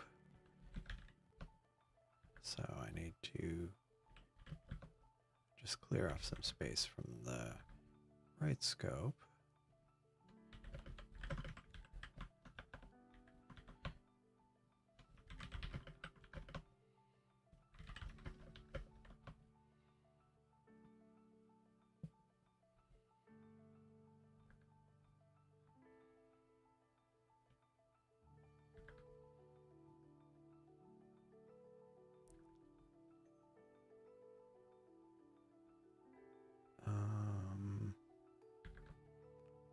All right.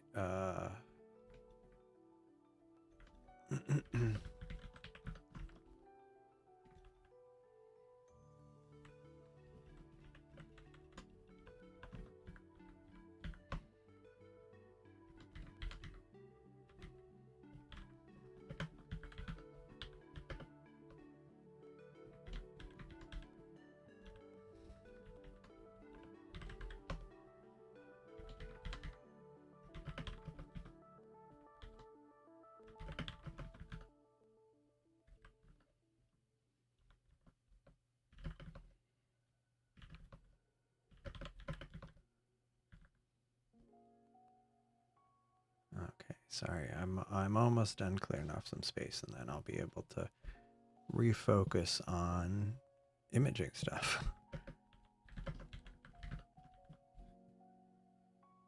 Ooh. Yeah, I'm not gonna get that off right now.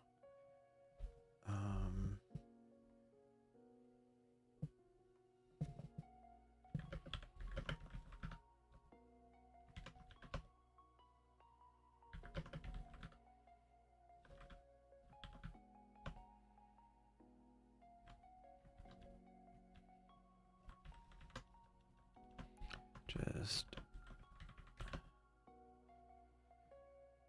okay.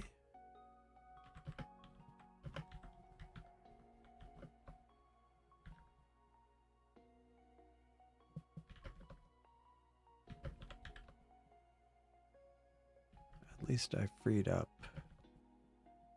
like about 1.5 gigs on both, so cool. So actually one thing I'm gonna do, because one thing the Seestars do when they run low on space, they shut off the feature of saving subframes. Yeah, so see, it shut that off because it was running low on space.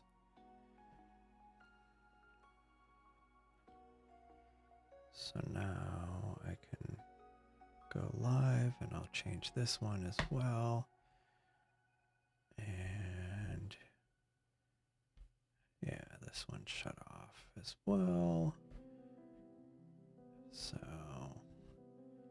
now I can go back, and then I've got to find a target for the left scope. I'm gonna hide my Seestar image. Oh, that's unfortunate.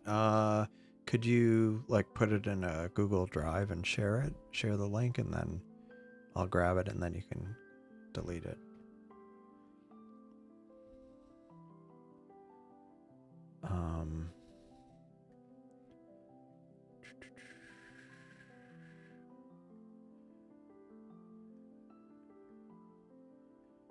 Let's see.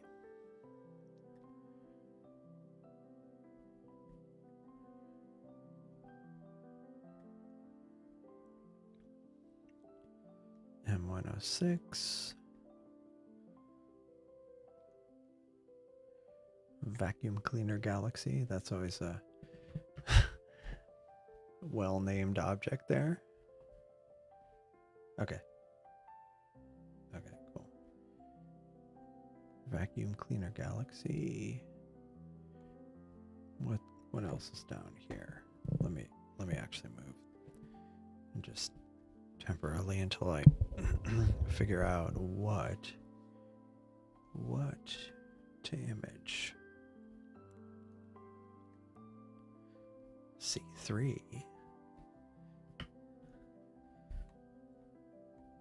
that's an interesting one, but it's small.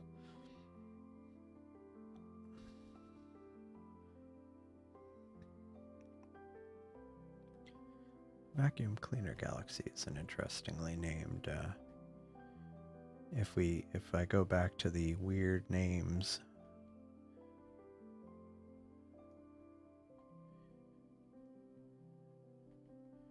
are there any planetary nebula around here?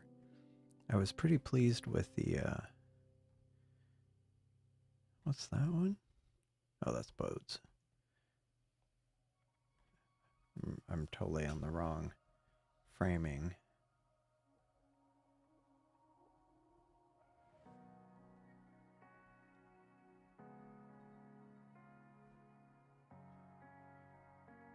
Okay.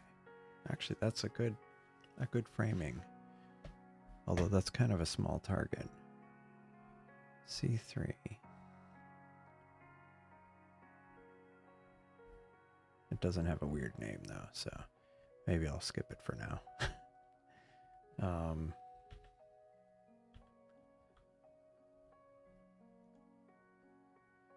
Coddington's Nebula, the Garland Galaxy. Oh, that's right next to Bodes. Boy, there's a lot of little galaxies here. See, that's why I want something with a little bit more reach.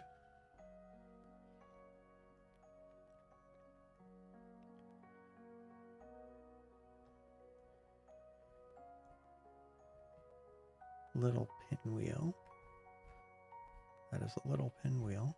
That's a nice little pinwheel, though. 12th magnitude, though, so probably not the best.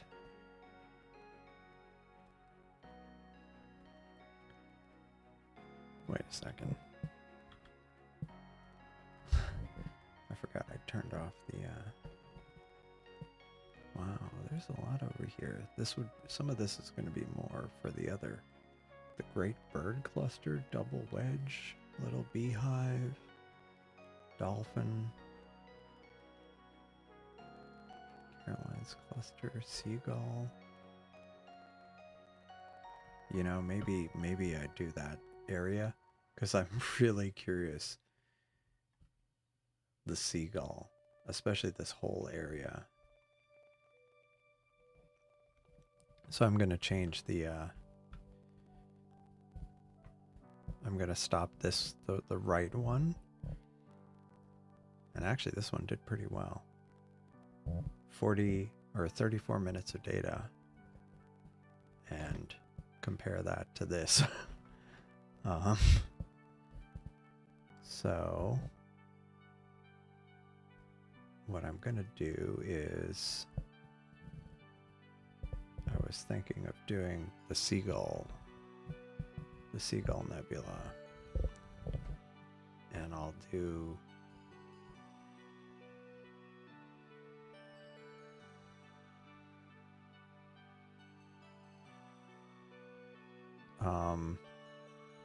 so I'll do 140 total session time.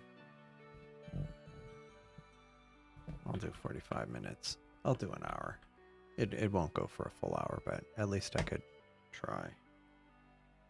And I'll go ahead and kick that off. And let's figure out what to do on the left scope.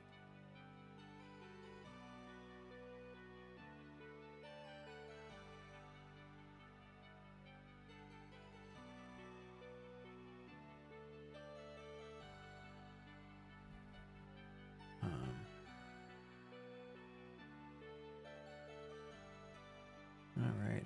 Oh, hey, Leo joined. Welcome. Leo joined last year, at least from my frame of reference.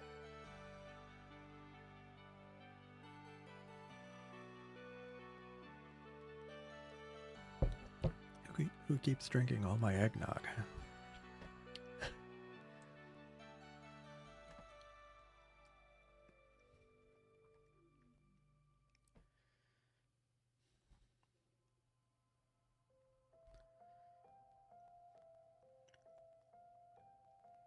All right. So.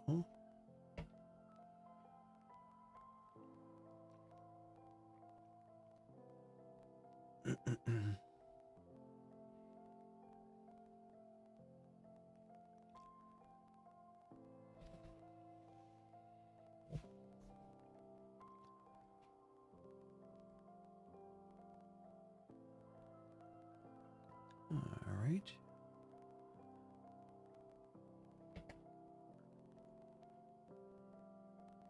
Cool.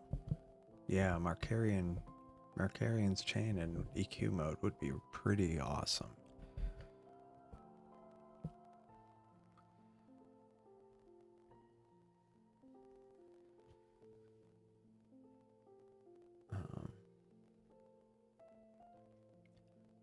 Yeah, I just the permissions I requested access. So let's see what I can do for the left one. Avery's Island? That's weird. Okay, so let's look at. Okay, I did the UFO galaxy. That's up there. What's this? Does it have a name? It doesn't have a name. Not that it needs to have a name, but oh, I found it. Sliced Onion Galaxy. How about that? Well, that doesn't look like a sliced onion, but we'll go with it. I'll do the Sliced Onion Galaxy, because why not? Image. Sliced Onion Galaxy. I don't know why I find that so funny. I'll do 45 minutes. I'll probably stop it before then. And go.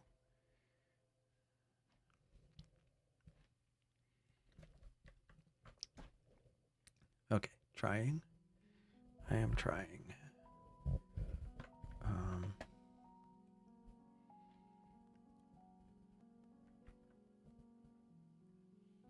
Oh, nice. I got it.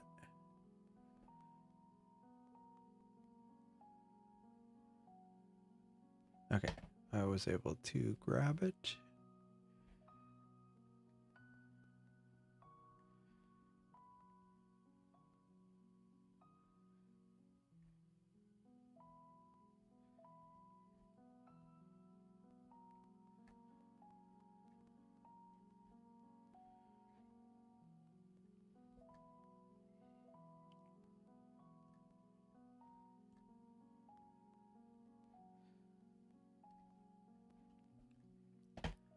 This was from Michigan. Wow, it goes everywhere.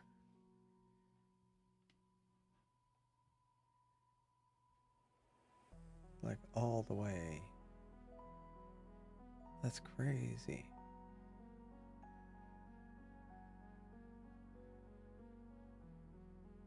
Like, that's pretty impressive.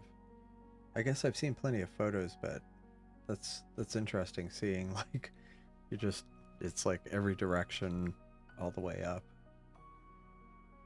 Green and red, and that's impressive. That's very impressive.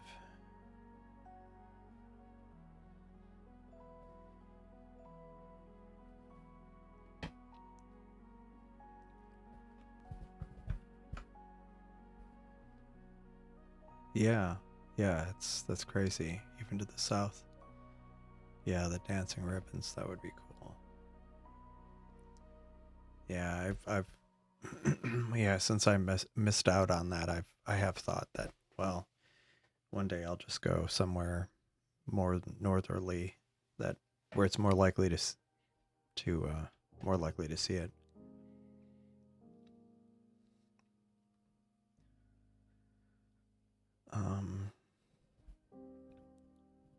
Oh yeah, nice. Yeah, somebody, there was a post in the, on the Discord server of, from Switzerland that looked pretty cool. Of some, what do you call it? From the Swiss uh, meteorology uh, organization, department, whatever, agency. Yeah, yeah. No, I've flown over Iceland, but I've flown near Iceland, and then once I actually flew over it, like pretty, like during the day. It was like in the summer, so I actually got a. I mean, it's from the air, but it was actually kind of cool because like we saw like the volcanic rock and some glaciers, and I'm like, wow, that looks pretty. um, okay, cool, cool, cool. Oh wow, well, that's interesting. That would be an interesting place to be stationed.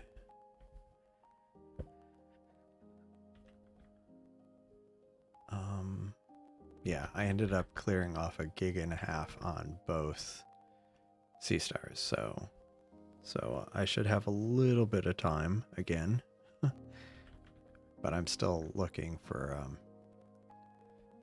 more stuff to clear off. Um,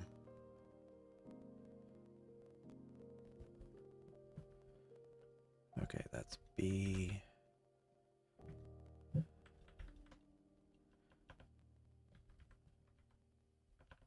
Skull.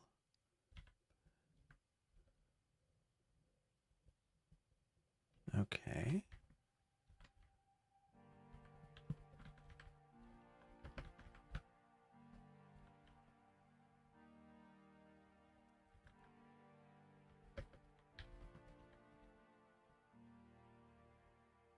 Oh.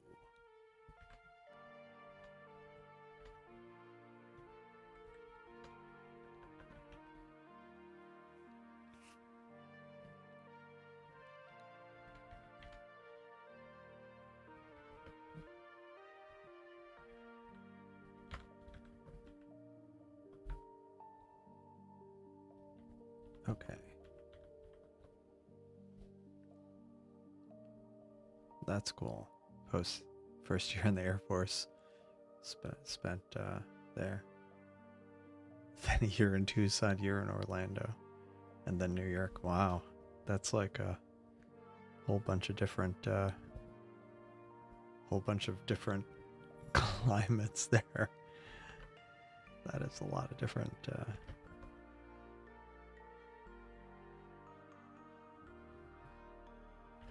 Okay, the B scope, the one on the right, I just cleared up a whole bunch more space. I mean, I say a whole bunch more, but it's past 3 gig of space, so it should be good for the rest of the night. I mean, rest of.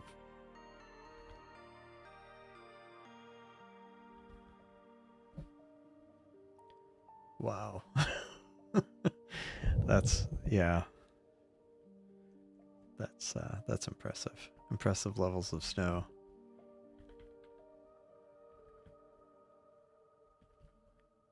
That is a lot of frackin' snow.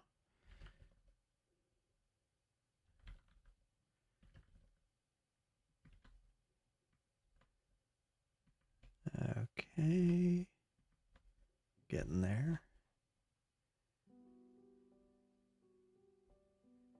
Okay, the sliced onion. I don't know why it's called the sliced onion galaxy, but that's what we got.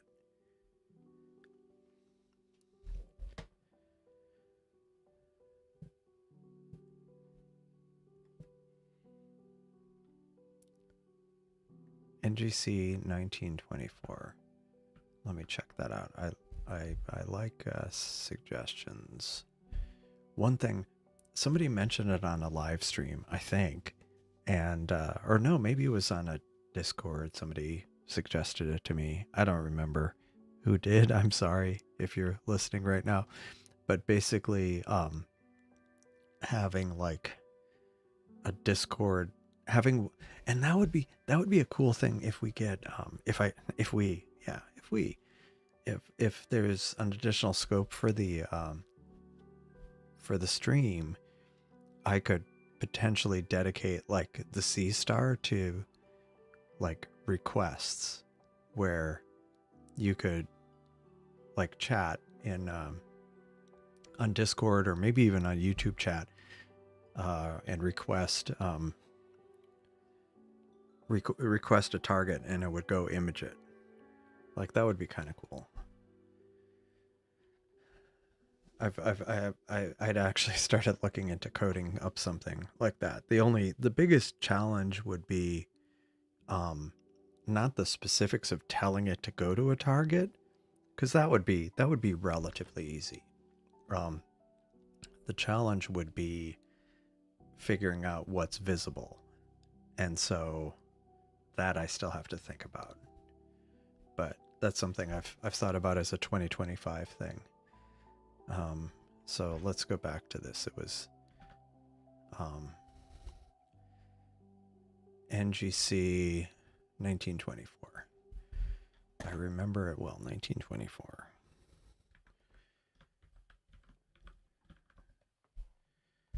And oh, so close.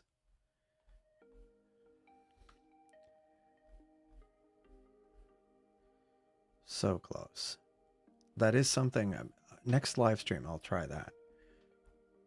Yeah. Is that a... Oh, it's a galaxy. But yeah, I'll do that. Oh, I saw that galaxy. I mean, not saw it, but I saw it on when I was looking at Orion. Let me make note of that. NGC 1924 for the next live stream.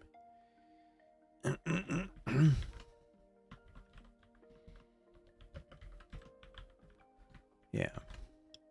Okay, I'll take it. Yeah, spotted some of the stars in there. Yeah.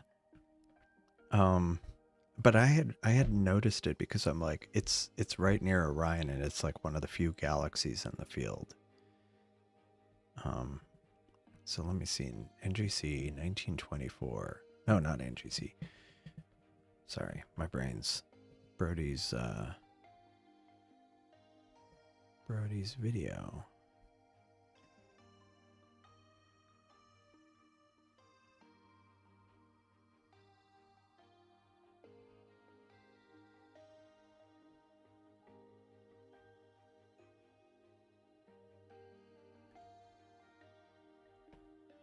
Yeah, so here's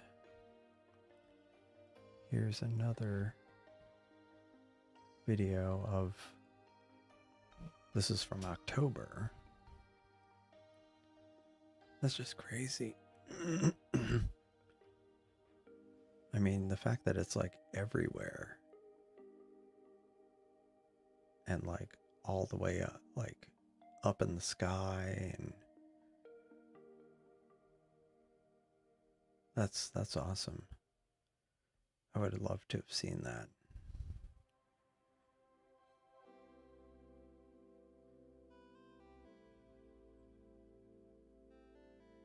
Yeah, that is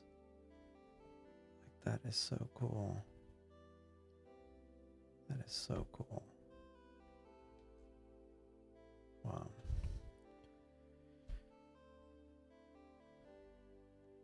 That is cool. All right.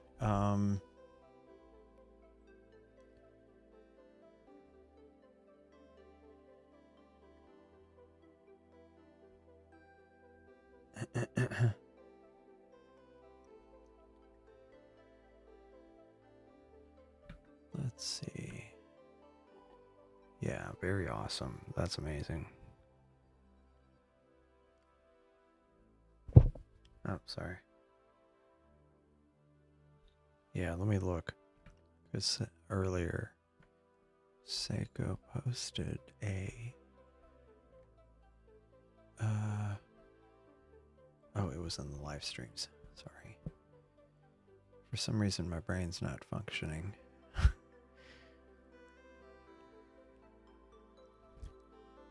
All right.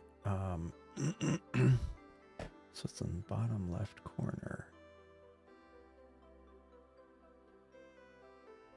Trying to. Oh, that's why I need to do that. And then I need to do that. And then I can go look at it here. Okay.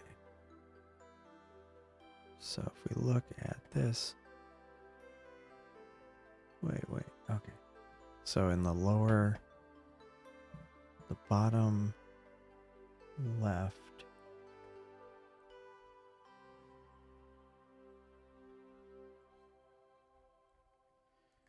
Let me look where it is in the where it should be.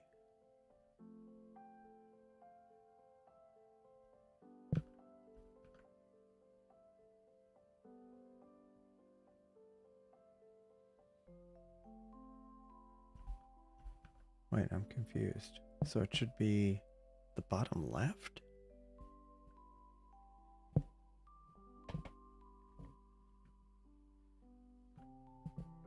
Oh, right. Okay. I was going to say, I'm like not understanding how it's flipped there. So it's not quite to that star. Somewhere down here. Oh, there it is. There you go. That's cool. Right there. Tiny little galaxy near Orion. Nice. I had seen that recently, but I was like, no, I'm not sure I'd be able to capture that or do it justice. Yeah, flipped image. Yeah.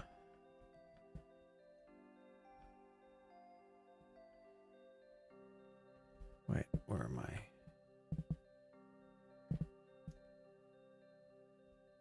Let's see.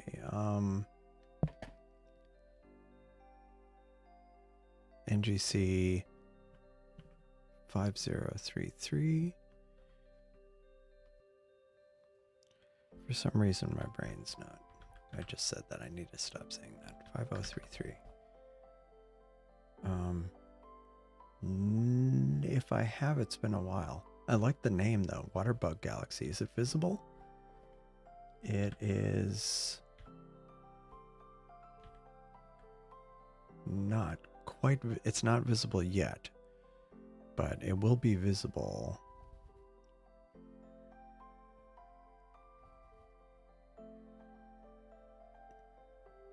It will be visible in an hour, which maybe that might be one of my later targets to image.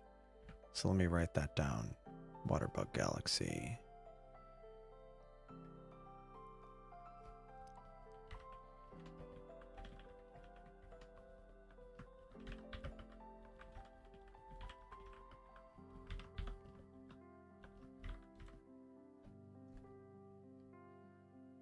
That is a good thing to try out, and it also has a good name. Yeah, the eggnog might be kicking in. I might have to get more. Although I'm concerned I might end up finishing it off. I'm not sure Mrs. Random Arrow 1 will appreciate that. She'll be like, what happened to all the eggnog? It's like, I don't know. It evaporated somehow? And then hopefully she won't look at the live stream and realize. Well, she won't need to look at the live stream. She'll know where it went. Yeah, exactly. What eggnog? This is not the eggnog you were looking for. Yeah. Yeah. So Turf, what's on the what I was saying earlier, that if you're wanting a target, on the right I have the Seagull Nebula, and I feel like that whole area, like I'm only able to kind of get a narrow slice of the Seagull, and I know Wiley Sight's done some mosaics in that area, but I feel the Rasa I feel like would really kind of capture a big area if you haven't already pointed it at something. Oh, yeah, no, that's fine. What are you pointing on it at now?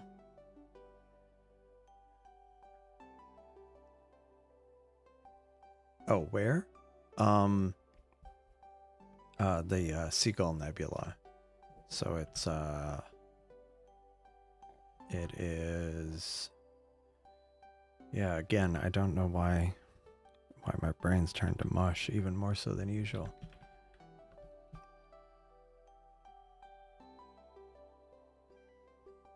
No, it's not that one. It's oh, that's right. I'm forwarding it. No? It's IC2177.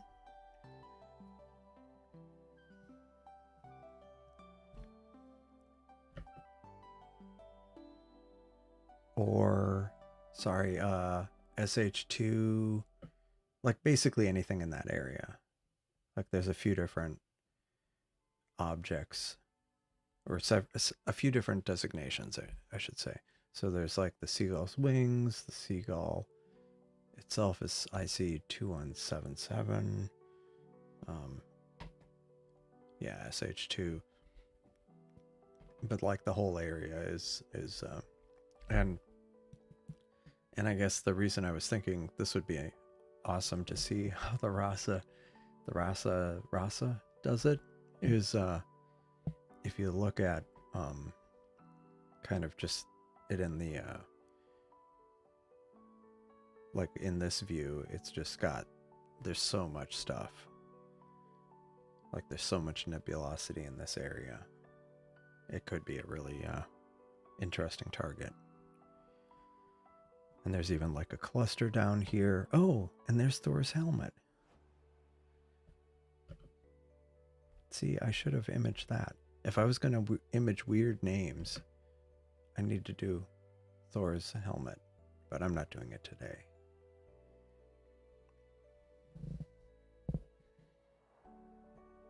So when can I start imaging Thor's helmet? So after midnight. I'll have to make that a note of that.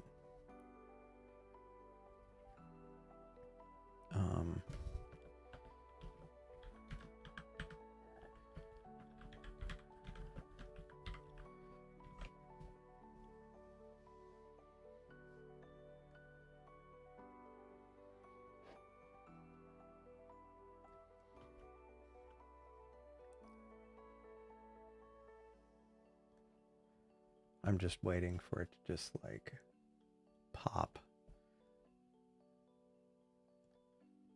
Like, I'm just expecting the seagull to show up on like the third frame.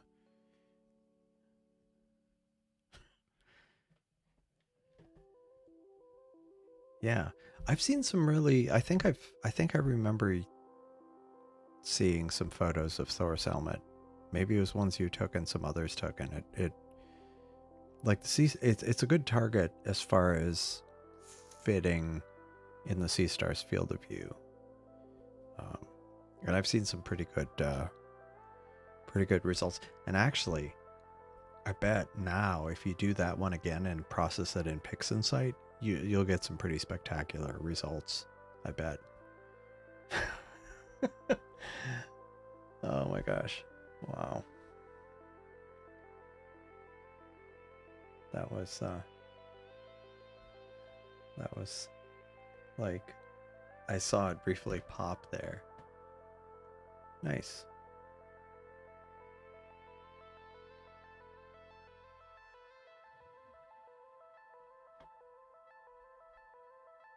Yeah, I've got 20 minutes of data here, and you have like 20 seconds of data or whatever.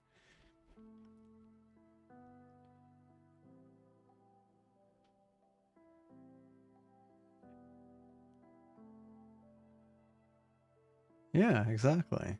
Exactly. Oh, that's funny. Was that at your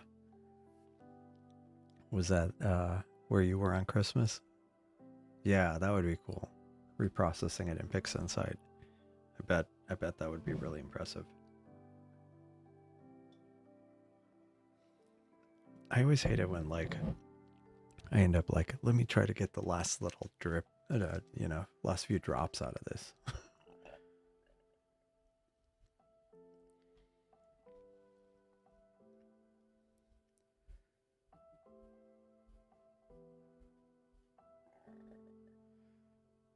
Wow.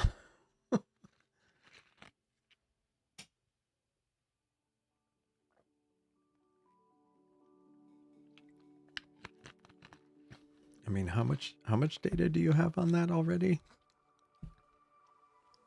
That's just crazy. The original processing. Let me check that. Oh, nice. Yeah, I bet you'd get a really good result with PixInsight. I mean, this is a good result, but yeah, this was Thor's helmet from Wiley's site with the Seestar. It turned out nice. Oh gosh, yeah. If you were to do that with like the like blur exterminator, oh my gosh, that would be blur exterminator and just PixInsight in general. That would be really awesome. Yeah, that's funny. A gallon. People used it instead of milk. That's funny. Hour of data in Portal 2. Nice. And AltAz, yeah. So now, I mean, if you were to get like a couple hours of data, Portal 2, process in PixInsight, equatorial mode, like that would be really nice. Really, really nice.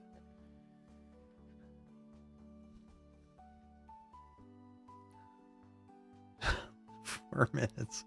Yeah, mine. I mean, the way I framed it, I only have like the wing. And I have, I think I have 20 minutes of data. Yeah, 22 minutes of data. I mean, at least I have some nebulosity. At least I have that.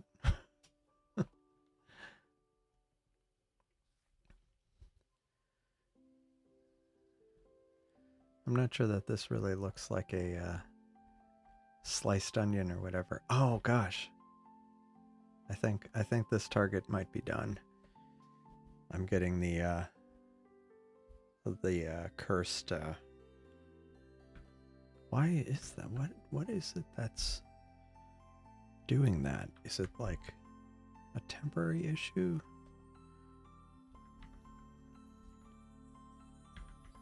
Sliced onion.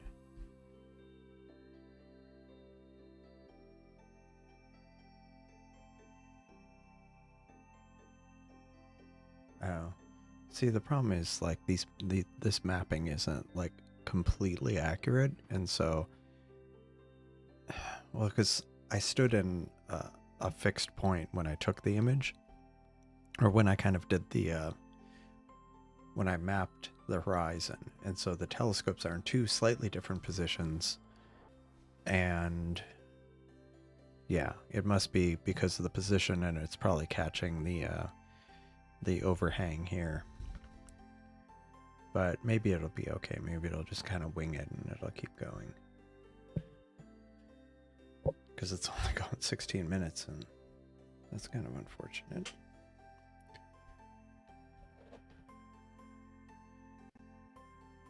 Wow, nice. Oh, nice. Yeah. No, it's, I mean, I struggle with that too on the, I think what I ended up doing was, what I've ended up doing is I have, well, like people have made suggestions, or like I got a list of targets by month, like kind of not challenge ones, but like good things to image in certain months. And I started writing down a bunch of them, and then kind of going through Stellarium. I haven't done it a ton, but like maybe a couple of times, and then just over time, like during live streams, either I'll run across something and make a note about it, or somebody will suggest something and I'll make a note about that. And so over time, or like Wiley Sight will mention things he's imaging, or, stuff like that. Yeah, the joke at Lhasa. Yeah, no, I mean, like, I see people doing, yeah, with like the narrowband filters, they get amazing results. And sure, it would, between the Bortle not, I mean, it would slow me down, but still, even if, yeah, I mean, just like the aperture, the raw aperture would, and a better camera, I imagine, would potentially make a huge difference. But yeah, it started off as like, hey, get a Rasa. And then I'm like, it's looking pretty nice. I mean, I know a huge part of it is the skies, but step one, get a Rasa. Step two, host it at Starfront. There, done. Then I could have like this every night. That would be amazing.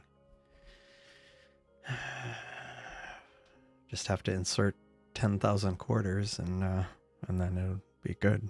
Then it'd be good. Yeah. Got great results before you moved to Starfront. Yeah. Yeah. I wouldn't have to do that.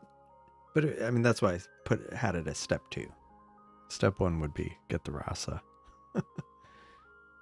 Yeah, that's true. I need to get the camera. Step 1 and 2 would be get the Rasa and the camera, and step 3 would be Starfront, I guess. Or move. I think Starfront would be cheaper than moving. My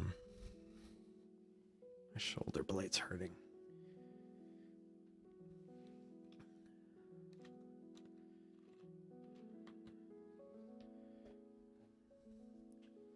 Yeah, that's, and like you've gotten the I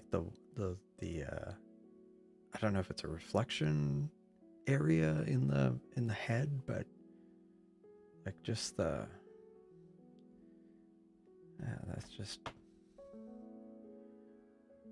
very nice. That is very nice.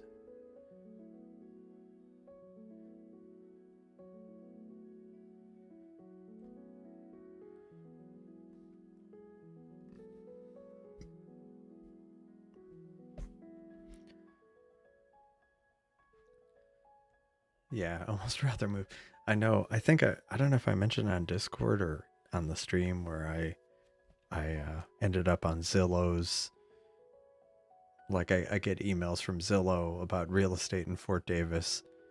And yeah, I haven't bothered unsubscribing, and I just kind of torment myself and get these emails, and then of course, because it's near an observatory, and there's a lot of people. There's a non-trivial number of, or there's a decent percentage of people who are out there because of that, or just the kind of the dark skies. And so you'll see houses for sale that have observatories. And it's, of course, it might be that they did it after they moved out there, and then they realized, oh, I should get a telescope, or maybe I mean, I remember, I swear it was like back when I was a member of the Houston Astronomical Society a long time ago, people mentioned like buying land out there. And so, yeah, you see these houses for sale that have like little domes in the backyard, and I'm just like, oh, that's killing me. It's killing me, man. And it's like high desert land, so it's not like it's not like impossible to price wise.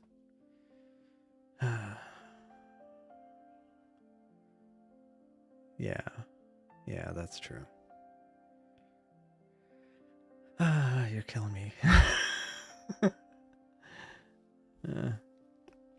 Maybe I need to just lean hard into the membership. It's like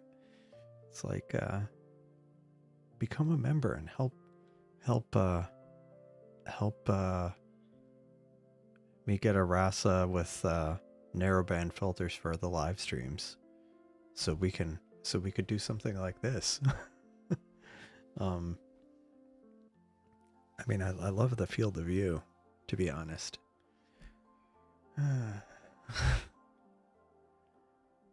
Yeah. Yeah. No. Yeah. I understand. I've gotten. There was a point where I was kind of like, no, I don't see myself doing that. I've definitely softened on that position where I feel like I could see myself doing it. Um,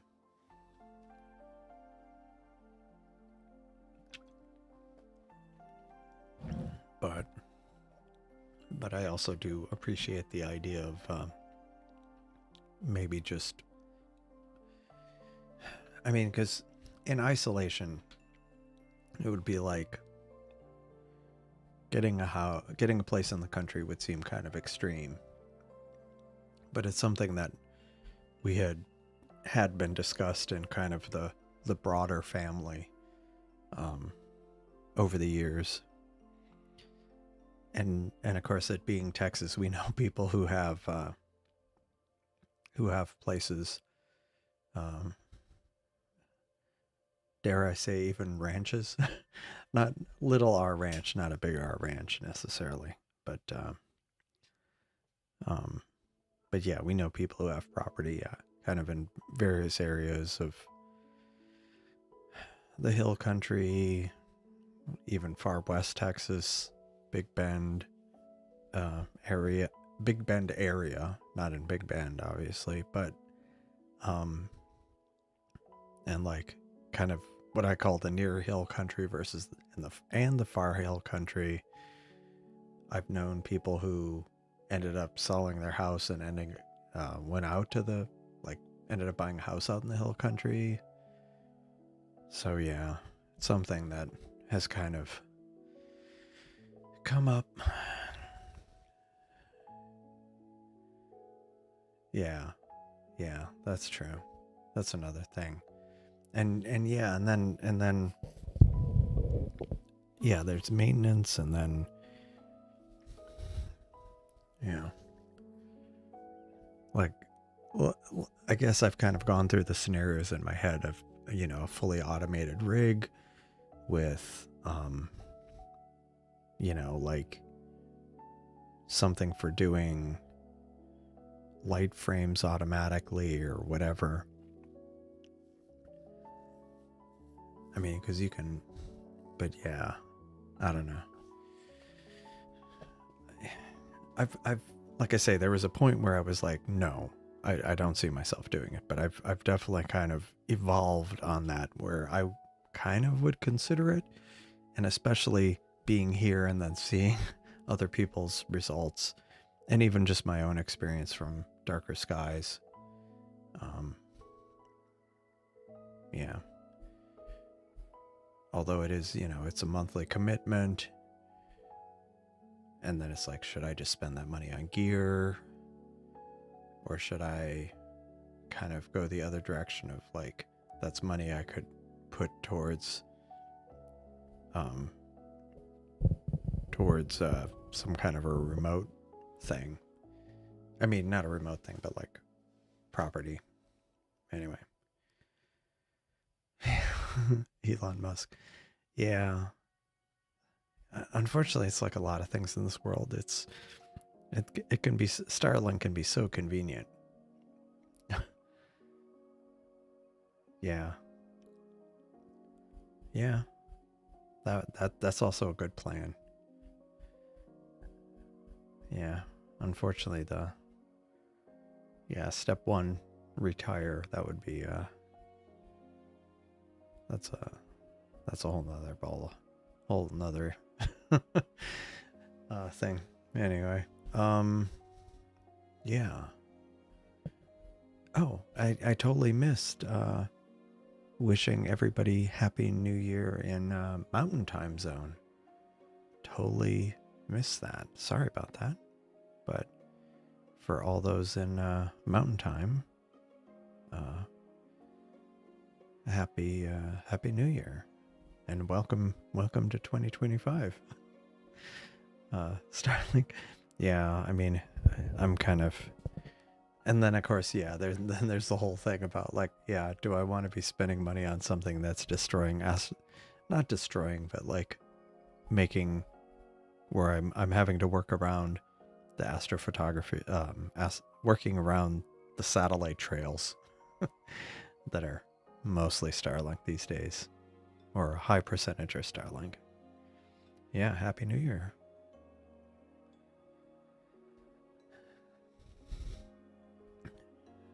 But yeah, I don't.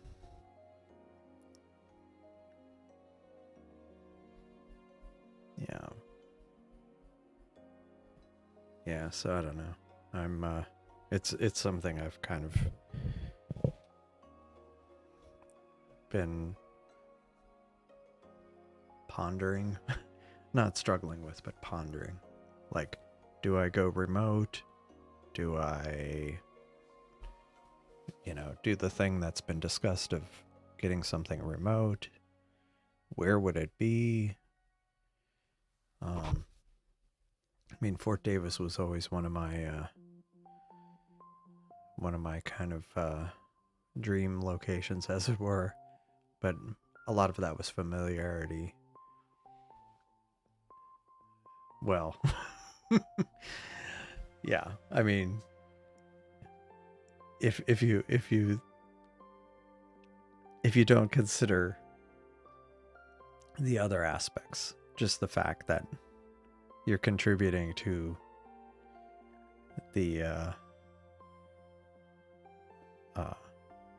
kind of cosmic light pollution of all the Starlink satellites.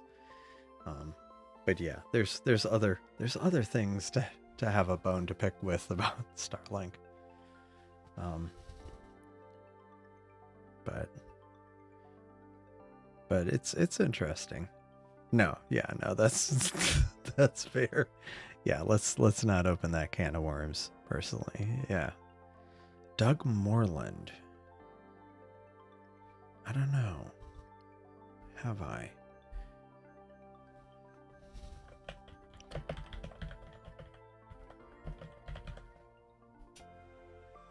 Oh.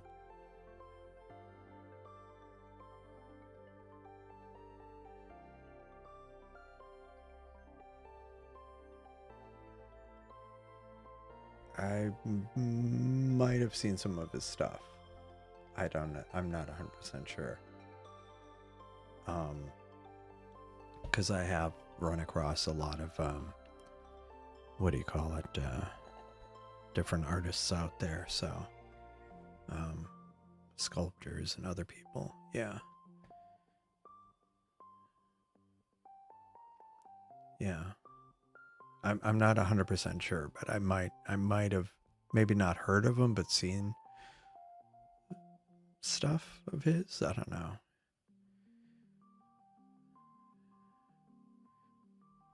Your imaging is taking a long time. It's going on 2 years. Nice.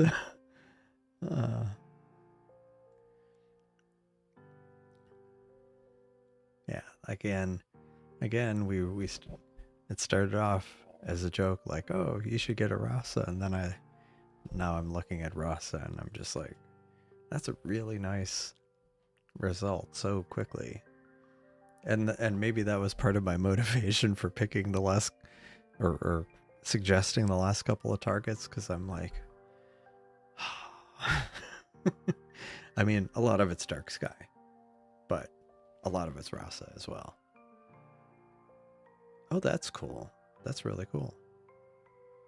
Yeah, Alpine, and yeah, I had gone to, I had spent a little bit of, not, I don't want to even say I've spent time. I'd been through Marfa a few times over the years, and I remember going there a long time ago. And the last time I went, I was like, wow, I feel like it's changed a lot. Like, gotten even more artists there. Like, a lot more, I felt. But maybe I'm imagining it, but it seemed like it had changed from what I had remembered of Marfa. Because I'd been through there a few times. And I've gone through and gone by the Prada Marfa a few times, which isn't in Marfa. I don't know why that bugs me, but I guess because most people don't know Valentine or whatever. I guess Marfa because it's relatively close-ish to Marfa. Because I remember going to Marfa, and I'm like, wait, it's not in Marfa. It's like, yeah, yeah. Although that's a topic I should discuss. Maybe I should get some drink first. Get a drink first. Museum of Big Ben. I don't think I went there. Maybe I did a long time ago, but I should check that out because I remember. Yeah, I need to. I've spent a bit of. I keep saying I spent a bit of time, but I'd gone into Alpine a number of times, and I remember driving around there a lot, but I don't think I went to that museum. Maybe I did, but it was a long time ago. But let me go use the world's smallest Buc-ee's east of Marathon. That's interesting. That's funny. Although is it like actually a Buc-ee's or is it like an artist thing?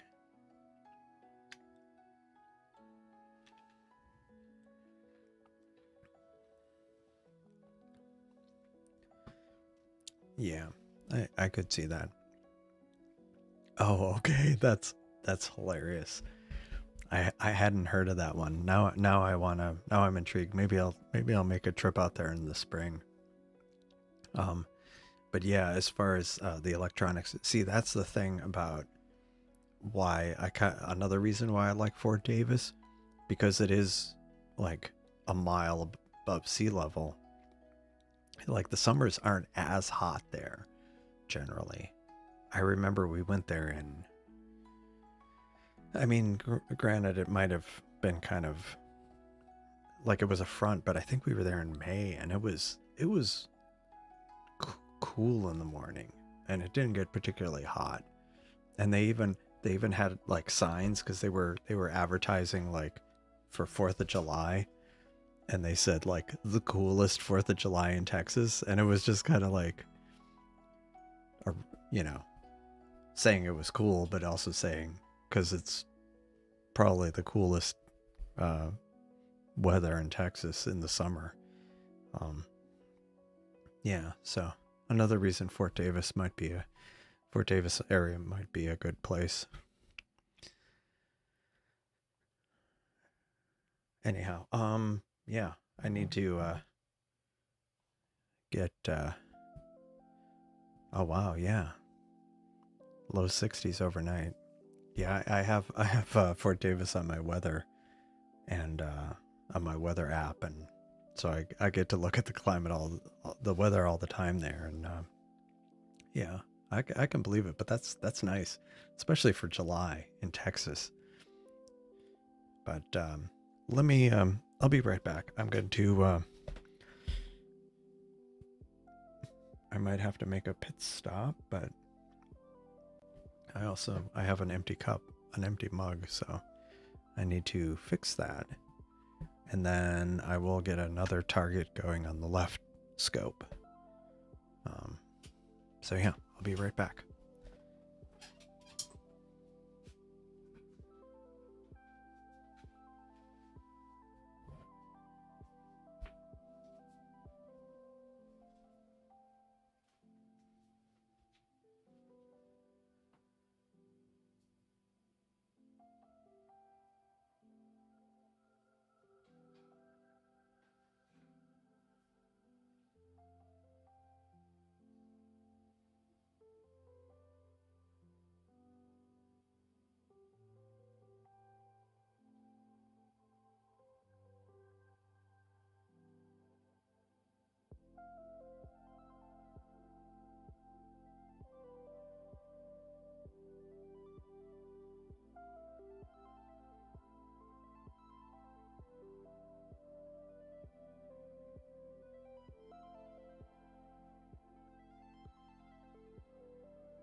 And I'm back.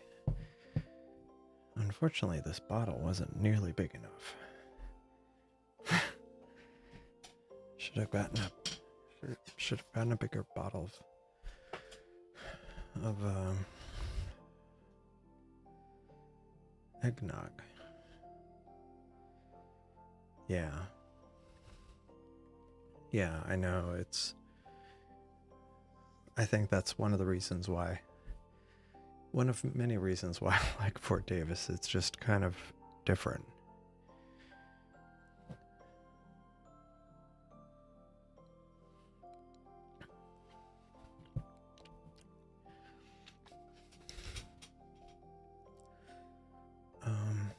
All right, cool. It's amazing. Like, how much data turf do you have on that? Because it's almost like there's too much data there. Like, that's crazy. Like, there's like the stars and the head of the seagull. It's like, wow. It's very nice though. It's amazing how quickly. So let me find something I can do with.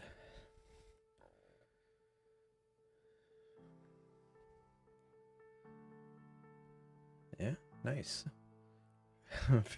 27 in western Montana. That's not too bad.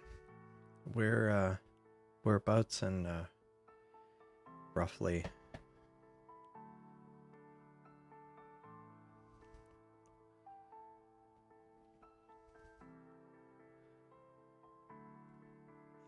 $16 That's ridiculous. That's amazing though.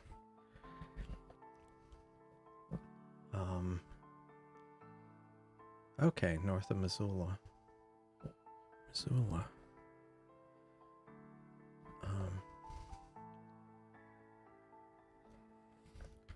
Just trying to remember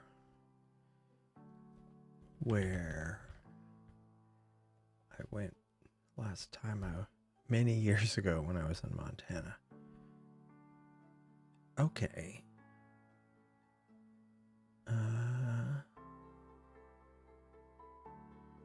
Where was I?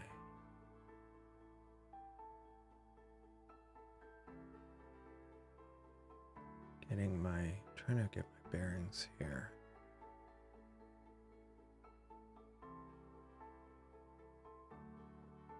Bozeman.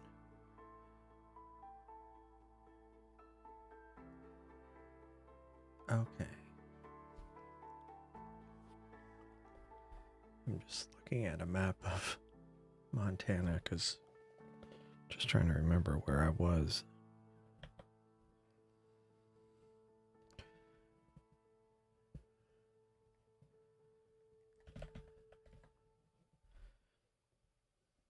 Okay.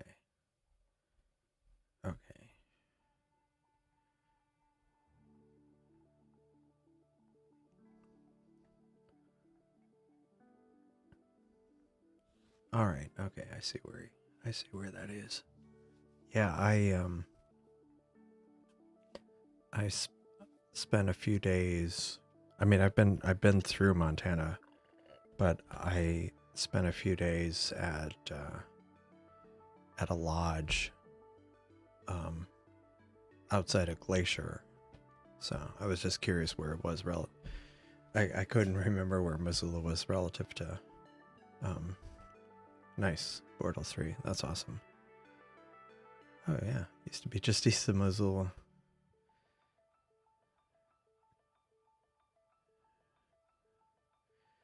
Nice. Yeah, it's beautiful. Beautiful area. Grew up in Durham and grad from Bozeman. Wow. Yeah, I was up by Glacier. The one time I shouldn't say the one time I've been in Montana. The one time I kind of was there for a bit, I was up near Glacier.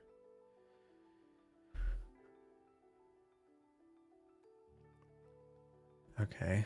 Subs posted from a mono. So, let me look. Let's look. Wait, where? Oh, random channel. Ah. Oh wow. I'm missing stuff.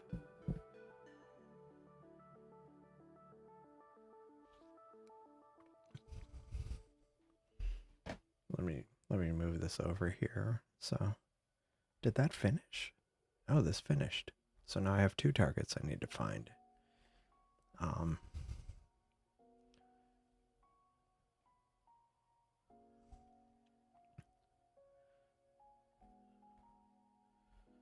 Nice.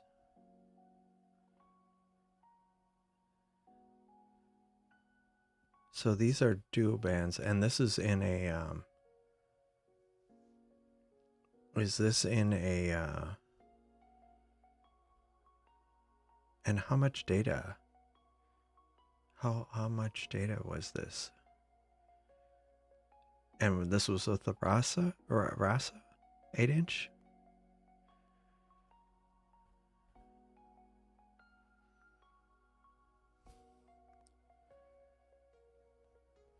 Yeah, I'm looking at the random channel.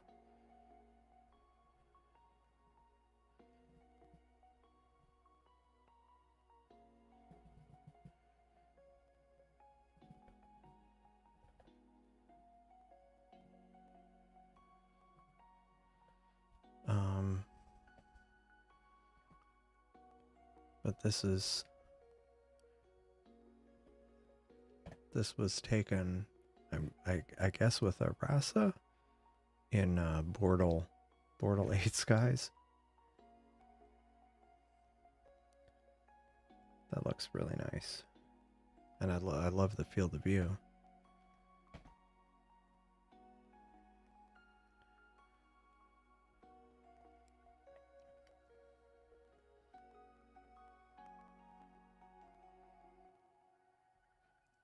Yeah. Yeah. Yeah, that's fine. Yeah, mine never caught up. Mine would take a long time to catch up.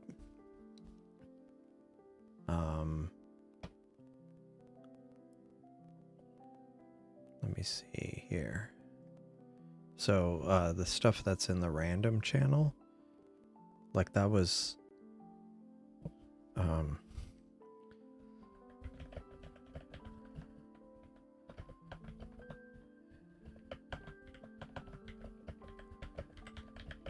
okay. Well, that's an interesting pattern. What happened?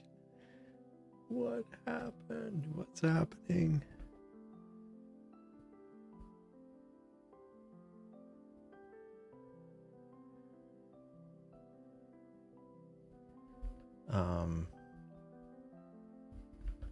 Okay, so let's see. Let's look at something. All right. Now, what is that? Now, see, the problem is this one's kind of low one, so I wouldn't be able to image it for too long before it would disappear. And what's this one? Oh, skull and crossbones.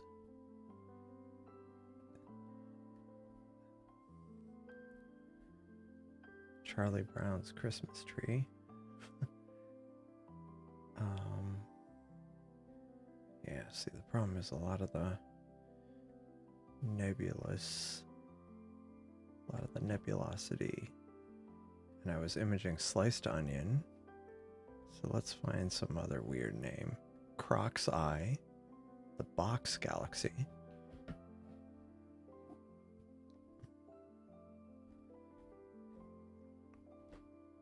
Let me shut off. I think I might image the box galaxy. Actually, let me go look at my list of targets in the eventuality that I have I have ones for different hours.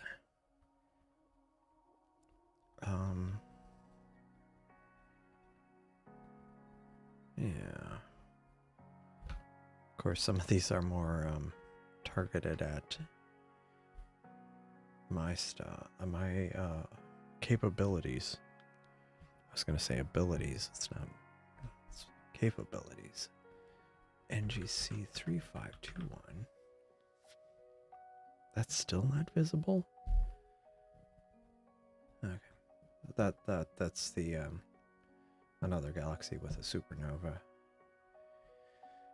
All right, so we've got silver needle box. I think I'll do a box, but let's find something else that'll really kind of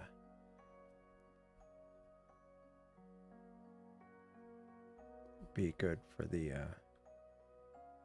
Rasa.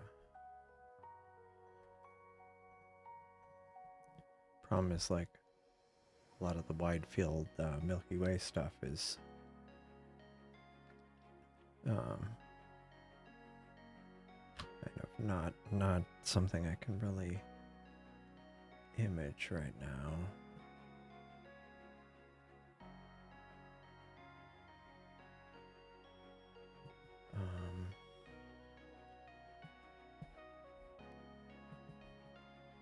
Let me see.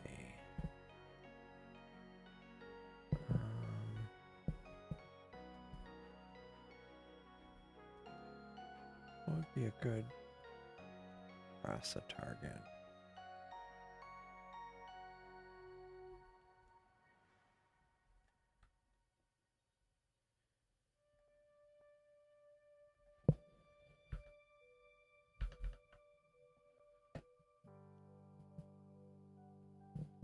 Yeah, I need trying to figure out a new target, but any suggestions? I'm definitely open to suggestions at this point. I think I'm gonna do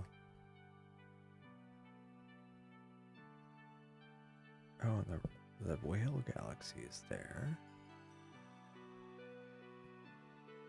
I think I'll do the box, but like there's so many of these galaxies here.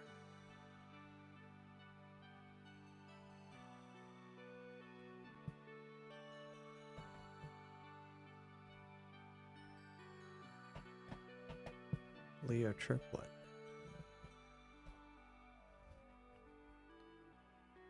Oops.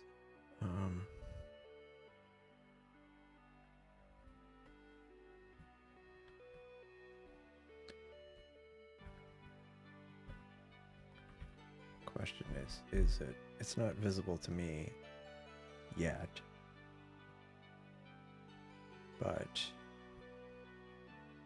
that would be a good one. Maybe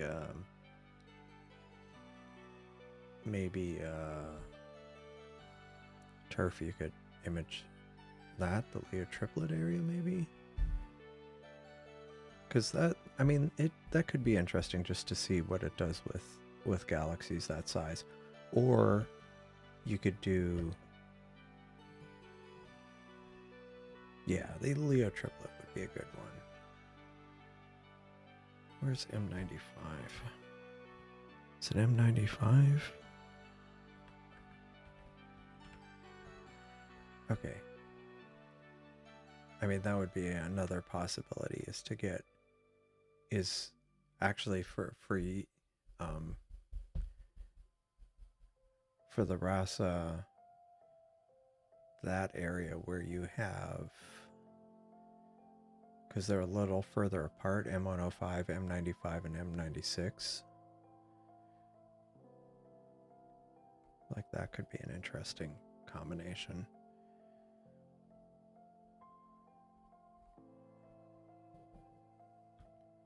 What's this planetary nebula? Frosty Leo Nebula? It's a protoplanetary nebula.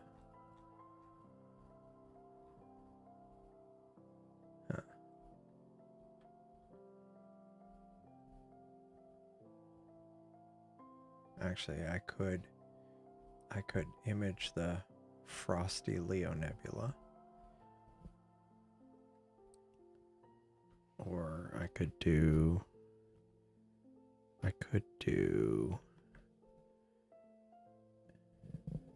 no, M95 is still obstructed for me, but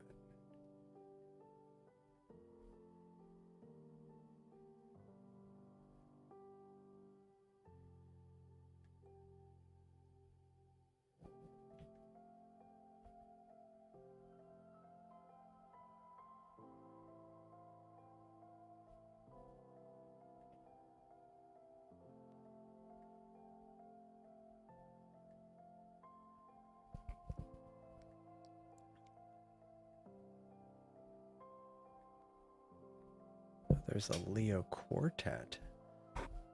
That's interesting.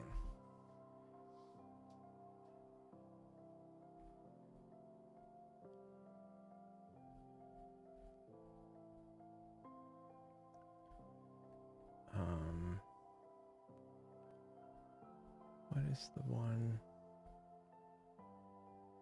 What did I was going to do the box galaxy for now with the equatorial mount.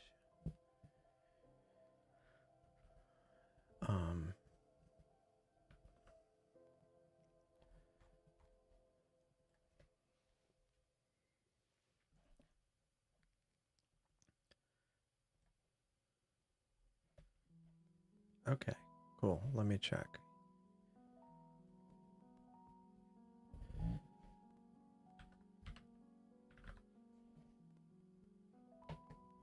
Yeah, Leo triplet. Or well, I was thinking actually M105, 95, 96 because they're a little further apart than Leo triplet.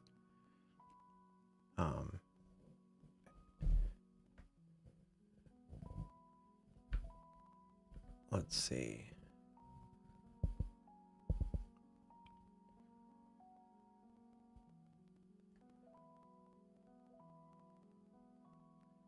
Oh, okay. Okay. So I was wrong that the color image was from a red cat, but these are single subs from a Rasa narrowband Bortle 8.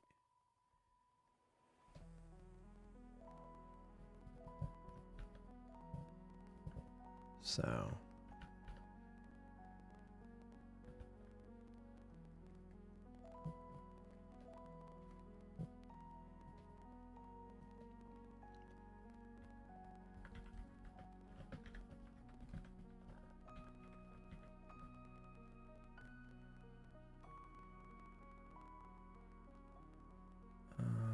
okay, cool.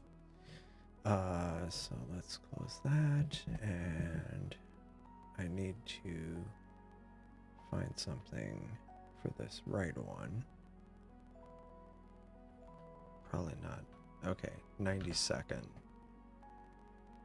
Those are 90-second subs in Bortle 8, so huh.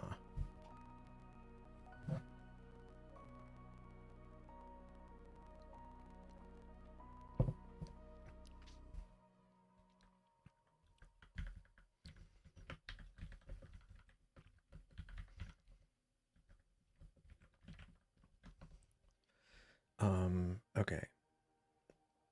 So let's find. So I did the box galaxy because I'm waiting for other things. Oh, the whale and the crowbar.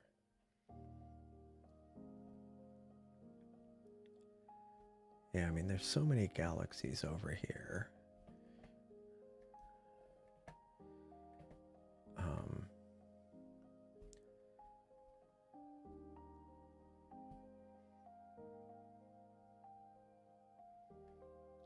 The dish cluster, the skull and crossbones.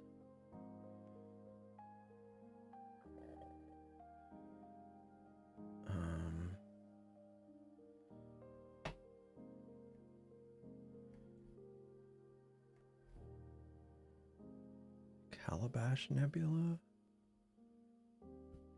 Rotten Egg Nebula? Oh, M46. Have I imaged M46? Let me, how much time do I have left on M40s? I don't have hardly any time, never mind. Oh well.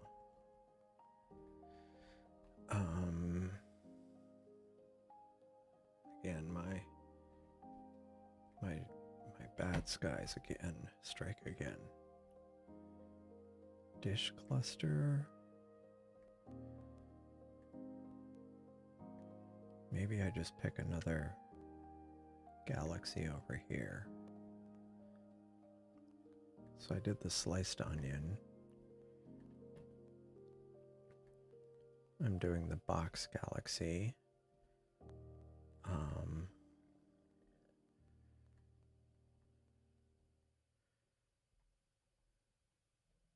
A Fabergé egg. Or Frankenstein galaxy. Okay.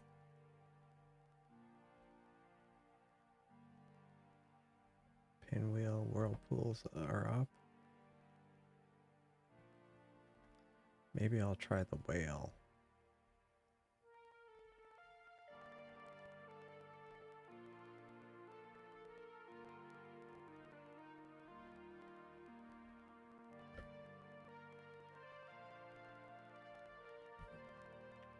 Or I'll try doing both.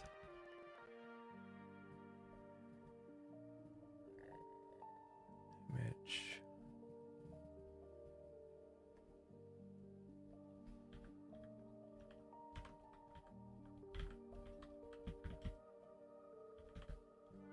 And I'll do 45 minutes, 120 gain, and go. Oh, hey. Good night and Happy New Year, Star Traveler. Thanks for joining. And yeah.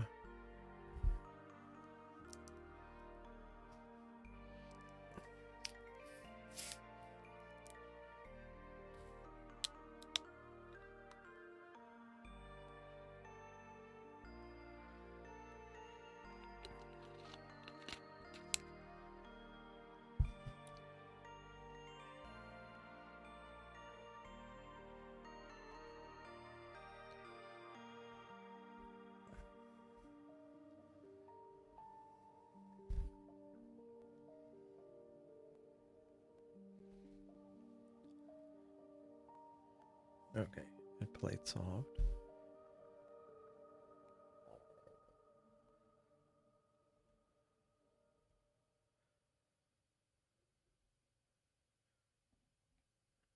Okay. All right. Oh, okay. Good night, Wily Sight. Thanks for joining. Have a good evening.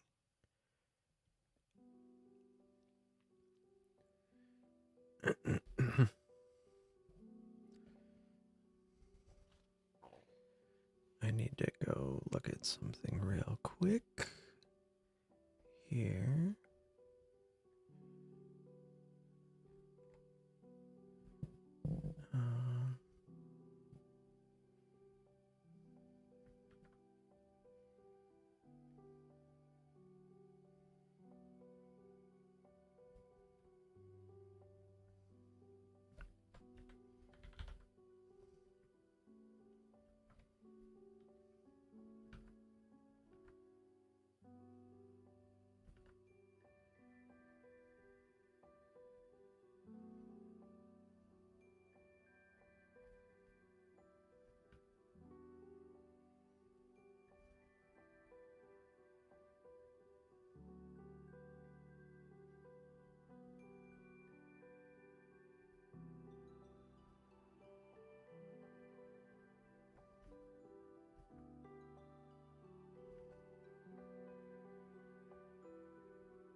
Oh, wow. Wow. So many galaxies.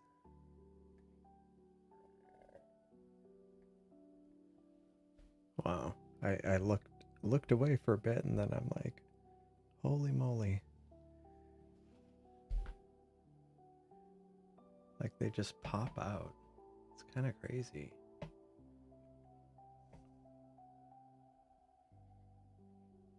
Oh. Yeah. Yeah, that's rough.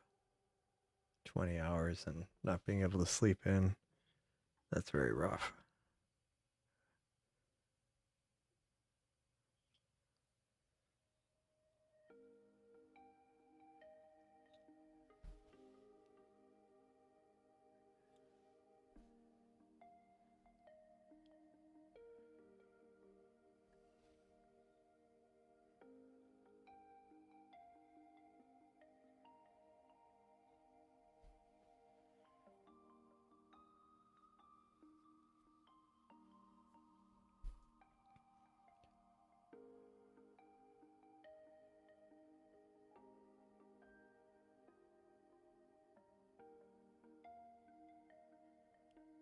Okay.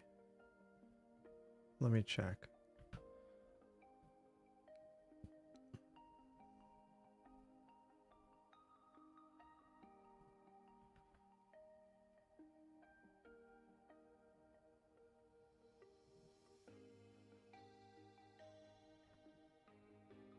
Yeah,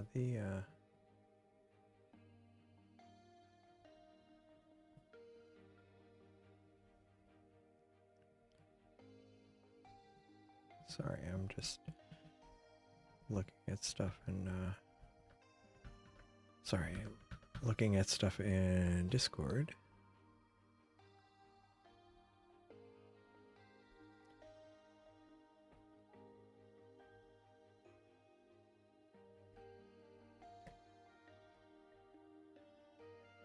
Yeah, that's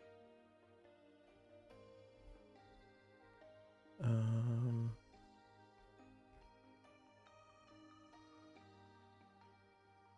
oh wow.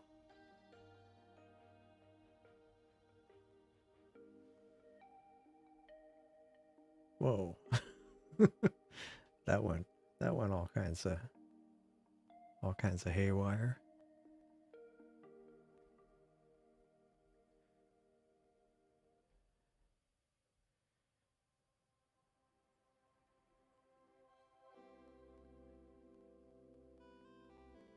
All right. Um Sorry, I'm just trying to grab some some stuff.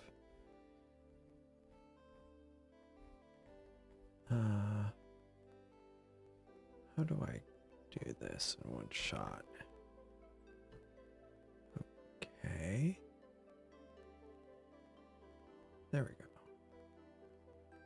All right, cool. Yeah. Sorry, just it's like it's amazing how quickly the Rasa shows stuff.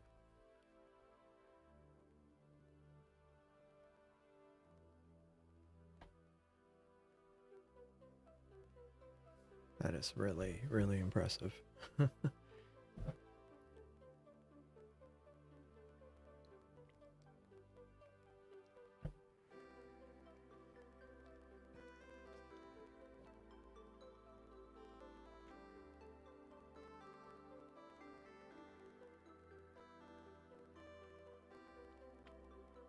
Yeah, I think I imagine some target like Markarian's chain would be really impressive. All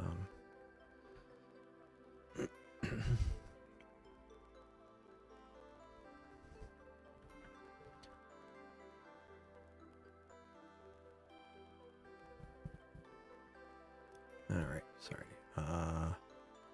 Yeah, that's really impressive. Yeah, so I need to. Yeah, seeing the images of seeing the results from this, from Turf's RASA, and then also seeing the RASA subframes from in a Bortle 8 in a Bortle 8 environment, kind of, yeah, it's thought-provoking. Let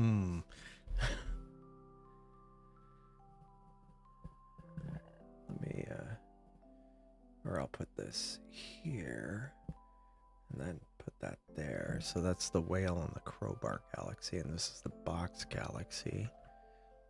And let me go. What I was going to do here is go to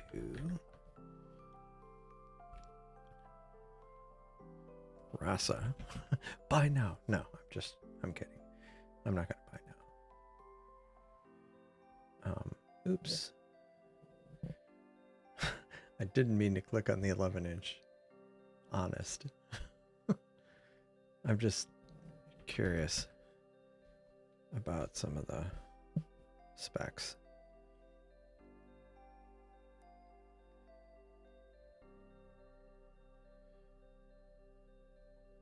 So it's $4,000. I mean, $2,000.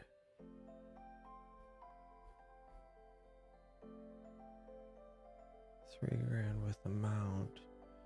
If you go there with their mount.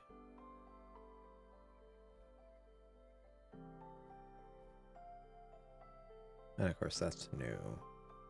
I was just curious. Actually, it wasn't so much the price, although the price is something. It was also, I was curious about some of the specs. Okay, it's 17 pounds, which isn't terrible. More than any of the mounts I have can handle, but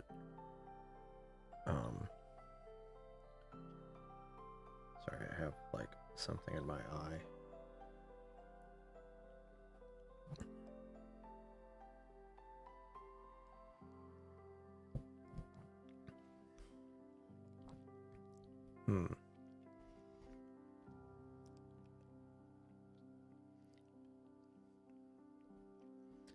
Hmm. 17 pounds. And let's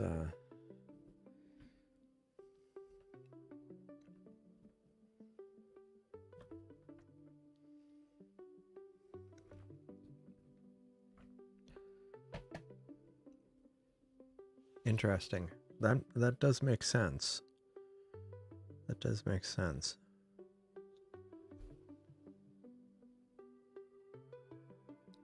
Right, because since I guess like the primary mirror being in the back of the yeah, I know. I mean, I'm not going out and buying anything immediately. I mean, mostly because, gosh, anyway, sorry, I've got like, it's really bugging me, something in my eye. Yeah, they got the mirror and the camera on the same side. That makes sense. I mean, as far as like the balance. Yeah, I mean, the problem is, realistically, by the time, what I'd probably do, since I don't have a mount that can handle it, I'd get something like some strain wave, but I'd probably get like a Juway, or however you pronounce it, strain wave. I'd have to get a camera and a RASA. I mean, the good thing is it doesn't seem impossible. It's interesting because it wasn't like completely on my radar. I mean, I was intrigued. I guess I was intrigued by the origin, even though the thing was $4,000. I wasn't planning on buying it. But then that Skywatcher, the HAC 125, started making me well, and it wasn't just that. It was also like looking at um, people who or looking at hyperstar related stuff that made me kind of think about that, not form factor, but kind of the kind of the type of, yeah, the form factor, the 8-inch, super fast. I mean, I had gone, yeah, I and I guess the other thing is I'm always kind of intrigued by less, or I guess my attention is often drawn to optical designs that maybe aren't the most common.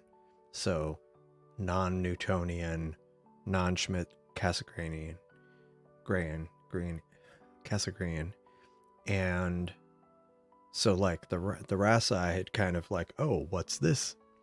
And when I read about it a few years ago, I was like, oh, that's a really interesting idea. Um, so yeah, I'm not gonna rush out and buy one without a little bit more discussion with people who actually have them. But I know a lot of the results are from the dark sky, but then seeing the subframes from a Bortle 8 in Discord, I'm like, that's still a really good result, like pretty quickly. So, and that was kind of one of the types of telescopes. So let me do this. So let me go look at. Let me bring up Leo Triplet in Stellarium. Yeah. Yeah. I mean, for me, it's more about like I would. I'm not opposed to processing. It's just I like that I could get a good result quickly without processing, and for like live stream purposes, it feels like a good a good choice, kind of a good type of telescope for me, or something that's capable of doing. Um, yeah. Anyway, starting thoughts and then not finishing them. So let's see. So this is the framing on the Seestar. Or maybe I'll go look at M105. And then we can do kind of more apples to apples. Oops, what did I just do? Oh. I haven't used this keyboard that I'm using right now that much, and some of the modifier keys are in slightly different positions, so that's my story and I'm sticking with it. Okay, so we have M105 and M96, so it's centered on M96. And all right, so we've got for the Seestar, and even if I shoot it in equatorial mode, this is kind of the field of view I'm dealing with. Yeah, cool. Yeah, thanks for I was thinking it was, because initially I went to M105 and then I'm like, no, that's not right, because yeah, okay, cool. So that's the framing on the Seestar, which is basically I'd only get M96. Now I'll manually adjust things, but then I still can't get all the other things in the field and etc. So let's just stick to that. So that's one of the scopes. So let me go to the camera I'd been kind of leaning towards. And this is my kind of the refractor I had yesterday on stream. but not with this camera. It was with just a mirrorless. So I'm not getting a C14. So going to the wide angle, that's not. So that's the hack. So that is kind of similar. And this is the RASA. So hack is even wider, RASA, but it's a smaller, it's a 5-inch. And plus it's weird. It's cheaper, but like you can only get it from AliExpress, and I don't know. They might come out with different versions of it, but yeah, so that's that. So that's a good, because I'd kind of pondered that the Hack 125 or HAC 125, but I do like, I mean, the framing isn't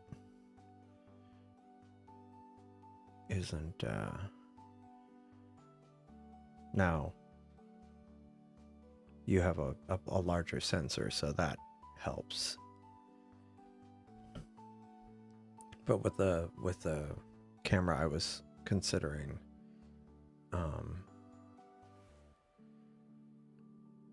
but of course with the HAC I wouldn't, like, you're kind of constrained in what camera you can use anyway, so I probably wouldn't be able to do much more than that. But with the RASA, could do with like the 294.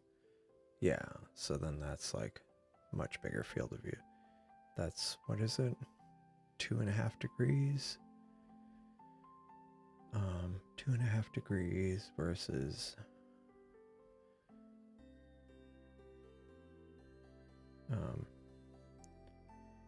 versus one and a third, and then this is not quite 2.5. So bigger sensor would also be an option. I mean, something to consider. And then the Skywatcher Nude is 1/2 degree, 25 minutes. Wait, that's the Mac Apertura C8.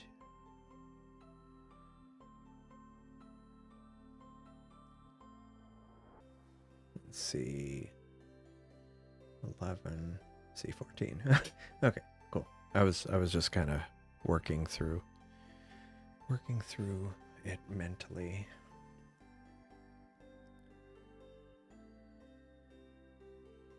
Yeah.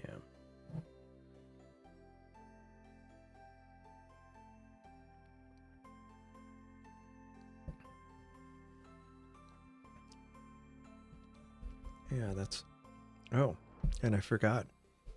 I keep missing it. I keep getting distracted. It's Happy New Year to those in the Pacific time zone. If anybody's in the Pacific time zone, Happy New Year. Welcome to 2025. So yeah. I'll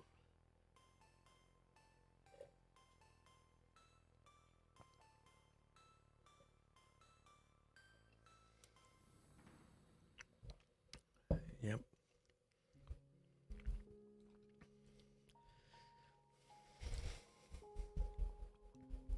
Yeah, the result on that is really nice. And again, I know a lot of it's dark sky. I mean, that's a big factor. But seeing this, looking at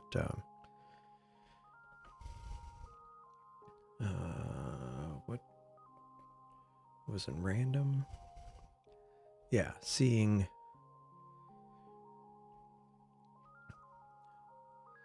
when I see these, which are 5-minute subframes of the North American Nebula, right? Is that right? Is that NGC 7000?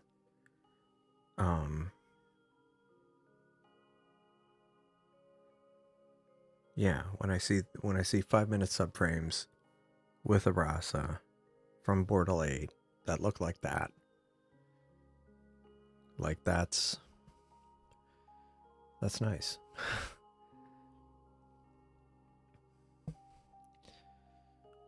So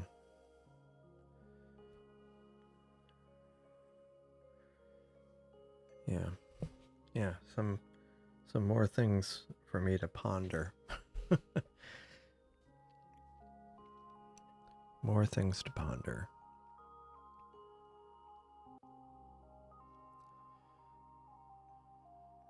Oh, well, this is good. The whale and the crowbar are actually showing up. There's the crowbar, and there's the whale galaxy.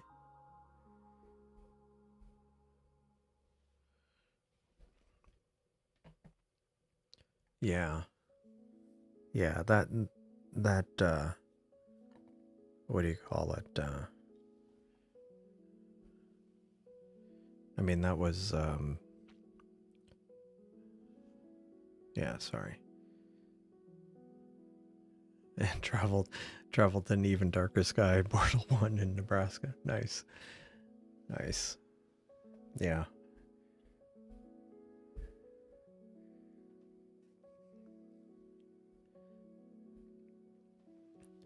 But yeah, that's it's definitely intriguing. And quite the thing to ponder.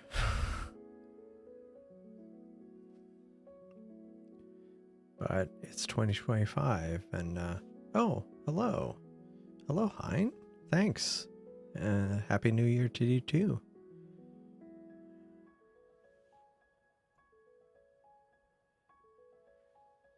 It's yeah, another year, another orbit of Earth around the sun, bringing it back to astronomy. No, but yeah, Happy New Year. Thanks. Yeah. Yeah, I mean, uh, yeah, these kind of pictures where you end up with like a bunch of galaxies in one shot, it's pretty impressive. Did this one just finish? Yeah, that one just finished. So the box is done.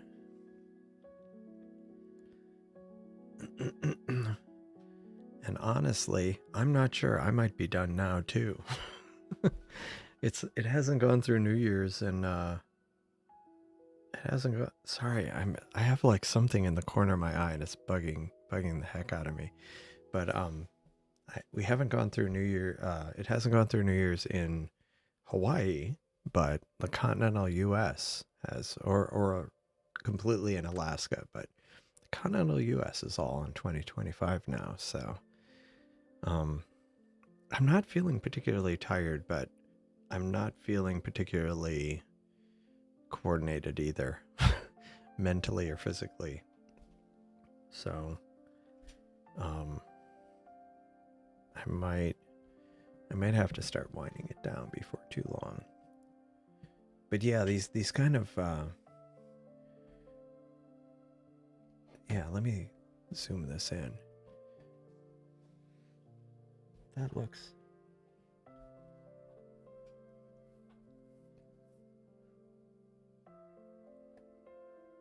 really, I mean, look at all these, and then there's like a tiny little galaxy here, here, here, here, here, here. Like, I feel like I'm missing some galaxies too.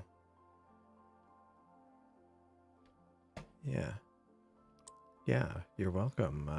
And thank you actually for sharing the scope, because it's been very enlightening.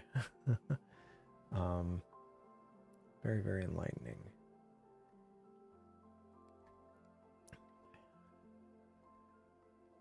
Yeah. So there, yeah. But see, it hasn't even, it didn't even like flag all of the galaxies. That's clearly a galaxy right there. And then these two are galaxies. So a lot of times, yeah, when I'll do the plate solving, it won't even flag everything. Now, Jupiter might not be... that's a good point. Oh, and then the problem is Mars. Well, let's see. So Jupiter is... Actually, no. I take that back. So Jupiter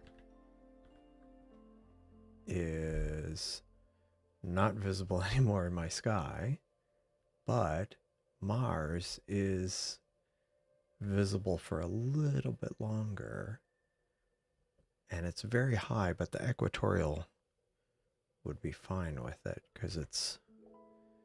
So let me try that. So let me go image.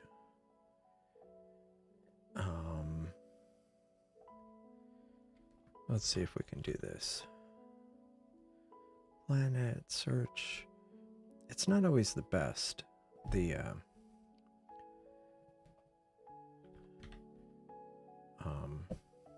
don't want to do a 10-minute. How do I want to do this? Actually, no. What I do is I go to Mars, planet search, J2000.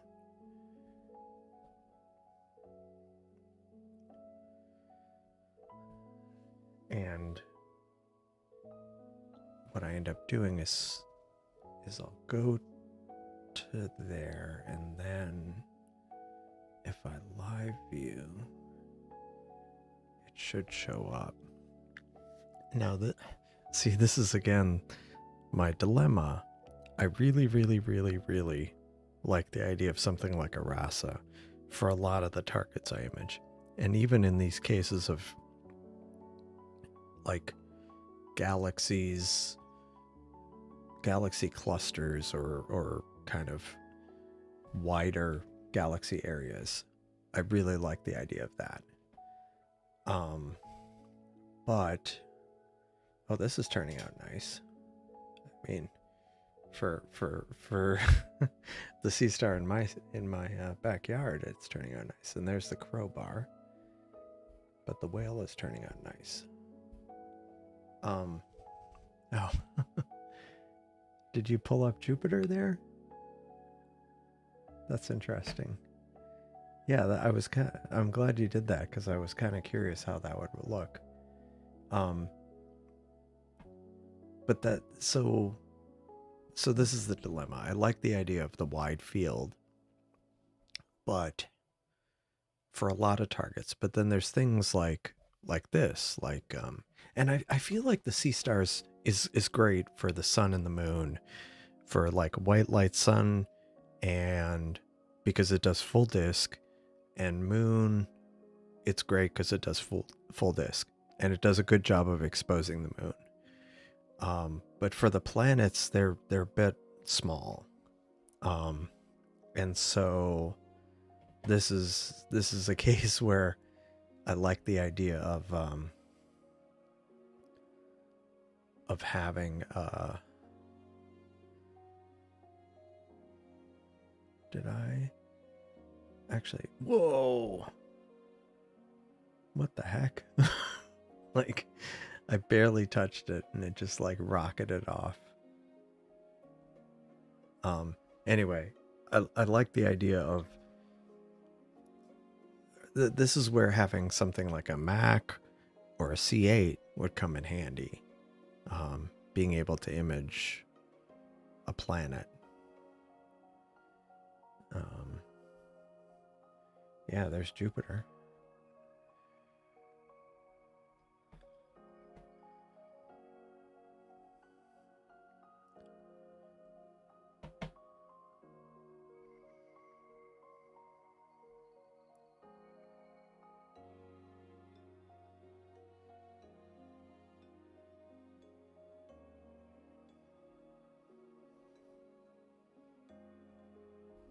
I'm clearly having issues with...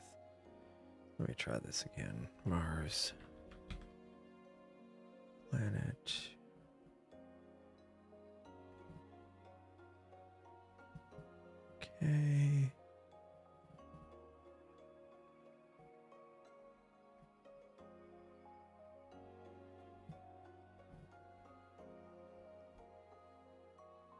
Oh, wow.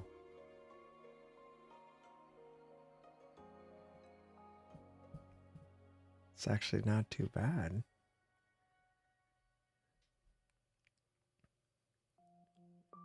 I guess that's better than I was expecting for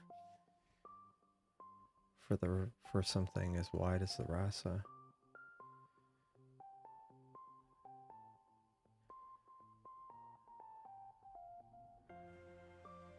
Okay. So now the dilemma is, oh yeah, and you got the moons there. That's great.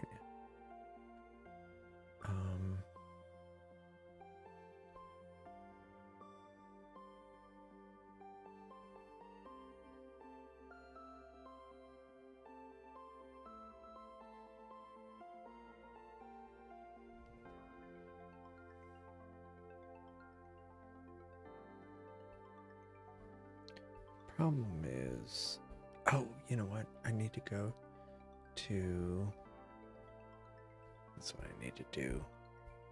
I need to stop this. And I need to go to scenery mode. Because that gives me exposure control. There we go.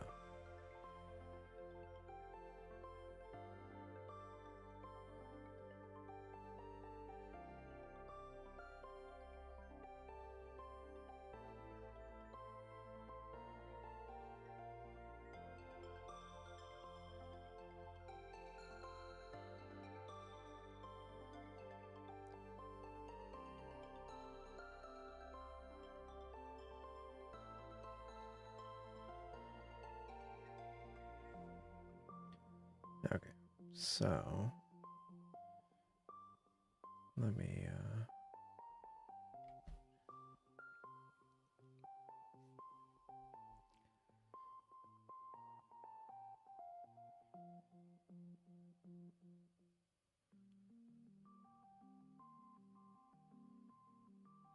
okay. And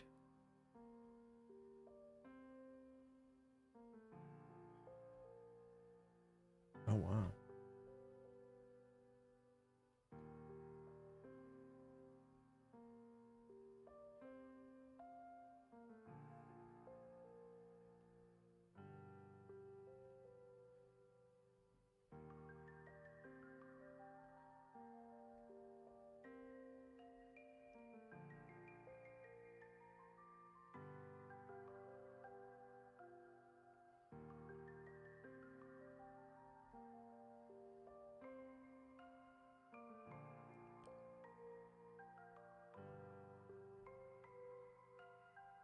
Hmm.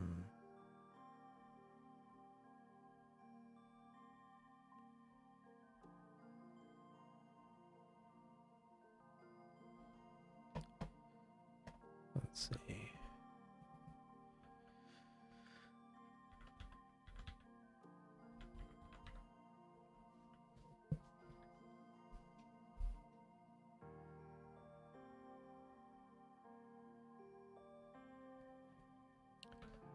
Am I having issues here?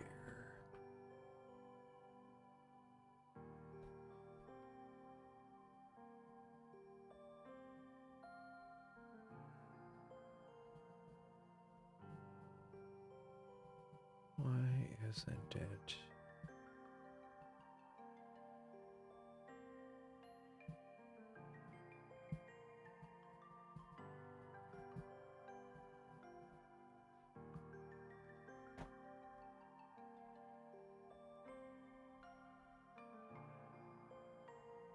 That's looking fine.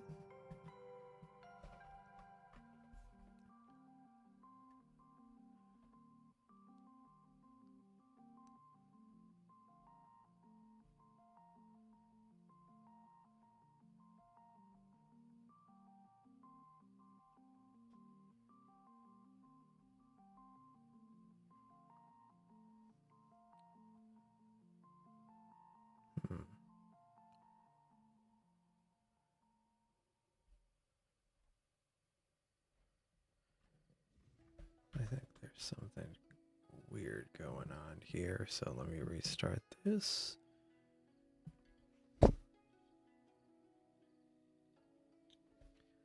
All right.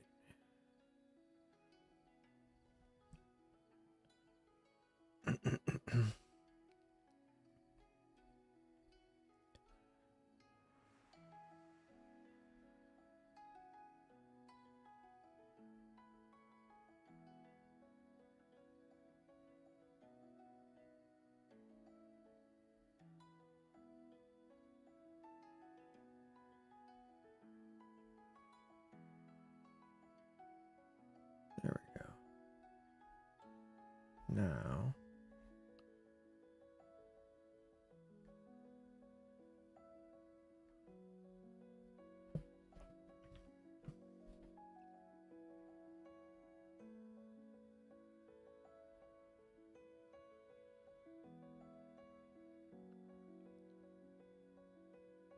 why isn't it changing the exposure? It should be changing the exposure.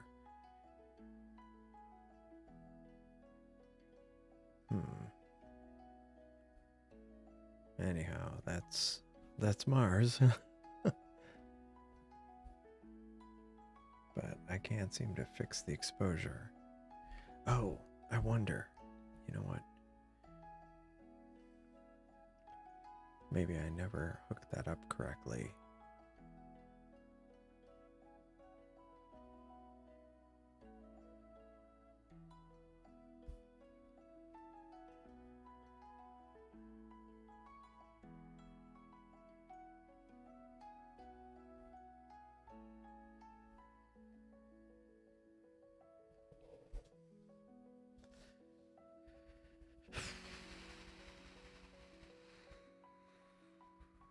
Let's see. Okay.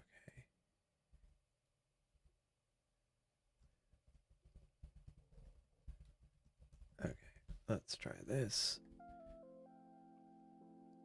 Okay, cool.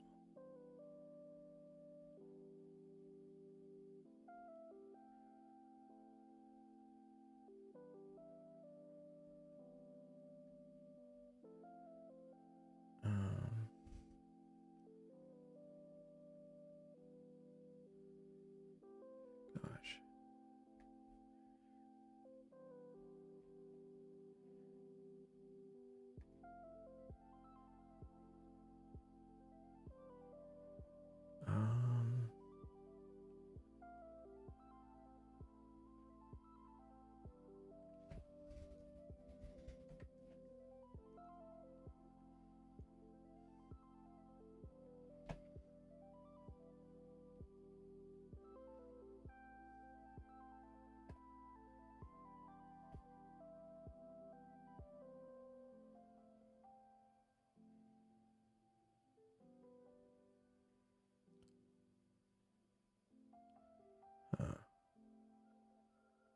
Okay.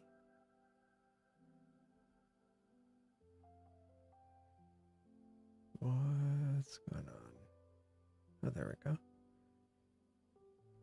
So let me go to moon mode.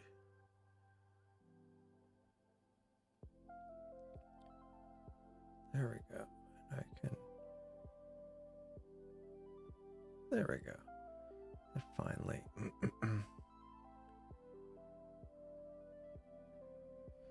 All right. I mean, that's the problem. Mars is so tiny in the sky, especially in the Seestar.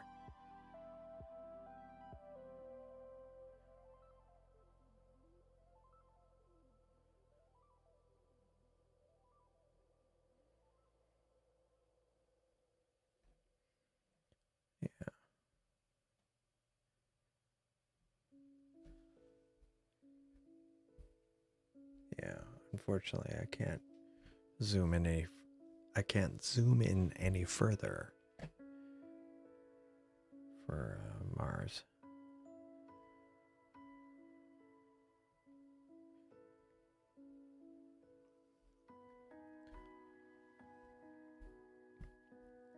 There's the crowbar and the whale.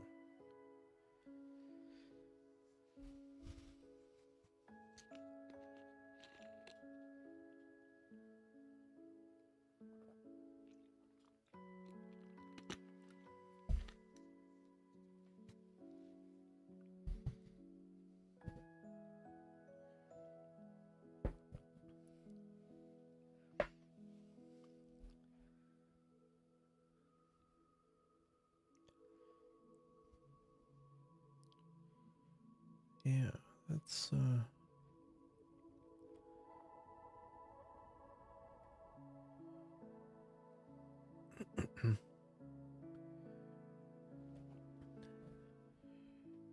mean, it's actually a little bit, it's a bit more resolution than I expected from given how wide the field of view for the Rasa is.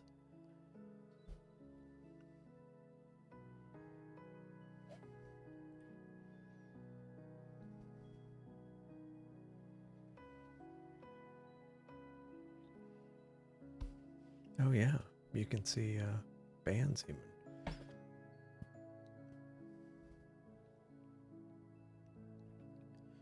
But this is where like a C8 would be nice.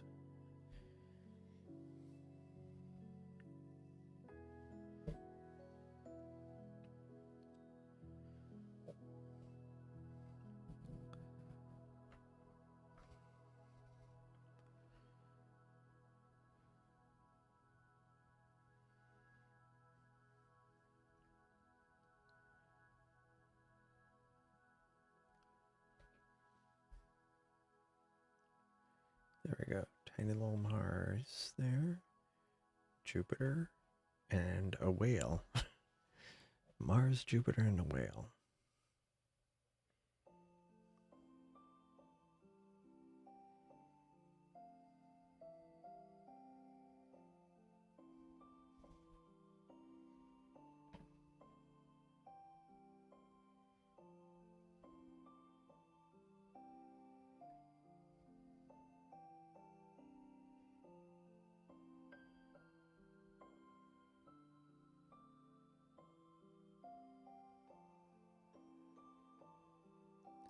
Yeah, like I say, it's that's good.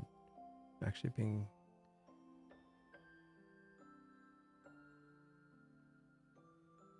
well, and you have bands and also moons, which is cool.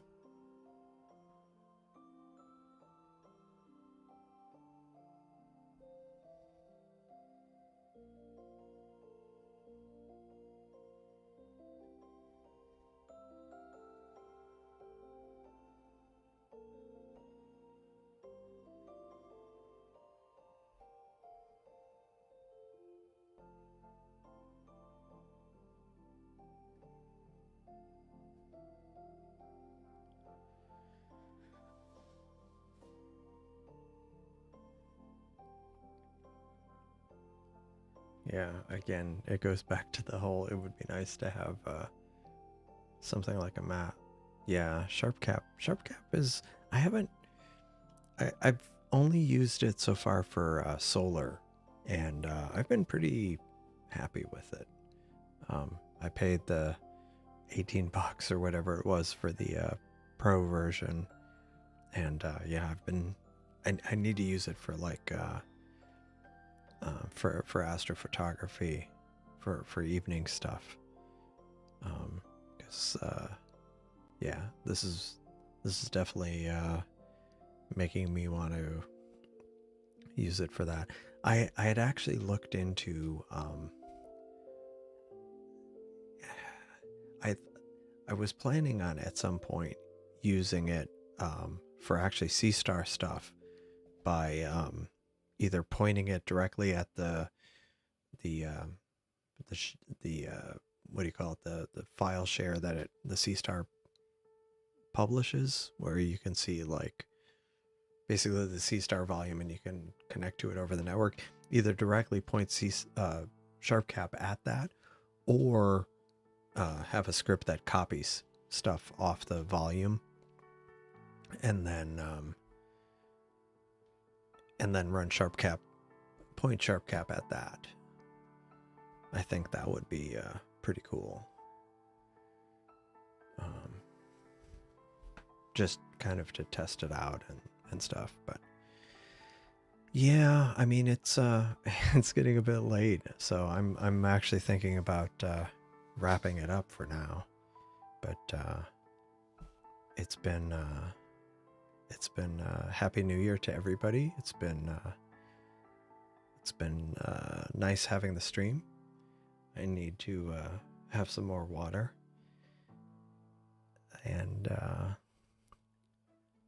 oh, sensor size and crash sharp cap. Yeah, that's okay. I mean, I really appreciate. Yeah, no, I mean, thanks for offering up your RASA, because it was very eye-opening to me in many ways, between the darker skies and just the RASA itself.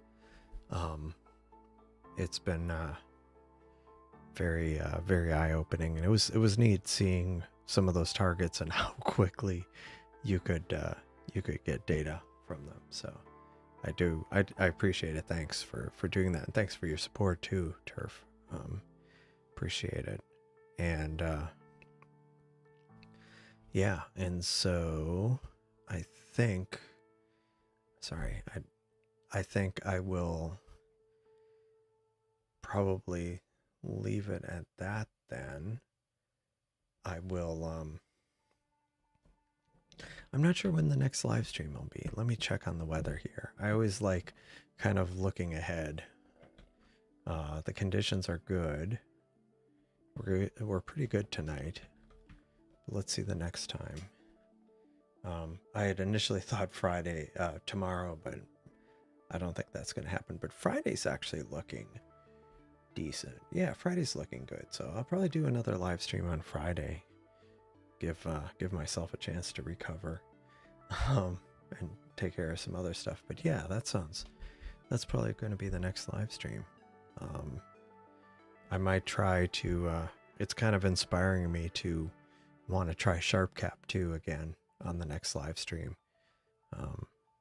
So maybe I'll even bring the my 75 millimeter refractor into the stream tomorrow, on Friday as well.